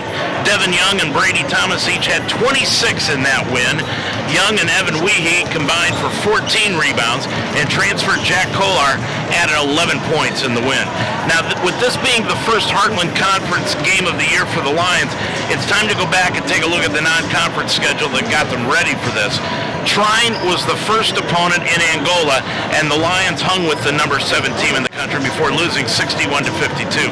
Later that week, the Mount traveled into Wilmington and beat the Quakers on their home floor 65-60, and that followed up with a win over Bethany 85-43 before losing to Heidelberg the following day 92-83. to 68. The Lions have not had a winning season since the 2017-18 season, when they went 17-9 and lost in the Heartland Conference semis against Hanover. And we had a chance to talk with head coach Toby Kerrigan about all that earlier today. Toby, as we head into this afternoon's ball game against Anderson, I want to go back to the Asbury game. Didn't have a chance to see it, so if you can, just give us a little synopsis of just how well the team played in that win 10 days ago. Well, we made some shots, and it always makes everything a lot better when you can make some shots. Thought we executed pretty well offensively, and Asbury does such a great job at changing things up. They go from zone to man, press a little bit, so you had to be able to adjust on the fly what they were doing defensively. I thought we did a good job of that, of getting in our zone offense pretty quick when they switched it up on us, and when they went man, we did some good things and shared the ball, and guys were making extra passes, and so like I said, everything looks good when shots are going in. And we did a good job defensively too. They got some guys that can really get going. So we were keyed in on them and did a good job on them.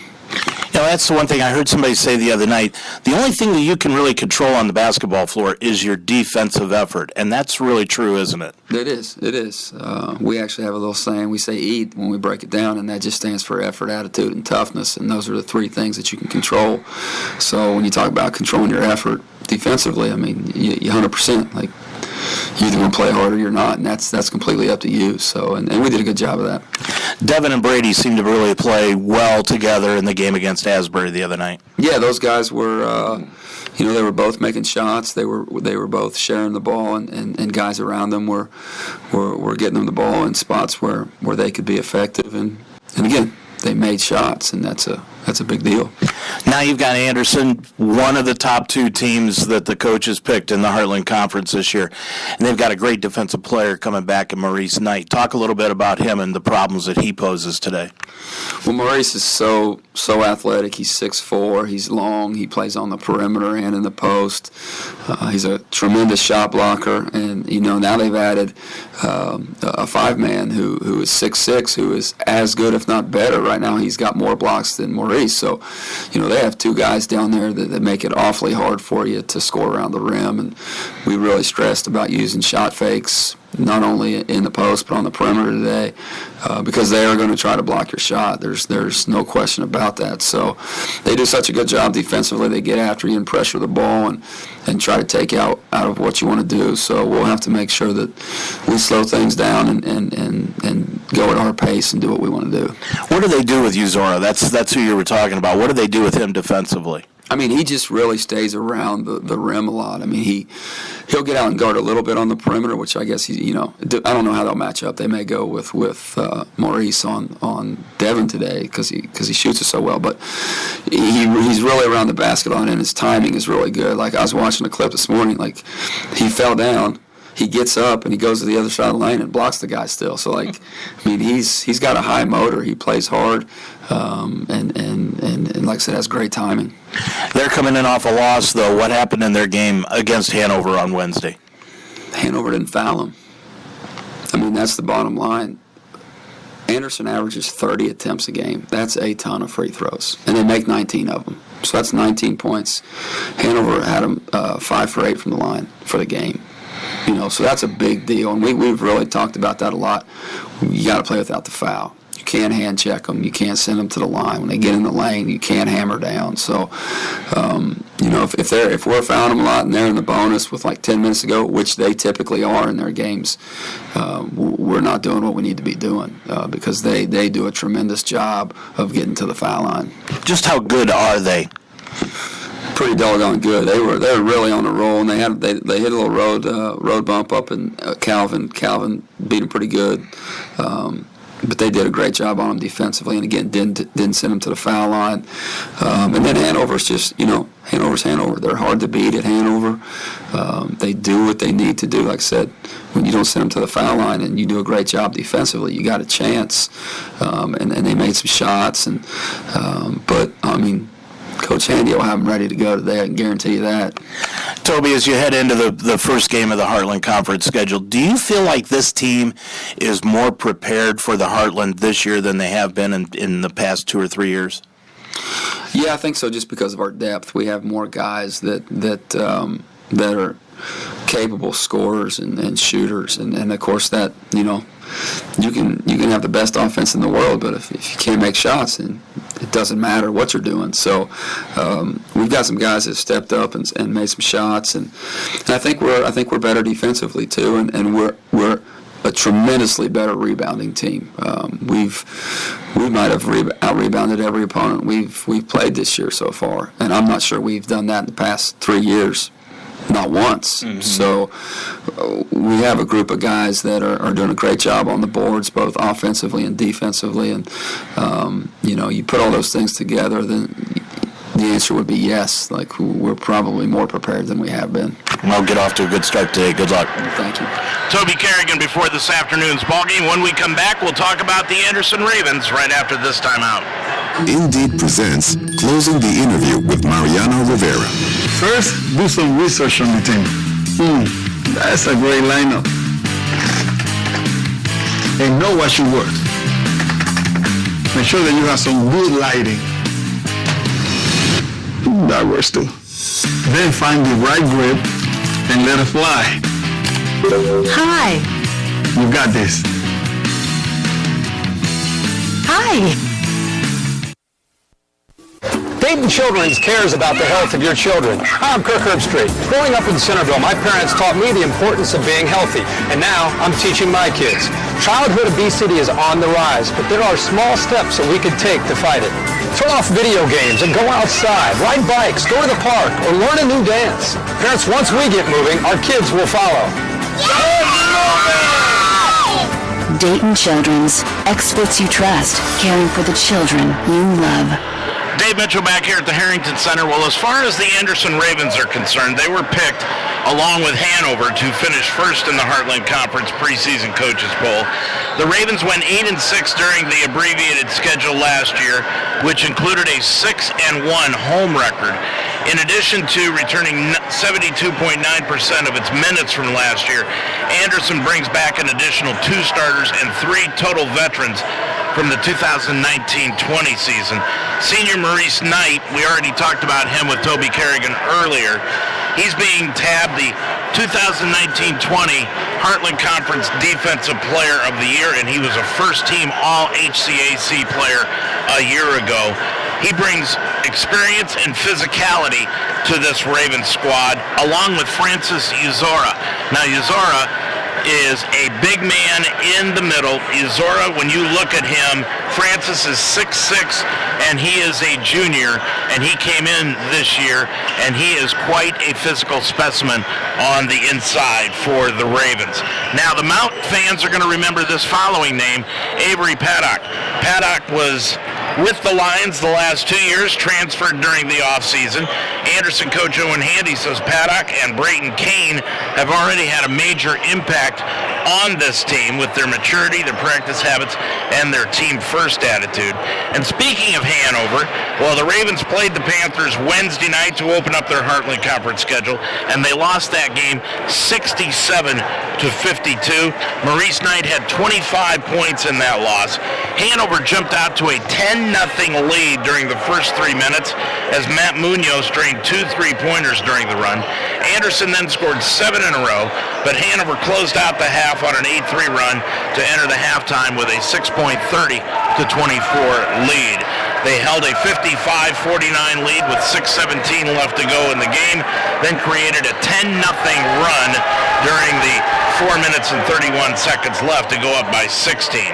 Anderson committed 21 turnovers in that game. They were outscored in the paint by 16 and second chance points by 9. The last meeting between these two ball clubs was on February 22nd, 2020 at Anderson. The Ravens won it by 4, 82-78. Anderson has won 4 straight over the Mount, and since 2010, both teams have won 10 of the 20 meetings. Owen Handy in his 9th year, 112 wins against 107 defeats, the head coach at Anderson. And for the Mount, it's Toby Kerrigan in his 11th year, 126 wins, 124 losses. He took over after the 2011-12 season and has won the Heartland Conference Coach of the Year twice and 4 championships. I'm Dave Mitchell. We are set to get this one underway. When we come back, it'll be the starting lineups and the opening tip-off between the Anderson Ravens 4-2, 0-1 in Heartland Conference play, taking on the homestanding Mount St. Joseph Lions at 3-2, and they will be playing their first Heartland Conference game. When we return, it's the starting lineups and the tip-offs here this afternoon from the Harrington Center on UltimateSportsTalk.com. The following is a special sports presentation of UltimateSportsTalk.com.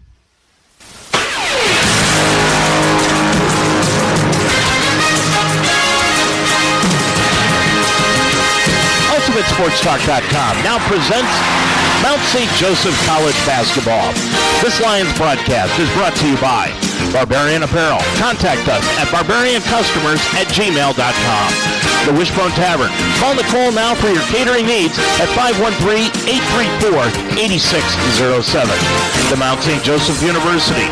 Iron sharpens iron. Call today at 513-383-9773. Dr. Libby Speaks. Call for an appointment, 513-246-8900. LIT Wellness. Call us at 513-659-3017. Indeed and Indeed Flex, coming to Cincinnati soon. Call 513-984-2274. The Roar Store on the campus of Mount St. Joseph University. And official investigators and security services. Call now at 844-263-3424. Mount St. Joseph University Sports is a presentation of UltimateSportsTalk.com. Now let's go to the floor for this Mount St. Joseph University game. It is basketball time here in game number 2 from the Harrington Center. Good afternoon, everyone. I'm Dave Mitchell. Good to have you along for game number 2 here on UltimateSportsTalk.com as the Anderson Ravens, 4-2 overall, 0-1 in Heartland Conference play, take on the Mount St. Joseph Lions at 3-2, and this is their first Heartland Conference game of the season. Let's check out the starting lineups. First of all, for the visiting Anderson Ravens, they will start at the forwards, number 22, Maurice Knight, a 6'4 senior. At the other forward is number 31, Austin Lyons, a 6'2 senior. In the middle will be Francis Uzora. Uzora is a number 44, and he is a 6'6 junior. At the guard positions will be Fred Shropshire, number 24, a 6'2 sophomore, and Tate Ivanyo. Ivanyo, number 20, is a 6'3 freshman. And now we've got a change in the lineup. Number 33, Alex Hunt, a 6'6 sophomore, will be starting in place of Austin Lyons. So it will be Knight, Uzora, Shropshire, Ivanyo, and Hunt for Owen Handy in his 10th year, 112 wins against 107 defeats. He is 77-69 in the Heartland Conference. And now for the Lions, Devin Young will start things off. He is a 6'6 senior at one forward. At the other forward will be Brady Thomas, number 23. Thomas, a 5'10 senior. Willard Cluxton will start at the guard position. He is number 3. He is a 5'9 sophomore. Evan Weehee will start at a forward today, number 30. He is a sophomore, and Spencer Kinnett, number 34, will be in the middle as 6'2 sophomore, number 34 for Toby Kerrigan. Ball is controlled by Anderson in the backcourt, and we are underway here at the Harrington Center. With the top of the circle is Alex Hunt. Hunt kicks it off right of the lane to Knight. Knight kicks it back outside to Tate Ivanyo. The freshman put it up, no good, and the rebound taken down by the Lions, Brady Thomas. Thomas will kick it up the floor to Weehee. Weehee against the man-to-man that Anderson starts out in. They're adorned in their black uniforms with gray numerals, gold and orange trim. Devin Young gets the pass knocked away by Maurice Knight. Knight kicks it back out to Alex Hunt. Hunt will bring it up the right side to Knight, top of the key. Pump fake, drives left of the lane, kicks it off to Ivanyo. Ivanyo drives baseline left, reverse layup on the right side, laid it up and in. Ivanyo with his first points of the ball game, and Anderson takes an early 2-0 lead. Devin Young with it on the left-hand side. Evan Weehee goes back out to Spencer Knet. Knet with it, top of the circle to Devin Young. Gets it over to Knet. Long right wing three from the top of the key, no good. And the rebound taken down by Alex Hunt. Hunt will get it up the floor into the front court. Gets it off to Knight. Knight on the left-hand side to Shropshire. Shropshire back out to Hunt. Around the horn to Knight. Now kicks it back out to Hunt. Top of the circle to Shropshire. Shropshire gets it over to Ivanyo. Ivanyo with 8. Gets it off top of the key to Knight for the three-pointer. No good. Rebound chased down underneath the bucket. Knocked free. Picked up by Uzora. Uzora with the ball. Gets it back outside on the left wing to Shropshire. Shropshire with it, top of the circle, top of the key now. Shropshire with the right-hand dribble, gets over to Knight. Long right wing three, came up short. Rebound Weehee. Weehee will bring it into the front court for the Lions. Dribbles it up to the right-hand side, kicks it back out to Cluxton. Top of the key, Young. Young hands it off to Cluxton. Now on the left wing to Brady Thomas. Thomas looking underneath against the man-to-man. Now Thomas is going to shoot left of the circle for the three, no good.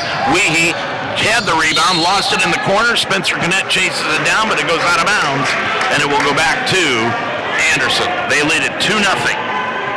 17:42 left to go in this first half. Now the Lions showing a 2-2-1 full court press. Knight in the backcourt, hounded by Cluxton, gets it over to Shropshire, back to Knight. Knight, the defensive player of the year 2 years ago in the conference, gets it back off to Hunt. Hunt, top of the circle with the left-hand dribble to Ivanyo. Ivanyo kicks it on the left-hand side to Knight. Knight back to Shropshire. Shropshire guarded by Weehee. Lobs a pass underneath to Uzor. Uzor with it, right at the lane, dribbles inside against Devin Young. Put it up at the shot clock buzzer. No good, and Young took down the rebound. Devin clears it off up the floor into the front court. And gets it off to Cluxton. Now top of the key, Weehee. On the left-hand side, Thomas. Left wing, Spencer Knet. Knet outside the three-point arc at the wing. Top of the circle to Devin Young. Looking underneath. Gets a bounce pass right at the lane to Devin Thomas. Nice move. Thomas gets it back outside to Knet. Knet down into the left corner. Pump fake Devin Young. 15-footer inside the arc. Got it.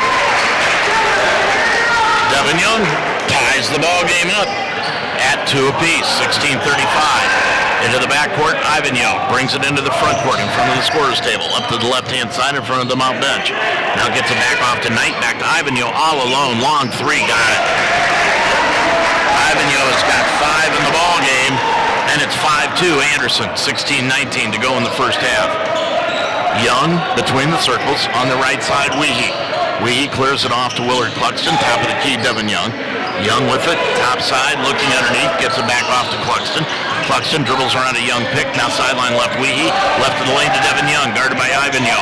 Young dribbles inside the lane, back out to Cluxton, underneath to an all-alone Spencer Knet, laid it up and in.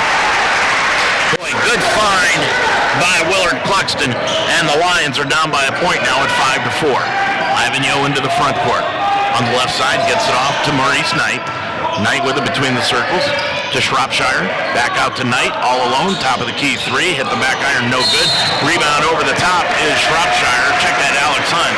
And Hunt picks up the foul as he tried to go over the top of a shorter Willard Cluxton. And now immediately we're going to have the media timeout. 15:36 left to go in this first half. Your score from the Mount. It's Anderson 5, the Lions 4 on UltimateSportsTalk.com. I wanted to grow my leadership skills, but with work and a busy life, how could I fit it all in? Then I learned Mount St. Joseph University offers a flexible master's program in organizational leadership.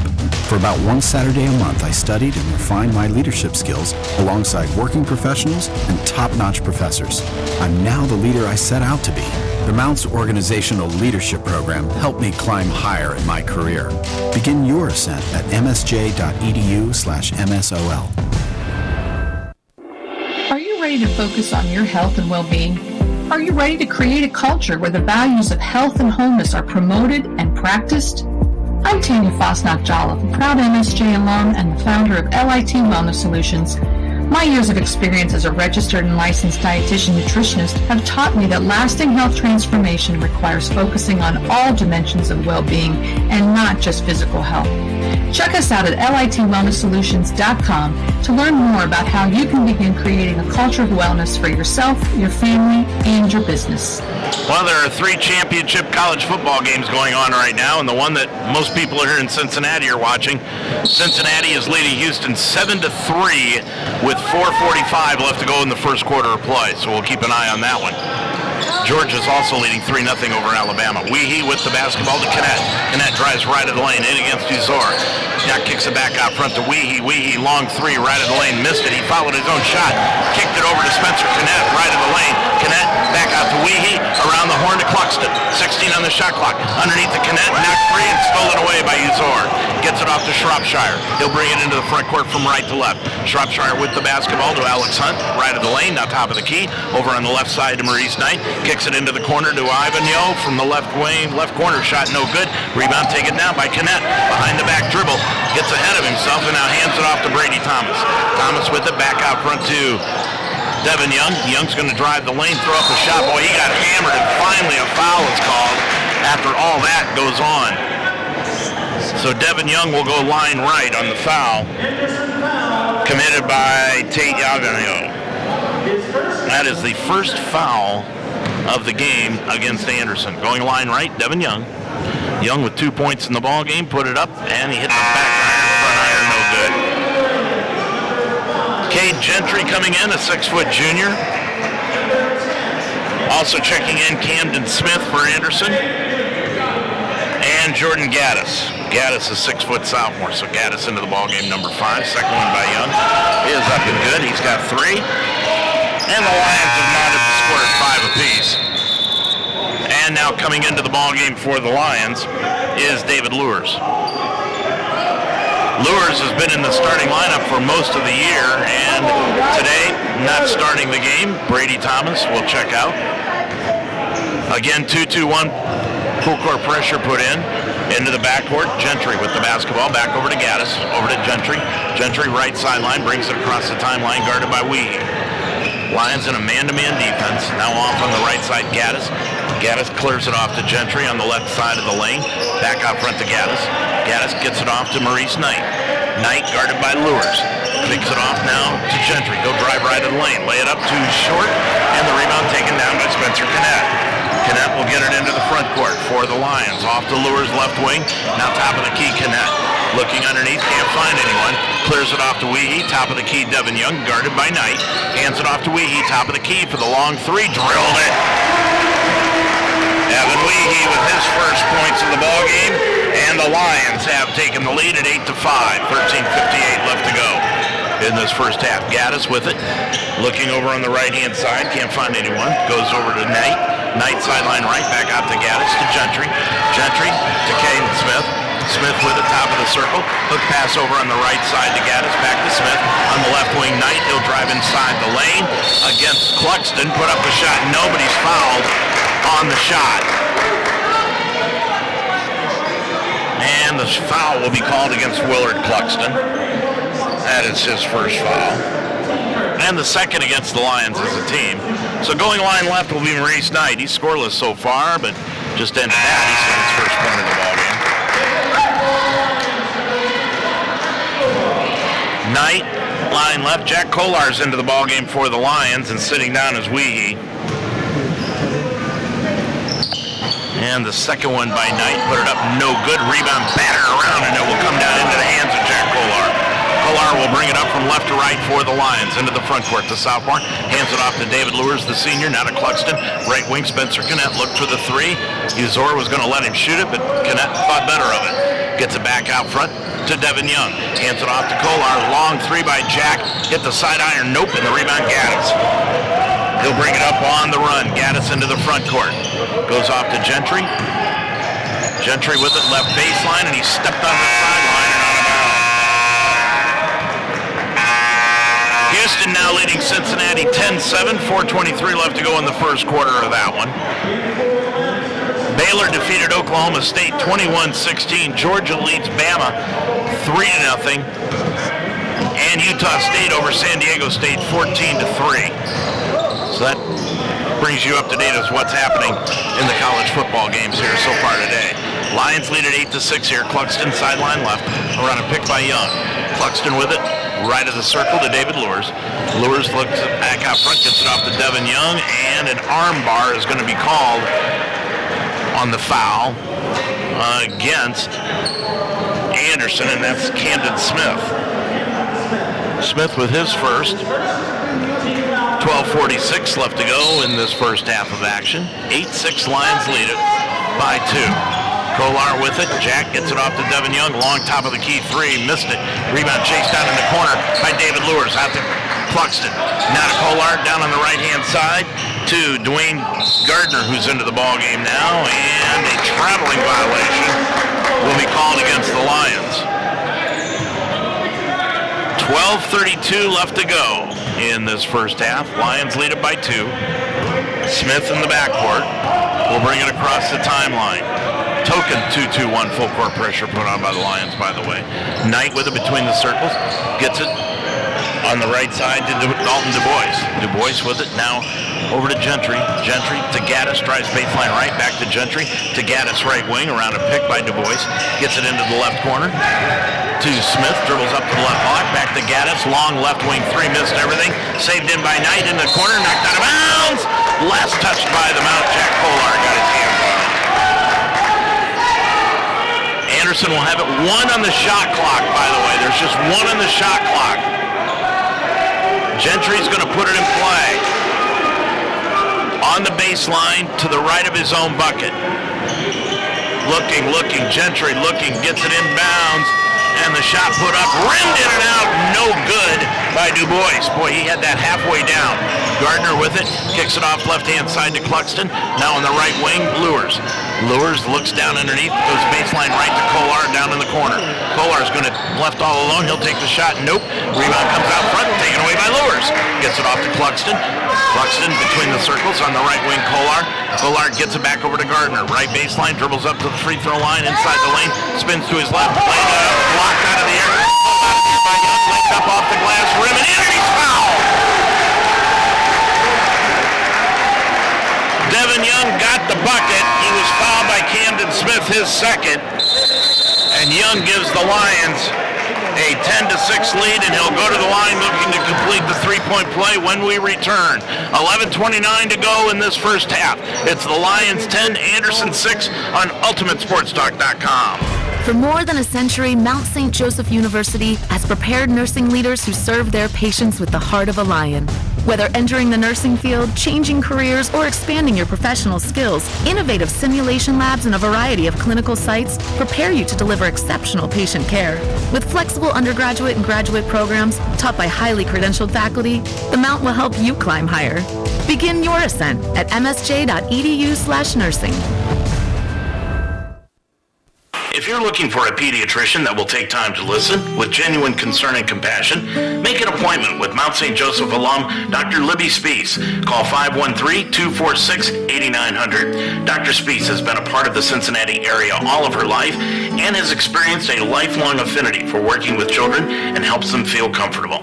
She gets to know the patient, not just their medical charts, but their interests, hobbies, likes, and dislikes. So become a part of the Spees medical family. Call today for an appointment. Dr. Libby Spees, 513-246-8900. 11 minutes, 29 seconds left to go in this first half of action. Devin Young had the basketball ready to shoot the free throw, and Gaddis jumped into the lane, so the official let him have it. And now Young will shoot the free throw. Got it. Devin with 6. Lions lead it by 5, 11-6. 2-2-1 full court pressure again by the Lions. Gaddis in the backcourt, looking things around, can't find anybody. Now gets it over to Shropshire, back to Gaddis. Gaddis brings it up the right sideline, out to Shropshire, who's back into the ballgame. Maurice Knight has yet to have a break yet. Gets it off to DuBois, right elbow. Now hands it off to Austin Lyons. Tried to put up the shot, blocked out of the air by David Lures. Lyons got it back though, out to Gaddis. Gaddis hands it off to Shropshire, 4 on the shot clock, free throw line jumper, got it. Shropshire with his first 2. It's 11-8. The Mount leads it as we're under 11 minutes left to go in the half. Weehee back out to Lures. Lures looks on the right-hand side, goes to Gardner. Gardner back out front to David Lures. He'll drive left of the lane, stops, spins. Left of the lane, back out to Weehee. Right wing for the three, partially blocked. Weehee got it back, though. Kicks it out to Lures. Left wing, three, got it! Boy, what a hustle play by Evan Weehee. And he really made that three-point by Lure possible. Into Lures, into the Lions. Lions will bring it up, and then Lures reached in and tried to knock the ball away from Lions, but he picked up the foul. Lures with his first. That is the third against the Lions as a team. Willard Cluxton out of the ball game now. Brady Thomas back in. Francis Uzor is back into the ball game. 6'6" junior swatter into the game. He may be the most dominating physical player in the conference this year. Gaddis with it, top of the circle. On the right wing, Shropshire. Bounce pass right of the lane. It goes to Knight, about 15 feet away. Cross court, left baseline. Gaddis from the corner. Hit the front iron, no. Rebound, Uzor tapped it right into the hands of Devin Young. Devin will bring it up the floor. Gets it over to David Lures. He'll reset the offense. Top of the key, Young with it. Gets it off into the corner to Dwayne Gardner. Gardner drives, reverse layup, laid it up, hung on the rim, got it, and he's fouled.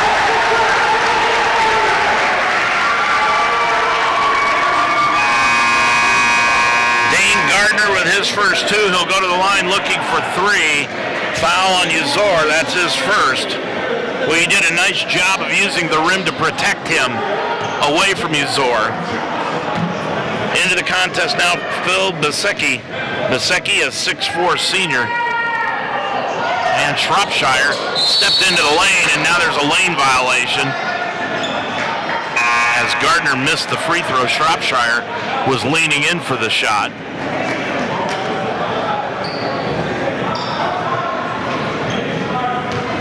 Gardner missed it, but they called the lane violation on Shropshire, so now Gardner gets the second one. The left-hander puts it up from line right. Got it. That's three in the game for Gardner. Now Spencer Kinnett is in, and getting a breather is Devin Young. Weehee, Thomas, Lures, Gardner, and Kinnett on the floor for the Lions right now as we're under 10 minutes to go in the first half.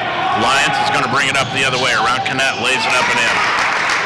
Boy, Lions just took the ball and went right to the bucket, right around Kinnett for the layup at 17-10. Weehee with it out front to Lures. Lures bounce pass right of the lane. It goes to Kinnett, looking inside, back outside to Lures.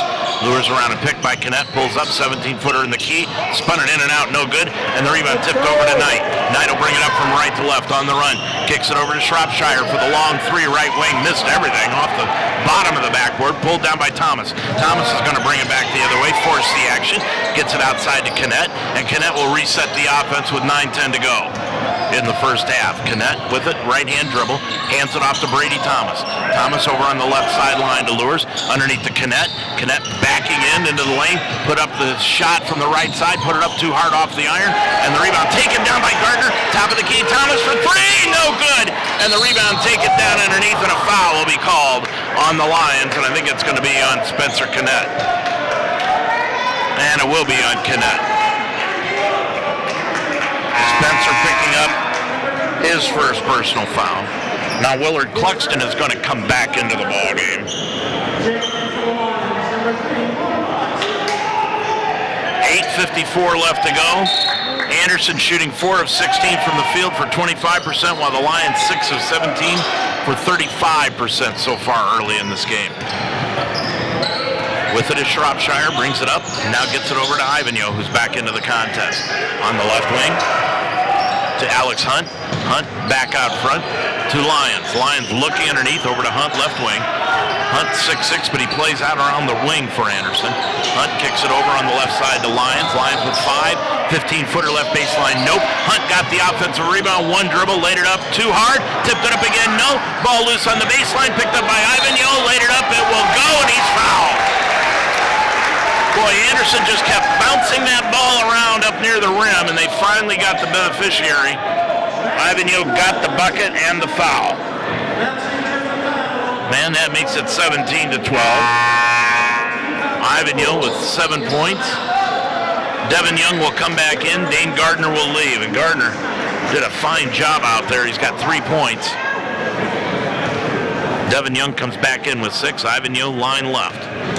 Trying to draw Anderson to within 4. Puts it up and got it. The freshman with 8. And it's 17-13. Lions lead it. Young gets it off to Thomas in the front court near the center circle. Bounce pass to Young, top of the key. Young with his back to the basket now gets it off to Brady Thomas, top side. Thomas almost picked up the ball, gets it off to Spencer Kennett, all alone three-pointer left corner. Nope. They're going to give him that shot all afternoon. Bringing it up is Shropshire for Anderson. Shropshire on the left-hand side to Alex Hunt. Hunt at the wing. Out front tonight, he's going to drive the lane in against Young. Put up the shot too hard. Devin Young got the rebound. Clears it up the floor into the front court to Spencer Kennett up the right sideline in front of the Anderson bench to the three-point arc. Top of the key, Brady Thomas. 7:35 to go in this first half. Lions lead it by 4. Bounce pass Young, right of the circle, out to Thomas. Thomas will drive left of the lane, pull up from 17 for the three-point, for the shot, no good. Thomas got his own rebound, and a foul is going to be called against Alex Hunt on the floor. No shot called, and that is going to be against Hunt. That is his first. And that's the 6th foul against Anderson. Check it, that's the 2nd. And we've got a timeout taken before the ball can be put in bounds, and the referee calls the media timeout. So we'll take one also. 7:27 to go in this first half. Your score, it's the Mount 17 and the Ravens 13 on UltimateSportsTalk.com. Now on the Mount St. Joseph campus, it's the Roar Store. Located in the Harrington Center, the Roar Store is designed to meet the needs of our students. Like when you need a textbook, students can order books exclusively online that they can pick up at the Roar Store through our new eCampus site. eCampus includes 2 different shipping options. Free online shipping to Textbook Delivery Hub located in the Roar Store, or delivered to your off-campus residence. It's not just a bookstore, it's an everything store. The Roar Store in the Harrington Center on the campus of Mount St. Joseph University. Well, that timeout gives us an opportunity to take a look at the college football scoreboard. Cincinnati now has regained the lead over Houston 14-10 at the end of the first quarter. Alabama and Georgia, defensive struggle. At the end of the first, it's 3-0 Georgia. And Utah State is leading San Diego State at the half 14-3. Louisiana shutting out Appalachian State 14-0 with 5:40 to go in the first half of action. Baylor defeated Oklahoma State in the Big 12 championship game 21-16, and that has implications on the top 4. 7:26 to go. Lions inbound the basketball to Kennett, top of the key. Weehee, long 3, top side, drilled it. Evans got 6, and the Lions lead it by 7 again at 20-13. Into the front court, Knight gets it off top of the circle. Shropshire over to Ivan Yo. Ivan Yo topside, Knight to Gaddis left wing. Gaddis guarded by Kennett. Gaddis picks up his dribble. Now feeds it right wing to Ivan Yo outside the arc. Down on the right baseline. Shropshire from 12 on the right side. Got it. And a foul is called. And the official says to Evan, you went in underneath him on the box out. Shropshire gets his 4th point of the ball game.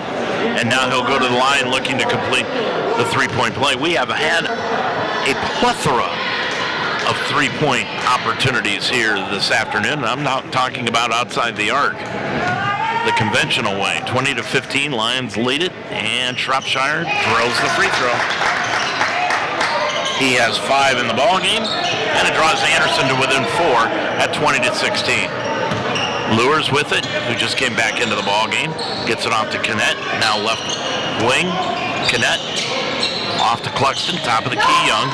Young wants to drive in against Knight, but Knight, great defensive positioning, holds that away. Cluxton down into the right baseline to Kennett, spins in, drops down against Du Bois, laid it up, nope, but a foul is going to be called on the play against Basecki. Basecki with the foul, that will be his first. And Anderson's already over the limit, 20-16. And going line right, Spencer Kennett. Kennett, 2 points in the ball game, making 3 as he drills that free throw. Spencer, on the year, shooting 47% from the free throw line, and that's surprising considering how good a shooter he is. But Kennett, 10 of 20 now, 50%. Now 10 of 21 as he misses that one. So Kennett misses it, but Anderson grabs the rebound. Shropshire into the front court. Lions with a 5-point lead. 21-16, 6:20 to go in the first half. Shropshire between circles. Shropshire with the basketball left of the front court. Around a pick by Knight. Double team. Hooks it back over to Knight. Left wing drives inside the lane, and a foul is going to be called on the arm bar again against the Lions, and that's going to be against Spencer Kennett. That'll be his second. And that's the sixth against the Lions as a team. Now Gardner will come in, and Kennett will have to leave with those two personals. Don't forget, next week we'll be in Terre Haute against Rose-Hulman. Lions will be off all week. Men and women doubleheader again here on Ultimate Sports Talk. Game time 1 o'clock with the first game. With it is Gaddis, right sideline. Picked up the dribble, out front to Shropshire. Drops it off underneath on the left block to Uzor. Dumps it off now to Gaddis, spins into the lane. Gaddis back to Uzor, and a 3-second violation is going to be called against Gaddis. He couldn't get out of the lane. Turnover against Anderson. That's just their second of the ball game. They have done a nice job of protecting the basketball here this afternoon after having 21 turnovers against Hanover on Wednesday night. Gardner, top of the key. Left wing lures for the three-pointer. Left wing, no good. And the rebound taken down by Maurice Knight. Knight will lead the break. They want to push it up the floor all the way to the line, to the lane. Laid it up right side. No. Uzor tipped it up. No. Rebound taken down by Cluxton. Cluxton will lead it the other way. Gets it off to Lures. Lures now backs it out front. Gets it off top of the key to Gardner. Right wing Cluxton. Over on the left wing Thomas for the long three. Nope, he hit it too hard. Rebound over the top of the backboard. Off of Knight's knee. Knight chased it down on the sideline. Lost it out of bounds. Back to the Lions. Owen Handy up arguing the call on the sideline. Coming back into the ball game is Cade Gentry. He played earlier, and Gaddis is out of the contest. 5:13 to go in the first half. Lions lead at 21-16. Inbounds pass to Cluxton, now over on the left side of the front court to Brady Thomas. Thomas with it, top of the key, Devin Young. Young wants to drive in. He's going to against Knight. Laid it up with the left hand on the right side. No good. And Ivanyo grabbed the rebound. Gets it up the floor. Almost lost the handle. Clears it off to Knight. Knight dribbles down to the left block, down to the baseline. Now spins in against Devin Young. And now Knight just bumped into Young too hard and committed the offensive foul. Maurice Knight with his first personal. That almost looked like something that Knight was trying to see how much they'd let him get away with. That's his first personal, so it really doesn't hurt anything. And Knight, one of the better ball players in the Heartland Conference, just seeing if he'll get a superstar call, and he didn't. 21-16. Young with the basketball, top of the circle. Now off to Gardner to the free throw line, left of the lane, stops, wants to put it up. He will put the shot clock knocked out of the air by Knight, and it will stay with the Lions with 13 on the shot clock. Thomas will put the ball in play. Right of his own bucket. Inbounds the ball to Devin Young. Now to Gardner to Lures. Lures will drive right of the lane, but before the drive, a foul is called on the play, and that will be against Shropshire. And it's his first, and the 8th against Anderson as a team. 4:27 left to go. 21-16. Gaddis is going to come in at the next opportunity. Lures put it up and in. David Lures with 4 in the ball game. Lures on the season, shooting 63% from the line. Missed that one. Rebound knocked around, and Uzor grabs the rebound. 22-16. Gaddis will bring it across from right to left. Gaddis up the right side, gets it off to Ivanyo. Ivanyo top of the circle to the left-hand side, to the wing to Knight. Dribbles down to the left baseline. Double team. Gardner, good defense out front to Gaddis. Long three, no good. Rebound, good box out by Gardner on Knight. Grabs the rebound.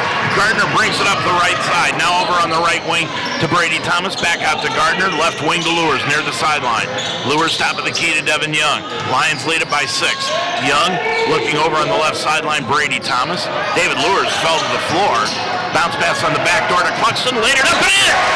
Boy, what a feed by Devin Young to Willard Cluxton. You see that all the time to Brady Thomas, but not to Cluxton, his first two. Lions lead at 24-16. Into the front court, Anderson Gaddis looking over on the left side. Knight and a foul away from the ball underneath will be called, I believe, on Dane Gardner. And, nope, check that. It's going to be on Brady Thomas, I believe. And with that comes a timeout. 3:33 left to go in this first half of action, and that foul was against Brady Thomas, his first. Your score, the Lions 24, Anderson 16 on UltimateSportsTalk.com. Every day is a great day at the Wishbone Tavern in the Delhi Plaza. The Wishbone Tavern still serves the best wings and burgers in town, but now they offer brunch on Saturday and Sunday starting at 10 a.m. And for your next event, use the Wishbone Tavern's party room, capable of holding up to 60 people. Contact Nicole for a reservation. With a menu full of fresh ingredients, hand-breaded appetizers, and a relaxed family-type atmosphere, your good time will begin when you walk in the door. The Wishbone Tavern in the Delhi Plaza, a proud member of the community, open Monday through Friday at 11, Saturday and Sunday at 10. 3:33 remaining in this first half of action from the Harrington Center in Cincinnati. I'm Dave Mitchell. 24-16 your score. Lions came into this one with a record of 3-2. Off a win over Asbury, Kentucky on November 23rd, 87-68. Anderson was one of the teams picked to win the Heartland Conference this year. They were tied with Hanover, and then they got beat by Hanover easily on Wednesday night, 67-52. And they desperately do not want to go 0-2 to start out the year. 24-16, Ivanhoe is line left, put up the first one, got it. Tate Ivanhoe with 9 in the ball game, 2 for 2 from the stripe.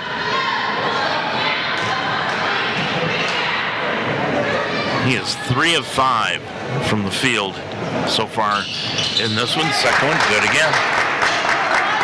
Ivanhoe first landed double figures here this afternoon. He's got 10. And it's 24-18. Lions lead it by 6. Young, sideline left Gardner between the circles, near the center circle Lures, down left of the circle Young, stolen away by Ivanhoe, came all the way from behind, he'll take it up and just drop it into the bucket for the 2. Devin Young never saw him there, and Ivanhoe came in from behind and stole the ball from him. 24-20, Anderson down by 4. Let's see if that gives Anderson a little hit of mojo. With it, top of the key, Lures with it, right wing, hands it off to Cluxton. Cluxton down into the left corner to Gardner. He'll dribble in left side of the lane. Back out front to David Lures for the 3, no good. Rebound, Gardner took it away from Uzar. Gardner back out front, down into the right corner. It goes to Lures. He'll drive the lane, dump it off to Gardner. Pump fake, laid it up, and he got hit on the arm. No call. Came down with it. And boy, there's going to be a scrum, and now a jump ball's going to be called. 3 seconds after the jump ball should have been called. Boy, oh boy, hopefully this is not going to turn into what the girls' game was in the last 5 minutes of that one. 24-20, jump ball gives it back to the Mount. 2:38 remaining to go. Thomas will put it in play, does to Young. Young right baseline. Young near the right block, backing in, stops, puts it up from 5, no good, and the rebound taken down by Ivanhoe. Ivanhoe will bring it up from right to left, kicks it off to Gaddis left wing. Gaddis looking underneath for Uzor. Uzor guarded, gets it back over to Ivanhoe, right corner, long 3, no good, and the rebound tapped around, comes down underneath to Austin Lyons, played it up and in. Boy, the Lions just continually were trying to tap the ball around, and now Anderson, don't look now, but they're down by 2. Brady Thomas with it near the center circle. 2 minutes to go in the first half. Bounce pass to Thomas. He'll put up the shot, blocked from behind by Gaddis, but a foul is called on Gaddis, and the official looked at Gaddis like he wanted to throw a tee his way, but he didn't. That'll be the first foul against Jordan Gaddis, and that's the 10th team foul against Anderson. So Thomas, he was already in the act of shooting, goes line right, puts it up, hits the back iron, bounces off, no good.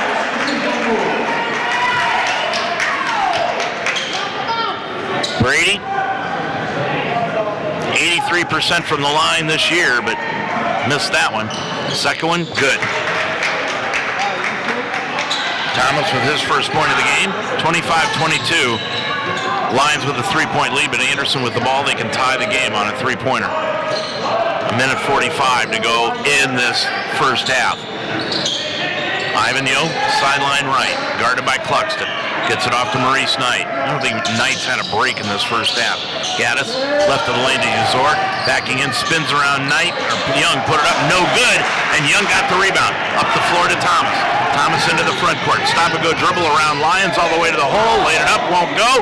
Rebound taken down by Gardner.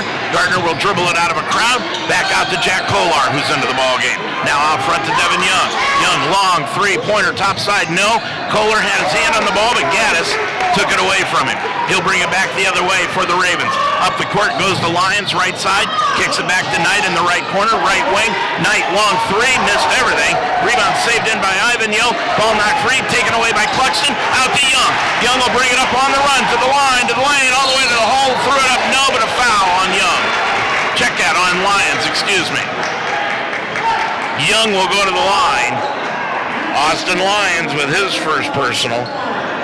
Anderson, long time ago, went over the limit, and Owen Handy giving the official an earful.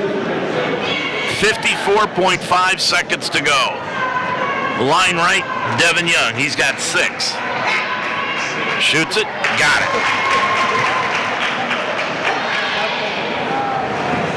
Devin with 7 in the ball game. He is 3 of 4 from the line, puts this one up, and that one is good again. Devin with 8, Lions by 5, 27-22. Gaddis in the backcourt, off to Lions, and Lions walk with the basketball. Didn't put the ball on the floor before he shuffled the feet. And the Lions have it back, up by 5, 27-22. 50.9 seconds to go in the first half. At halftime, we'll go over all of the scores in college football and basketball. Thomas, right elbow, pulls up, 15. Thomas missed it. Gardner tipped it back out to Young, missed the rebound, and it's taken down by Uzor. Uzor will get it up the floor to Gaddis, into the front court, hands it off to Knight, left wing, dribbles in against Brady Thomas. Knight with it, and an arm bar called against Brady Thomas. That is not a matchup defensively that is to the advantage of the Lions. Thomas on Knight. 30.1 seconds to go, and Knight goes line left. He is 1 for 2 from the stripe here this afternoon, and he has 1 point. 5-point Lions lead. Knight, first one, missed it. Rebound, Devin Young gets it off to Brady Thomas. Lions can hold it for the last shot, and they will. Brady Thomas pulls it out near the scorer's table. Lions are going to take the last shot of the half. Thomas looking in against Lions. Anderson in the man-to-man. 12 seconds to go. Top of the key, Devin Young. Hands it off. No, now gets it over on the right side to Kolar. Kolar drives the lane. Throws up the shot. No. Rebound, Gaddis. Gaddis with 3 seconds. Brings it the other way. Gaddis on the run all the way to the hole. Laid it up at the buzzer. Won't go. Hit the front iron. And that'll do it for the first half of action. And it's been a good one. Boy, we expected these 2 games here today to be really good, and they have been here from the Harrington Center this afternoon. As we head to the half, the Lions lead it by 5. It's Mount St. Joseph 27 and the Ravens 22 here on UltimateSportsTalk.com. Life should be enjoyed, so get up and start. At Iron Sharpens Iron Personal Training, they develop a healthy relationship with you and provide a positive, encouraging environment to train. The staff at Iron Sharpens Iron will set up a personal training system that fits you and you alone. And your first session is free. Are you ready to have fun and get in shape? Iron Sharpens Iron serves the greater Cincinnati area. Check them out at isi-pt.com. That's isi-pt.com. Or call them today at 513-748-1538. Sometimes circumstances require the services of a private investigator, and when that happens, contact Official Investigations and Security Services in Cincinnati.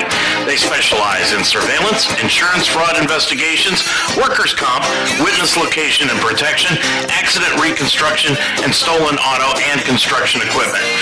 Official Investigations and Security Services also provides mobile notary services throughout the tri-state area. So for your needs, call the best. Courtesy, professionalism, experience, and results. Official Investigations and Security Services at 844-263-3424. Teaching is my calling. So when I needed to renew my license, I chose Mount St. Joseph University. The Mount offers the only program in the state of Ohio that allows you to combine 2 education endorsements to earn a graduate degree. In less than 2 years, I combined the reading and gifted intervention specialist endorsements. Classes were convenient, fully online, and I received personal attention from my professors. The Mount helped me climb higher in my career. Begin your ascent at msj.edu/Ohio.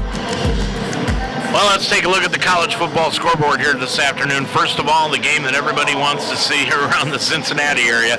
The Bearcats leading Houston 14-13, 9 minutes to go before the half. Boy, that would be a crushing defeat for the Bearcats if they can't pull this thing out against Houston and get into the Final Four. Alabama, number 3 in the country, on top of Georgia right now with 9 minutes, 53 seconds to go in the first half, 13-10. Appalachian State losing to the University of Louisiana 14-7, and Utah State has opened up a 21-3 lead over San Diego State before halftime. 13 minutes, well, it is after halftime, 13 minutes to go in the third quarter. Baylor has already defeated Oklahoma State 21-16. Michigan will play Iowa tonight at 8 o'clock, and Pitt takes on Wake at 8 o'clock. And last night, in case you missed it, Utah demolished Oregon to win the Pac-12 championship. In basketball action going on around the country today, college basketball action, and let's get to some final scores. Auburn defeated Yale this afternoon 86-64. Mississippi over Memphis 67-63. Seton Hall just had an easy time with Nyack 113-67. Wisconsin beat Marquette 89-76. It was Michigan over San Diego State 72-58, and Tennessee defeated Colorado 69-54. There are no games going on this afternoon. Tonight, Iowa State will be playing Creighton. Alabama takes on Gonzaga. That's at 8 o'clock on ESPN. Toledo goes to Michigan State to play tonight. Arkansas Pine Bluff will be at Baylor, and Grambling will be at UConn tonight to take on the Huskies. BYU will play at Missouri State, and the final game here this afternoon, Arkansas Little Rock will be going to Arkansas, the 10th ranked team in the country. Right now here at halftime, 27-22. The Lions on top of the Ravens by 5 here at the half. I'm Dave Mitchell. When we come back, we'll take a look at the team stats of this afternoon's ball game and the individual statistics when we return after this. You're a Lions fan. Own it. And we are the radio home of Mount St. Joseph Lions Sports, UltimateSportsTalk.com. Football, basketball, wrestling, volleyball, softball, baseball. We are Cincinnati's sports website and also the home of the Ohio Baseball Weekly Show every Monday night during the baseball season. We are the home of the Mount St. Joseph Lions, UltimateSportsTalk.com.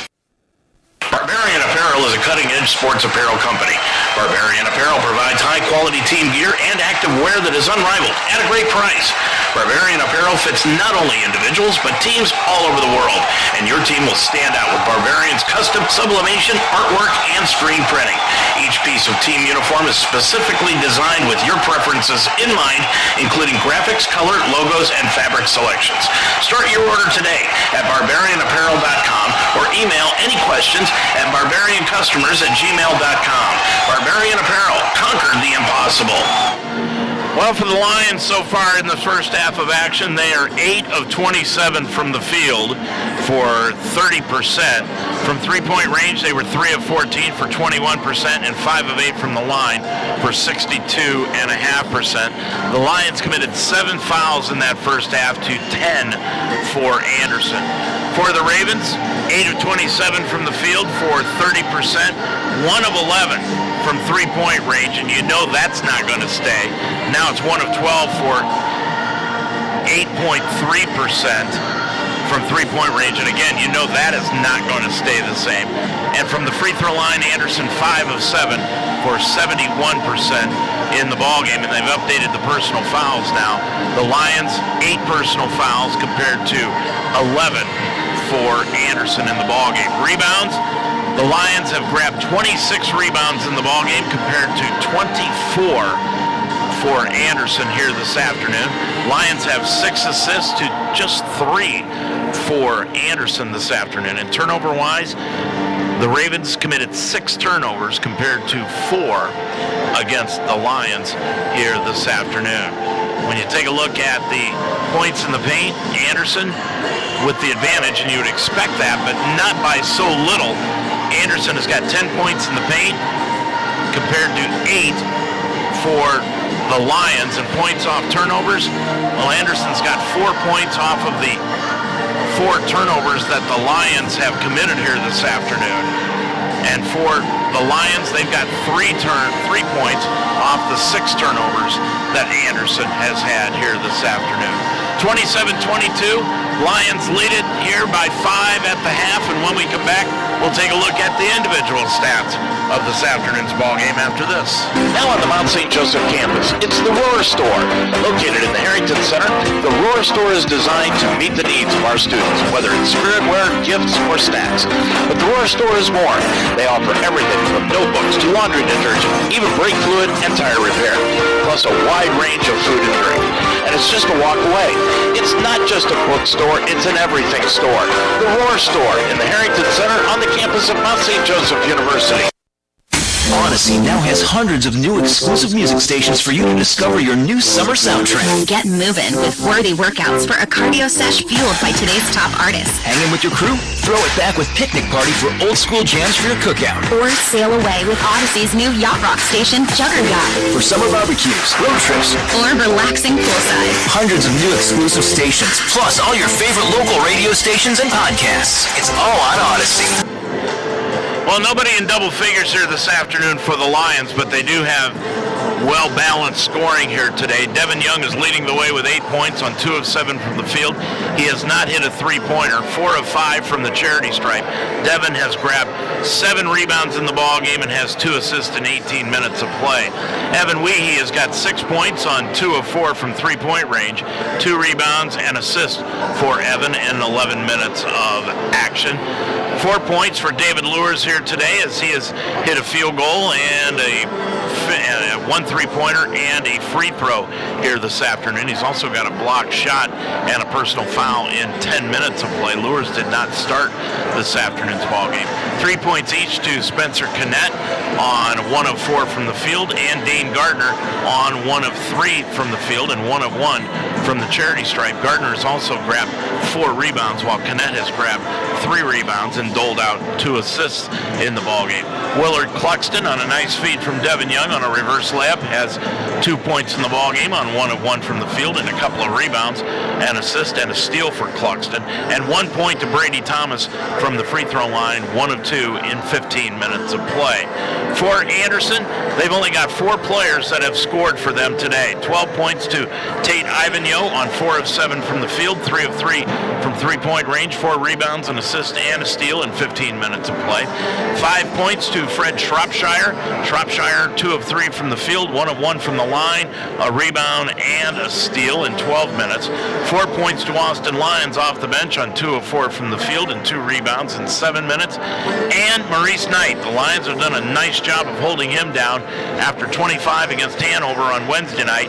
Knight 0 of 6 from the field, 1 of 3 from the line for just 1 point. Knight 4 rebounds, 1 assist, 1 steal, 2 blocks, a personal foul, and 2 turnovers in 19 minutes of play And Francis Uzor, well, he's at 0 of 2 from the field, 3 rebounds, no block shots in the first half of action. So like we said, the Lions doing a good job defensively of holding down Knight and Uzor in the first half of action. Foul-wise in the ballgame, really nobody in any foul trouble. The Lions have got 3 players with 2 each. That's Brady Thomas, Evan Weehee, and Spencer Kinnett. They've also got David Lewis and Willard Cluxton, each with 1 foul in the ballgame. And as far as Anderson is concerned, they've got 2 players with 2 fouls. That is Alex Hunt and Camden Smith, and then 1 foul each to Ivanyo, Knight, Shropshire, Uzor, Basicki, Lyons, and Gaddis. So all of them have 1 foul in the ball game. 27-22, the Lions lead it here by 5 at the half. And don't forget, next Saturday, the Lions will be back in action over in Terre Haute, taking on the Fighting Engineers. The Engineers have been doing a nice job this season, and they opened up their conference schedule today, but we don't have a score available on that. That will be a men and women's doubleheader, and that will get underway at 1 o'clock with the women's game, and then 3 o'clock with the men's game from over in Terre Haute next Saturday afternoon as the Lions take on the Rose-Hulman Fighting Engineers. One more quick look. Again, with 5 minutes to go in the first half, Cincinnati leading Houston 14-13. Utah State has opened up a bigger lead, a 20-point lead over San Diego State, 23-3.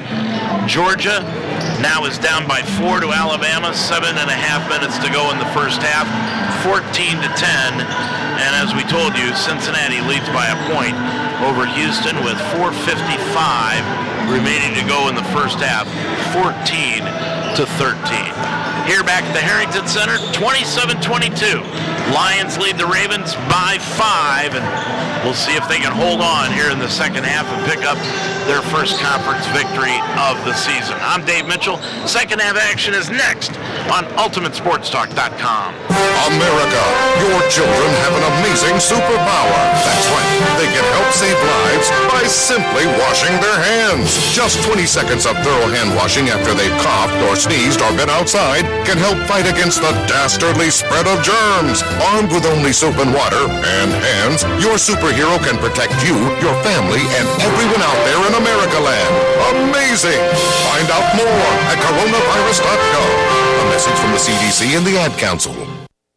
Now on the Mount St. Joseph campus, it's the Roar Store. Located in the Harrington Center, the Roar Store is designed to meet the needs of our students. Like when you need a textbook, students can order books exclusively online that they can pick up at the Roar Store through our new eCampus site. eCampus includes 2 different shipping options. Free online shipping to Textbook Delivery Hub located in the Roar Store, or delivered to your off-campus residence. It's not just a bookstore, it's an everything store. The Roar Store in the Harrington Center on the campus of Mount St. Joseph University. Life should be enjoyed, so get up and start. At Iron Sharpens Iron Personal Training, they develop a healthy relationship with you and provide a positive, encouraging environment to train. The staff at Iron Sharpens Iron will set up a personal training system that fits you and you alone. And your first session is free. Are you ready to have fun and get in shape? Iron Sharpens Iron serves the greater Cincinnati area. Check them out at isi-pt.com. That's isi-pt.com. Or call them today at 513-748-1538. 27-22, the Mount leads it by 5, and I'll be darned, Joe Lyon has made an appearance here this afternoon. I'm amazed, it's almost winter and he's not in hibernation. Lions don't go into hibernation, do they? I guess not, so forget that. Forget I ever said that. 27-22, Lions lead it by 5. Cluxton, Thomas, Kinnett, Young, and Weehee will come out onto the floor to start things for the Lions. Well, I got you back. Lions don't go into hibernation, do they? I don't think so either. I saw Joe Lyon and said maybe he was getting ready to go into hibernation. I thought better than that. Anderson will bring it in. They have the ball to start the second half. Knight will trigger it into Shropshire. He's on the floor with Uzor, Ivanyo, and Hunt, who's got the ball right now. Anderson going from left to right across your computer screen. Ivanyo against the Lions 2-3 zone now, right of the lane to Maurice Knight. Backs in against Knight, against Young. Fall away 10-footer by Knight, up and good. So you can tell what Owen Handy wanted to do at halftime, get the ball down low and beat it down low to Maurice Knight. They did it, and he's got his third point of the ball game, and it's a 3-point Lions lead. Thomas, right sideline, over to Spencer Kennett to the right corner. Kennett is going to drive in against Uzor, backs in at the right block, into the lane, turns to the baseline, looks back out front, gets it off to Weehee, 6 on the clock. Off to Thomas, bounce pass underneath to Kennett, laid it up, no, and the rebound taken down by Uzor. Clears it off to Knight. Knight on the run to the top of the key, line, left-hand side, Shropshire, left baseline. Clears it back out to the left wing to Knight, now top of the key, Hunt. Over to Ivanyo. Ivanyo now back out near the center circle to Fred Shropshire. He'll dribble around a pick by Knight, over to Ivanyo on the left wing to the top of the key. Hands it off to Hunt. Hunt with it, top side, over on the left sideline to Shropshire, left block to Knight. Knight with 6 on the shot clock, into the lane. Turn around, 5-footer, got it. Knight's got 5, and all of a sudden it's a 1-point lead by the Lions, 27-26. Young with it on the right side, Cluxton. Now goes left of the circle to Weehee, top side. Devin Young hands it off to Brady Thomas.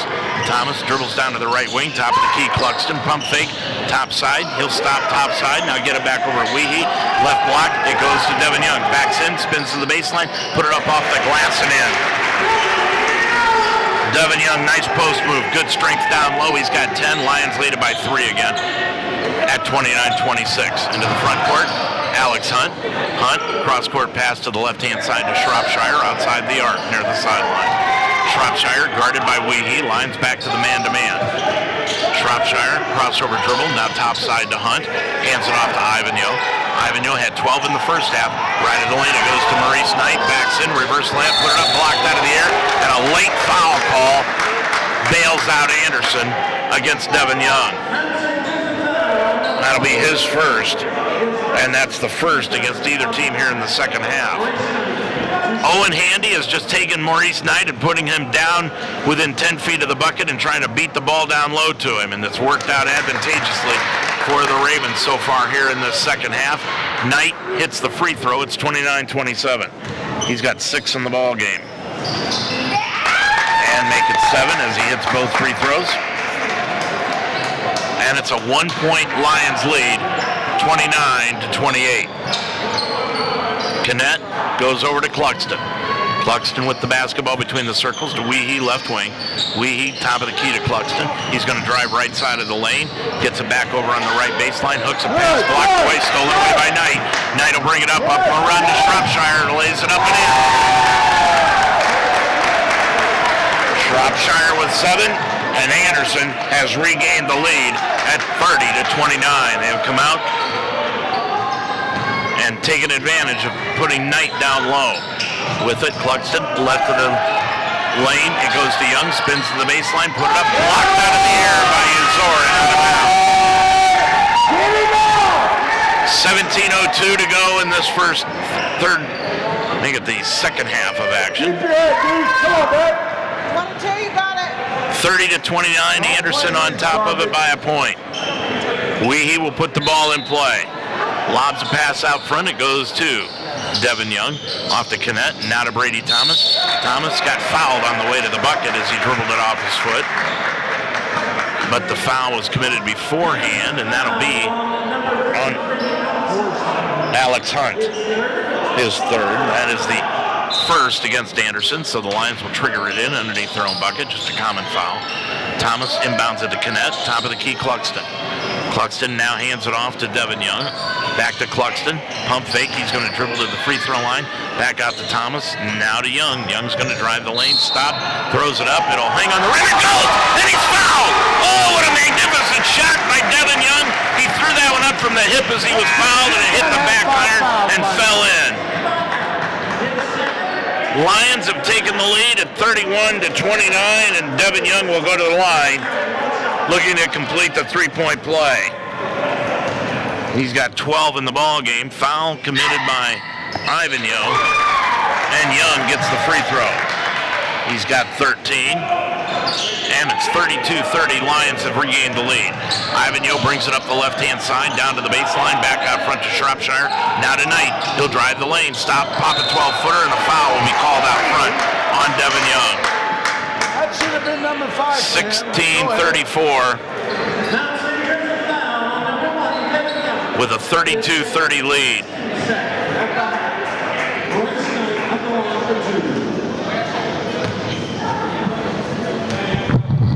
32-30 the score. And now it's 32-31 as Knight hits the free throw. Now Jack Kolar is coming in. Devin Young will have to sit with 2 fouls.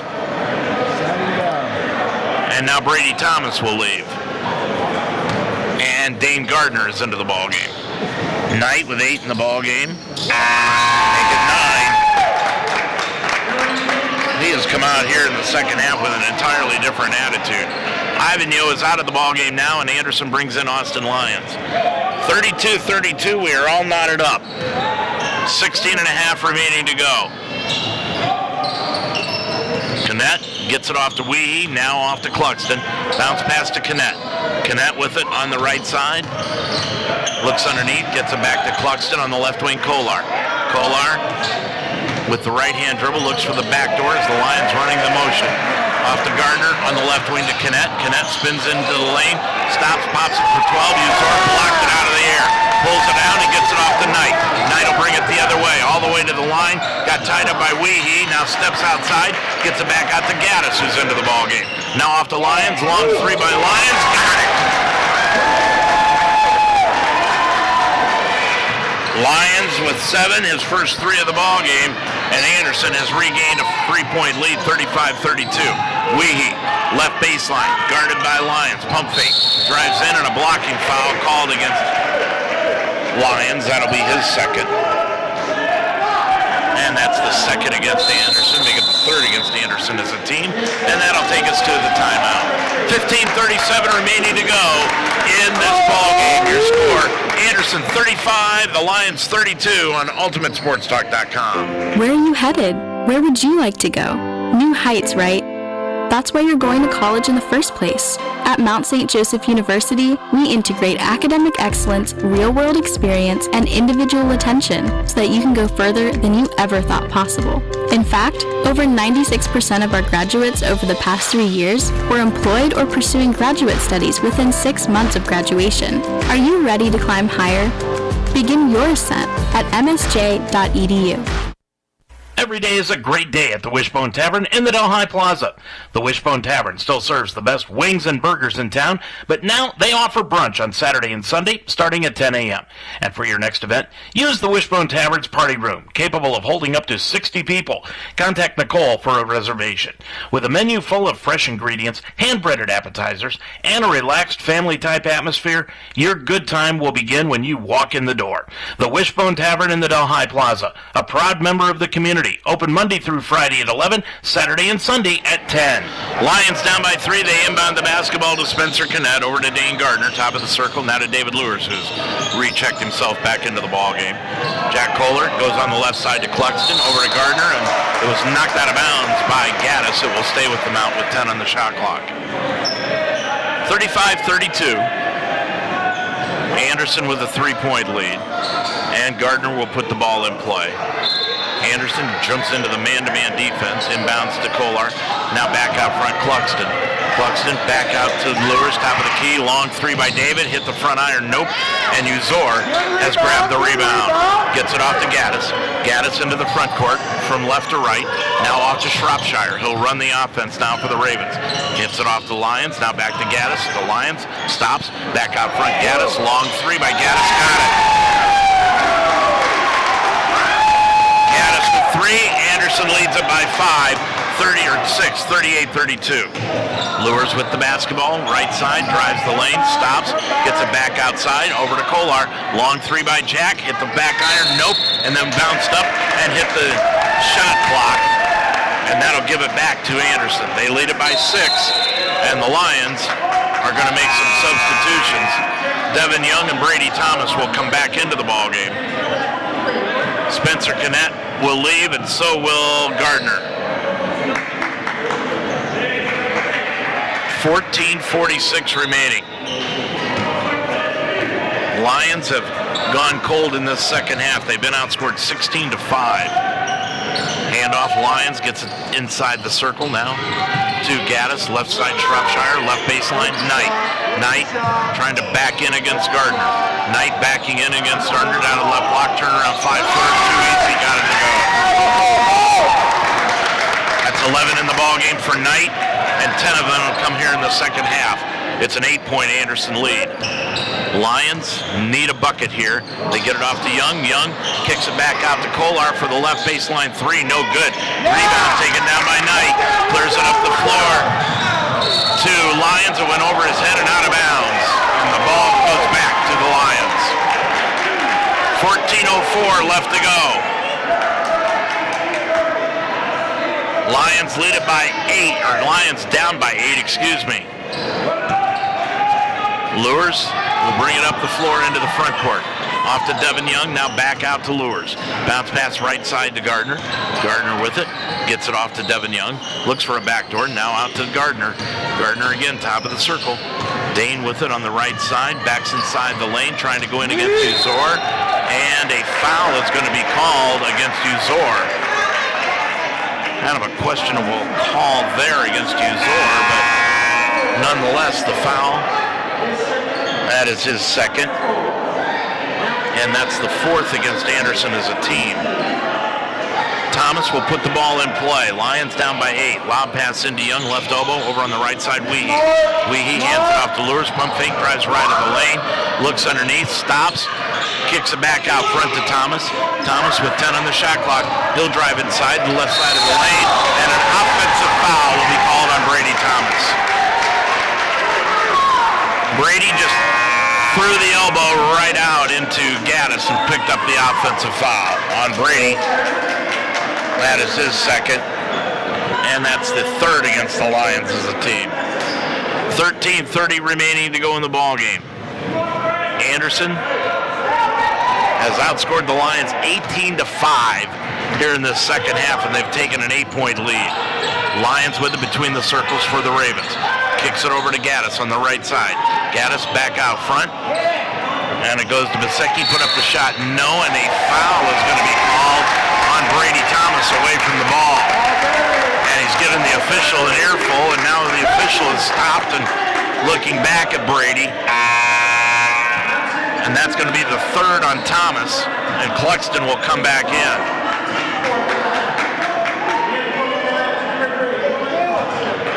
It's 4 on the Lions. And the inbounds pass stolen away by the Lions. Up the floor it goes to Kolar. Kolar stops, gets it off to Devin Young. He's going to stop left block, drives inside, and he puts it up and in. And a foul is going to be called. A flop is going to be called on Gaddis, I believe. And the Lions and the official's going to come over and talk to Owen Handy, but they gave Gaddis a warning on the flop. Owen Handy trying to get his 10 cents worth in here, but that was really a flop, and the official immediately told him to get up, and then after the ball went through the bucket, they issued the warning. 40-34, Gaddis into the front court.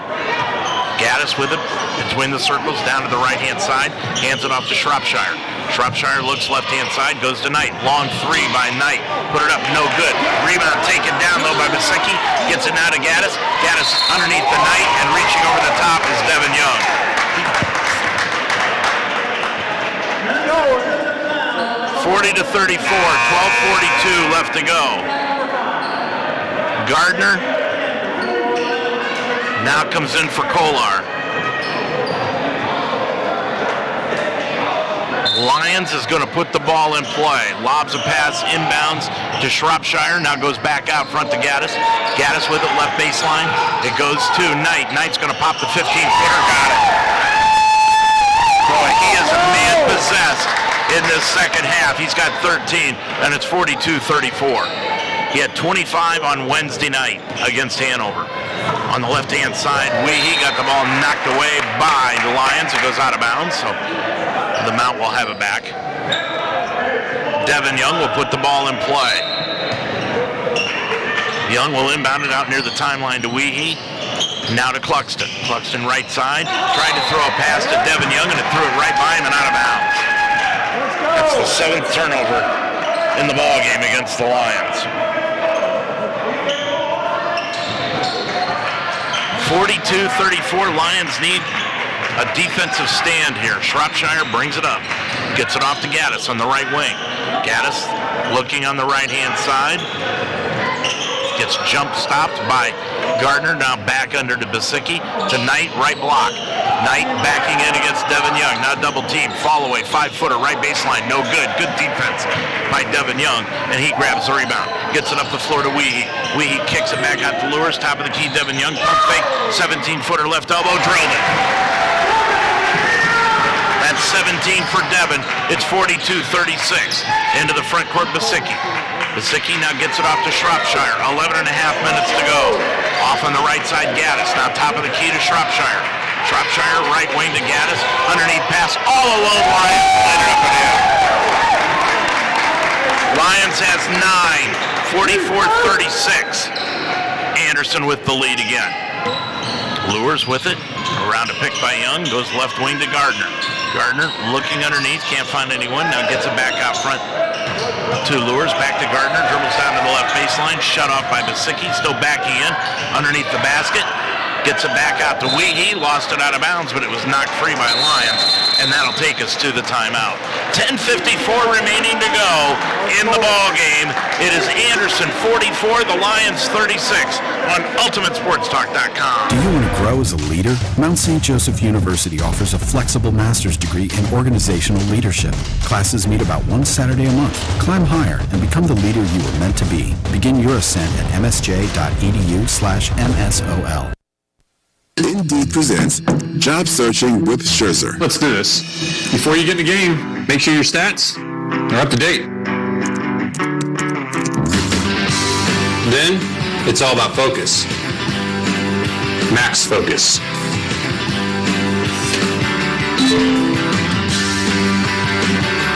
Yes!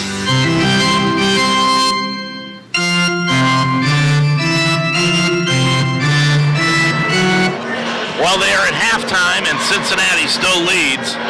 Houston 14-13 in that title game, and Alabama and Georgia, with a minute to go before half, are tied up at 17. 10:54 left to go here, and the Lions are down 44-36.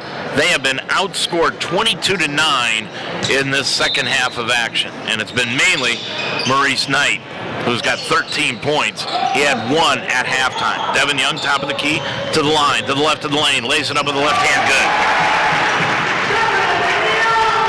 19 for Devin Young. Lions are down by 6 again at 44-38. Now they need a D. With it is Shropshire. Fred goes out to the left-hand side of the front court, hands it off to Knight.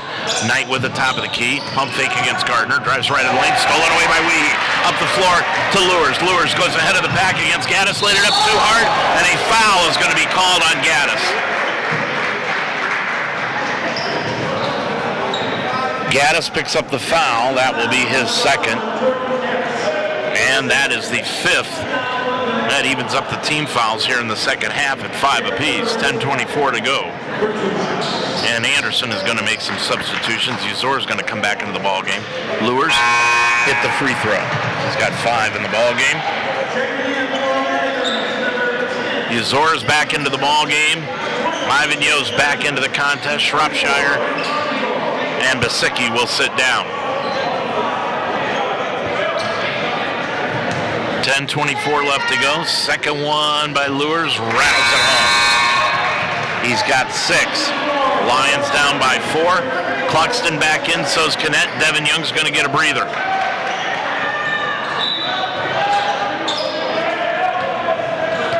So Kinnett comes in for Young. Cluxton was already in, I'm sorry. So with the basketball, Camden Smith, top of the key. He just came in off the night. Bounce pass to Uzor. Uzor hooks a pass underneath. Stolen away by Spencer Gannett. Good defense by the Lions. Up the floor, Weehee, right wing. Kicks it off into the right baseline to Gardner. And a hand check foul is going to be called on Gaddis. And that'll be the third personal foul on Jordan Gaddis. And that's the 6th against the Ravens. So that will put the Lions at the line for the rest of the second half. Cluxton will trigger it in. Gets it off to Kinnett. Now top of the key, Gardner. Hands it off to Lewis. Lewis is going to drive the lane in against Uzor. Back out front, Gardner. Gardner left of the lane. Down to the left block. 14 on the shot clock. Now to Weehee.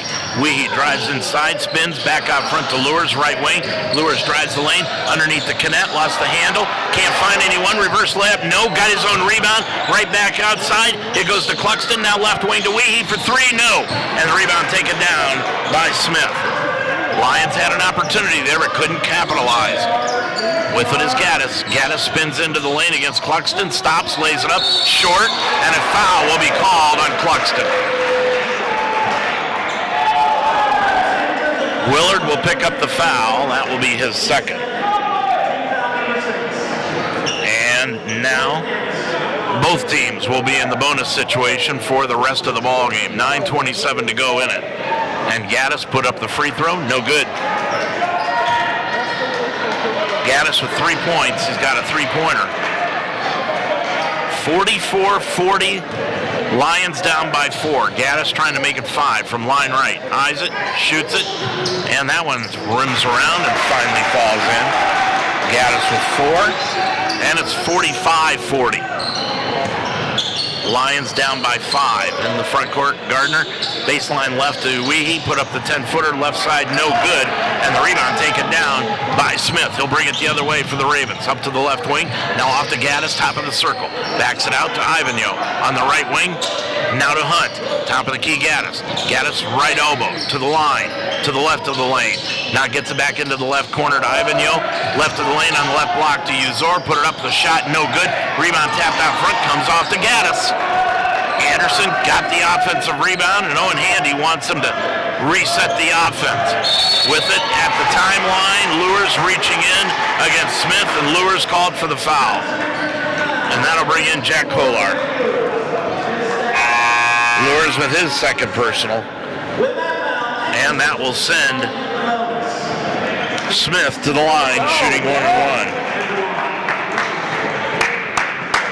Kolar into the ball game. 8:45 to go in it. 45-40. Smith missed the free throw. Rebound taken down by Spencer Kinnett. Clears it off to Weehee. Now to Gardner. Gardner's going to drive inside the lane. Backs up to the left of the lane. Now out to Cluxton. On the right baseline, Kolar. Underneath to Gardner. Gardner with it. Right of the lane. Backing in. Spins to the baseline. Stops. Tried to get her over to Kinnett. Knocked free. Picked off the floor by Uzor. Uzor will clear it up the floor to Smith into the front court. That's 8 turnovers in the game against the Lions. Top of the circle, Gaddis. Gaddis gets stopped, now stops on the left wing, kicks it off to Ivanyo, and Ivanyo was stepping on the sideline and was out of bounds when he caught the ball. 8:14 to go. It's a 5-point Anderson lead. And the Lions put it in play to Cluxton. Cluxton will get it off to Weehee, now to Gardner. Gardner with it on the left-hand side, Kolar. Kolar top of the key to Kinnett. Kinnett hands it off to Cluxton. Now on the left wing, Weehee, long three by Evan, around and out, no good. Gaddis got the rebound. Boy, that thing looked dead center and just came out. Gaddis kicks it off to Smith, now top of the key. Hunt hands it off to Ivanyo. Ivanyo with it on the right side, gets it off to Smith, to Gaddis to the free throw line, backing in against Cluxton, kicks it off top of the key to Hunt, left of the lane to Uzor. Uzor looking in against Kinnett, backing him down, gets it back out front to Gaddis, 5 on the shot clock. Gaddis left elbow, looking underneath, can't find anyone. 3 seconds on the shot clock, Gaddis threw it up, air ball, it goes back to the Lions. Great defense by the Mount. 7:28 to go in the ball game. Timeout. Your score: Anderson 45, the Lions 40 on UltimateSportsTalk.com. For more than a century, Mount St. Joseph University has prepared nursing leaders who serve their patients with the heart of a lion.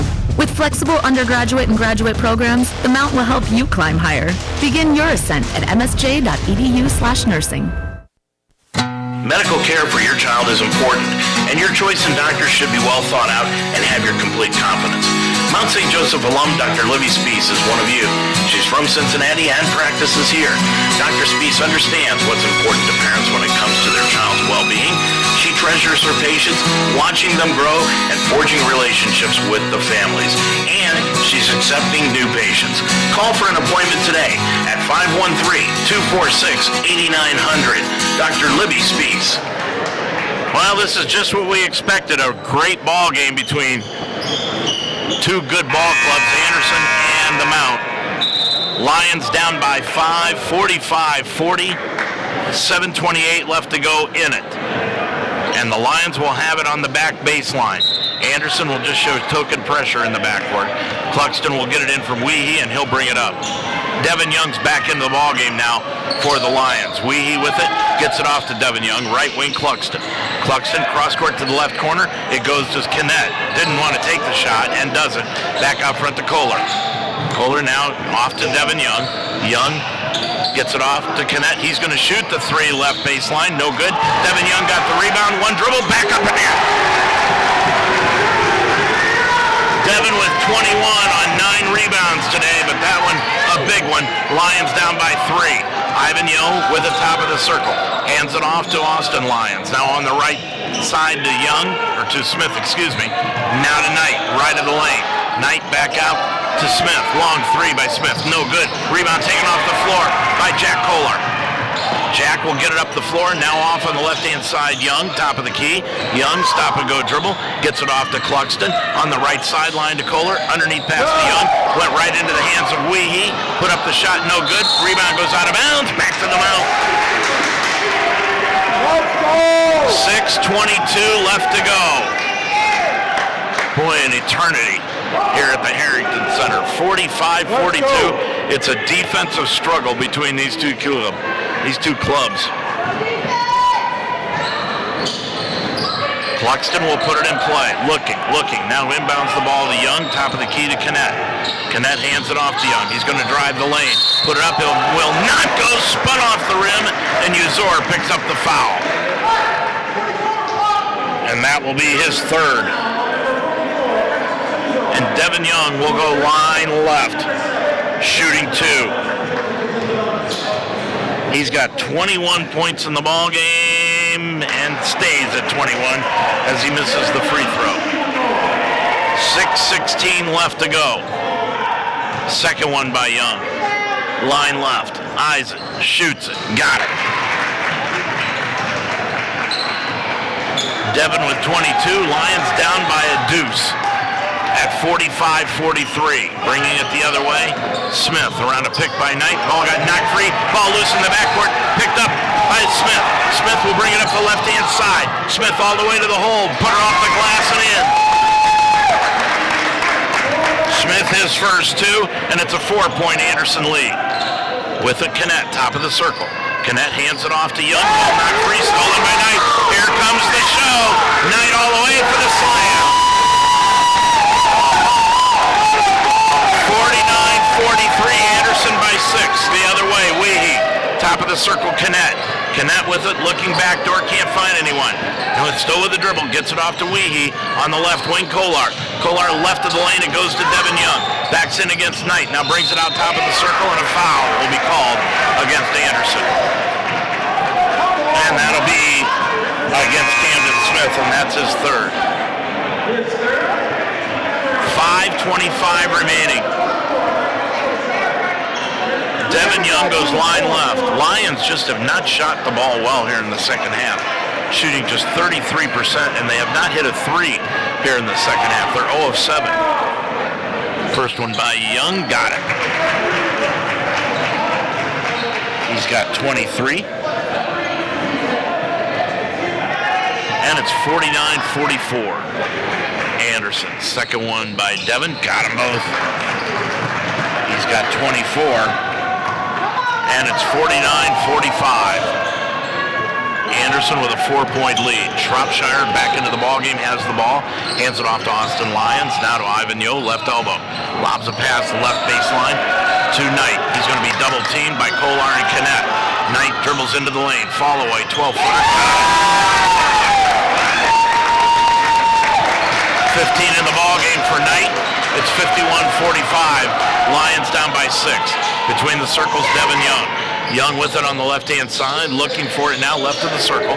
Can't find anyone. He's picked up his dribble, and now he'll take a timeout.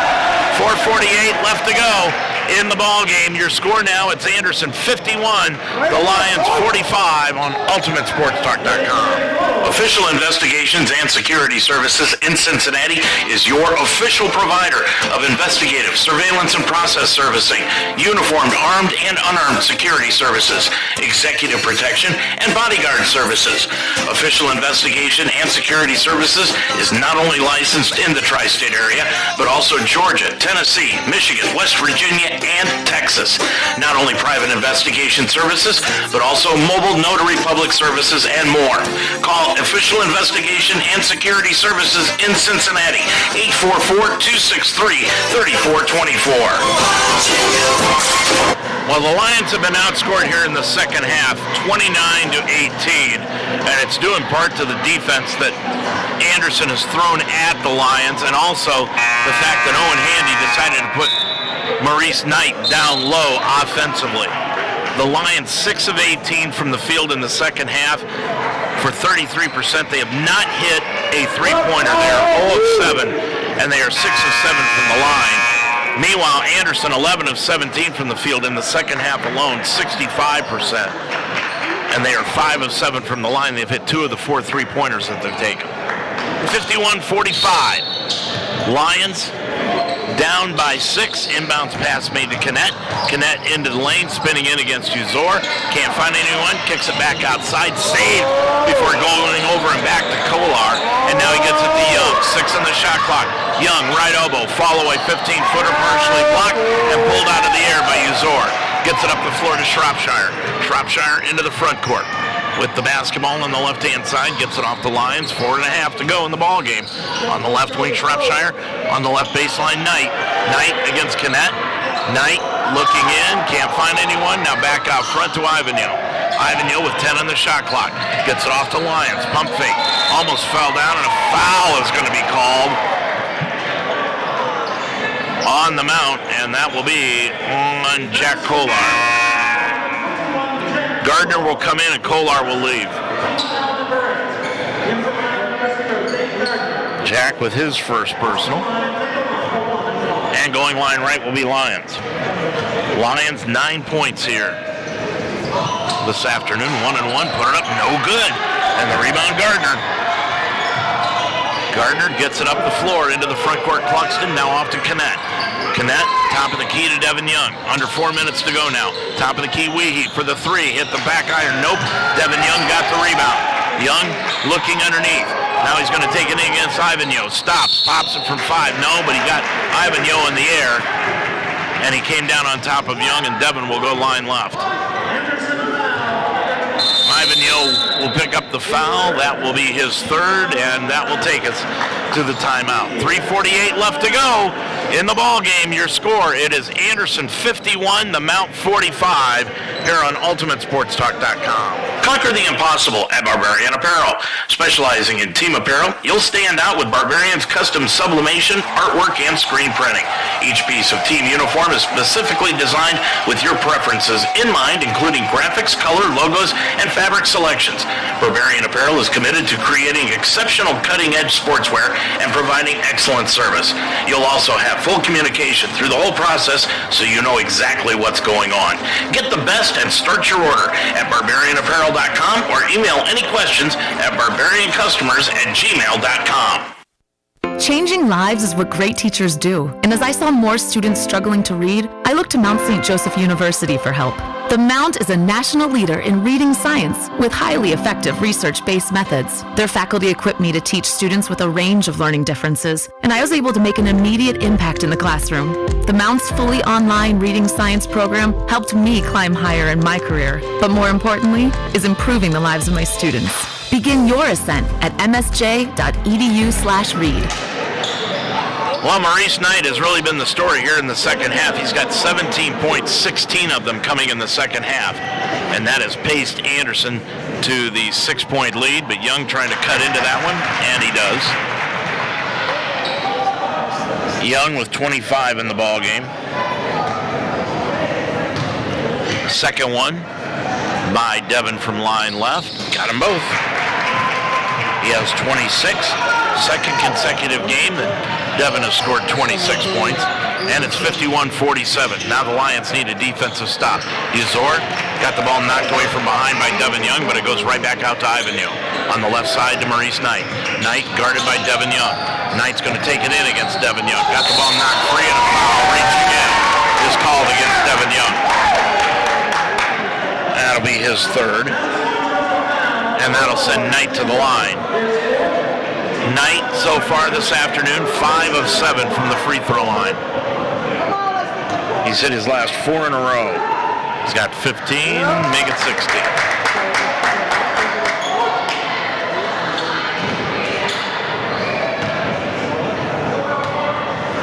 Second one by Knight is up, and that one crawls around. Uzor tipped it up, didn't go in, and Connect came down with the rebound.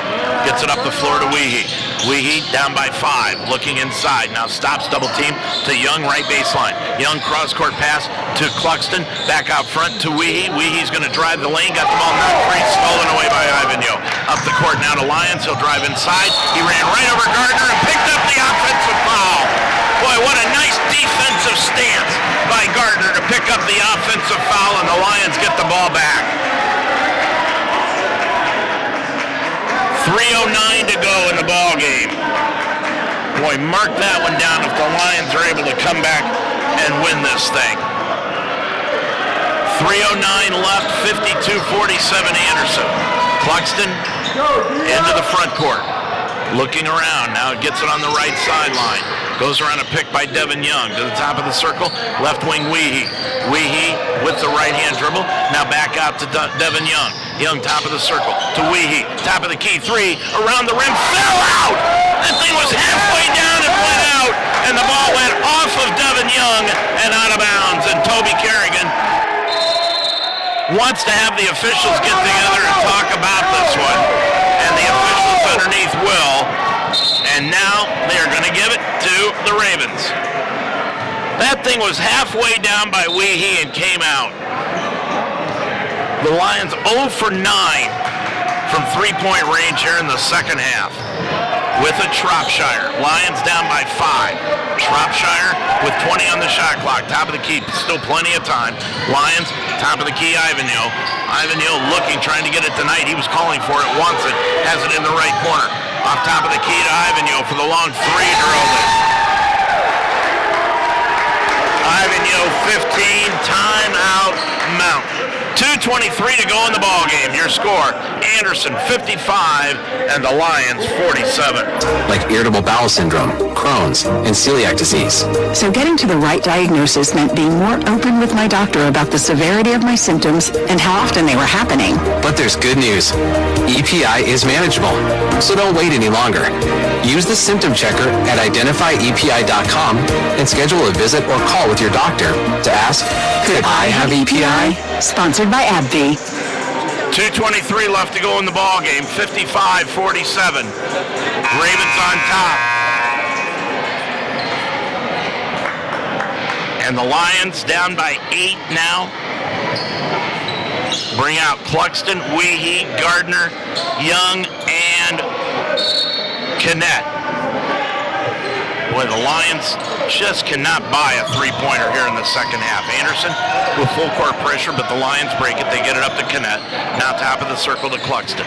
Cluxton with it on the right side, looking for Gardner. Now Cluxton clears him out. They want to go to the two-man game. Cluxton's going to drive inside, kick it back out to Weehee.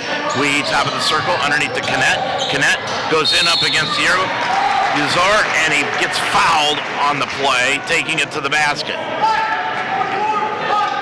And on Uzor, that'll be his 4th. 2:01 left to go. Connect goes line left. He's got 3. And he is 1 for 2 from the line here this afternoon. Puts that one up, crawls in off the front iron, back iron, and fell. Spencer with 4. That makes it 55-48.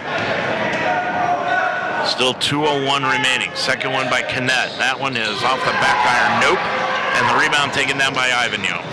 Gets it up the floor to Shropshire. Shropshire between the legs dribble. Guarded by Cluxton. Shropshire just trying to run some clock here. Clock now, shot clock at 15. Off to Ivanyo, double team. Ivanyo picked up by Weehee now. Ivanyo down to the left wing, gets it off to Knight on the left baseline.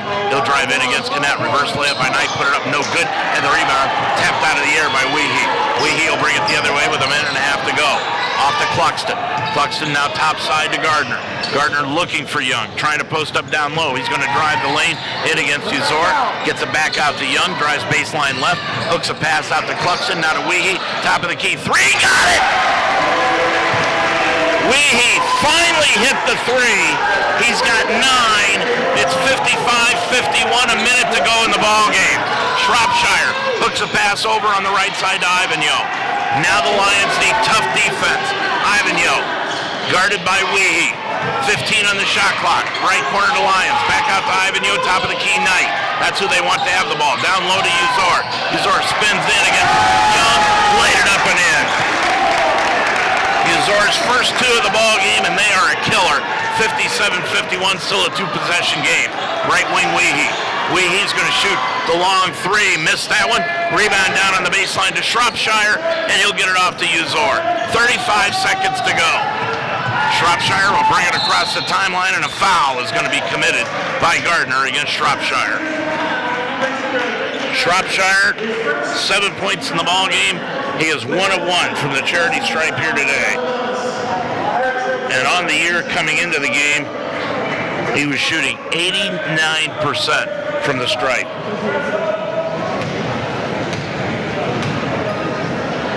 And he eyes it, shoots it, got it. Shropshire with 8 in the ball game. And now it is a 7-point lead, so it's a 3-possession game. 31.1 seconds to go. Now second one put up and in. Shropshire with 9. Lions, half minute to go. Inbound pass stolen away by Anderson, and that'll do it as Kinnett will follow Ivanyo. 27.2 left to go.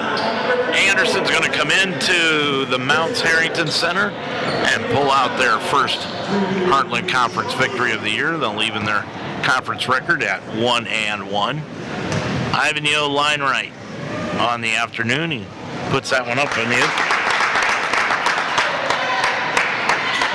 Tate Ivanyo 4 for 4. He's got 16 in the ball game.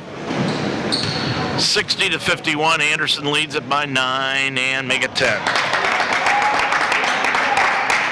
Ivanyo 17. 27.2 left to go. Lions in the backcourt. Weehee has it in the front court, top of the circle. To Young, he's going to throw up the 3-pointer, no, but a foul will be called against Ivanyo. And Young will go line left. 18.6 left to go in the ball game.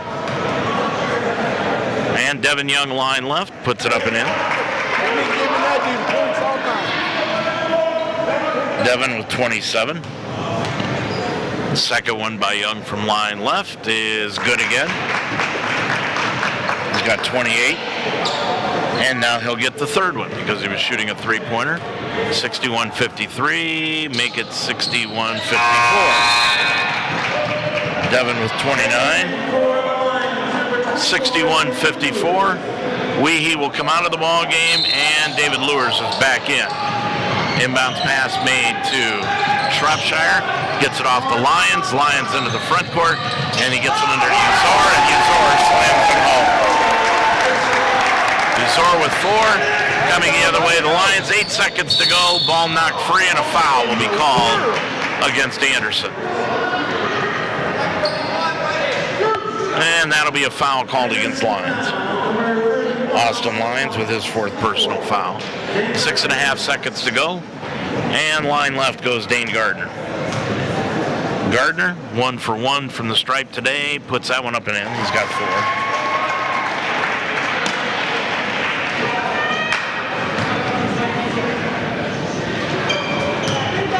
Gardner peeks in for the second one, shoots it, in and out, no good. Rebound, Knight. Knight's just going to stand there and hold it, and that will do it for the ball game. Your final score here this afternoon: Anderson 63 and the Mount 55.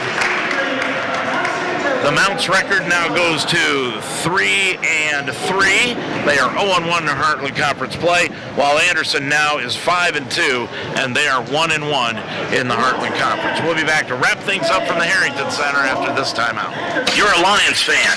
Own it. And we are the radio home of Mount St. Joseph Lions Sports, UltimateSportsTalk.com. Football, basketball, wrestling, volleyball, softball, baseball. We are Cincinnati's sports website and also the home of the Ohio Baseball Weekly Show every Monday night during the baseball season. We are the home of the Mount St. Joseph Lions, UltimateSportsTalk.com. Where are you headed? Where would you like to go? New heights, right? At Mount St. Joseph University, we integrate academic excellence, real-world experience, and individual attention so that you can climb higher. Begin your ascent at msj.edu. While the Lions lose it here this afternoon to the Anderson Ravens by final score here today of 63-55, Anderson now will move on, and they will be playing next Saturday against Earlham on their home floor. Meanwhile, the Lions will move on, and they will be playing next Saturday in Terre Haute, Indiana at Rose-Hulman, and that game will be at 3 o'clock. The women will tip things off at 1 o'clock at Rose-Hulman University in Terre Haute, Indiana. This one was quite a ball game, and then the Lions just went ice cold from three-point range. They were only managed in the second half to hit 1 of 11 from three-point range, and that really was the telltale story. That, along with Maurice Knight being plugged down low by Owen Handy in the second half, and Knight ended up with 18 points in the ball game to lead the way for Anderson after having only 1 point in the first half. Ivan Yo had 17 points, and everybody else, Shropshire and Lions, each had 9.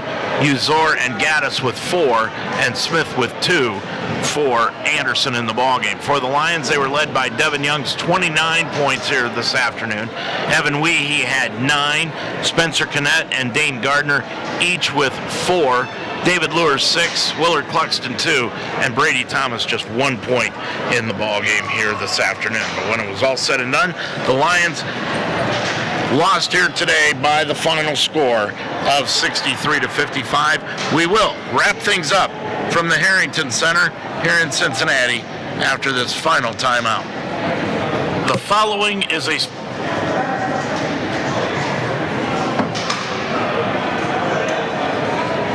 like irritable bowel syndrome, Crohn's, and celiac disease.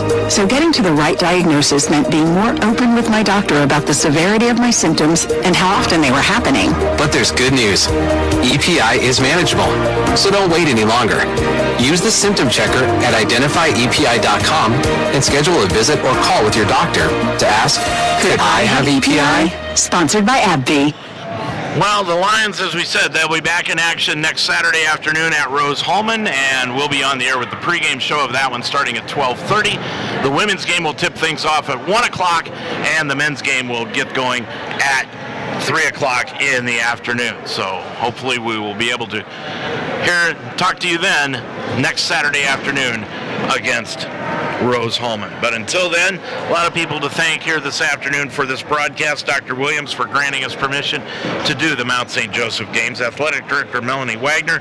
Sports Information Director Blake Watson. The coaching staff on both teams. Sports Information Department of Anderson University. Thanks to them. And, of course, our thanks go out to producer Greg Mitchell. And also to tonight's sponsors, Barbarian Apparel, the Wishbone Tavern, Mount St. Joseph University, Iron Sharpens Iron, Dr. Libby Spees, LIT Wellness, Indeed and Indeed Flex, the Roar Store on the campus of Mount St. Joseph University, and official investigators and security services. I'm Dave Mitchell reminding you once again the final scores here this afternoon. In the women's game, it was Mount St. Joseph 89, Anderson 76, and in the nightcap, the men's game, it was Anderson pulling out the victory, Anderson 63, and the Mount 55. Until next Saturday afternoon from Terre Haute, Indiana, Rose-Hulman University at 12:30. I'm Dave Mitchell. Have a good night, everybody.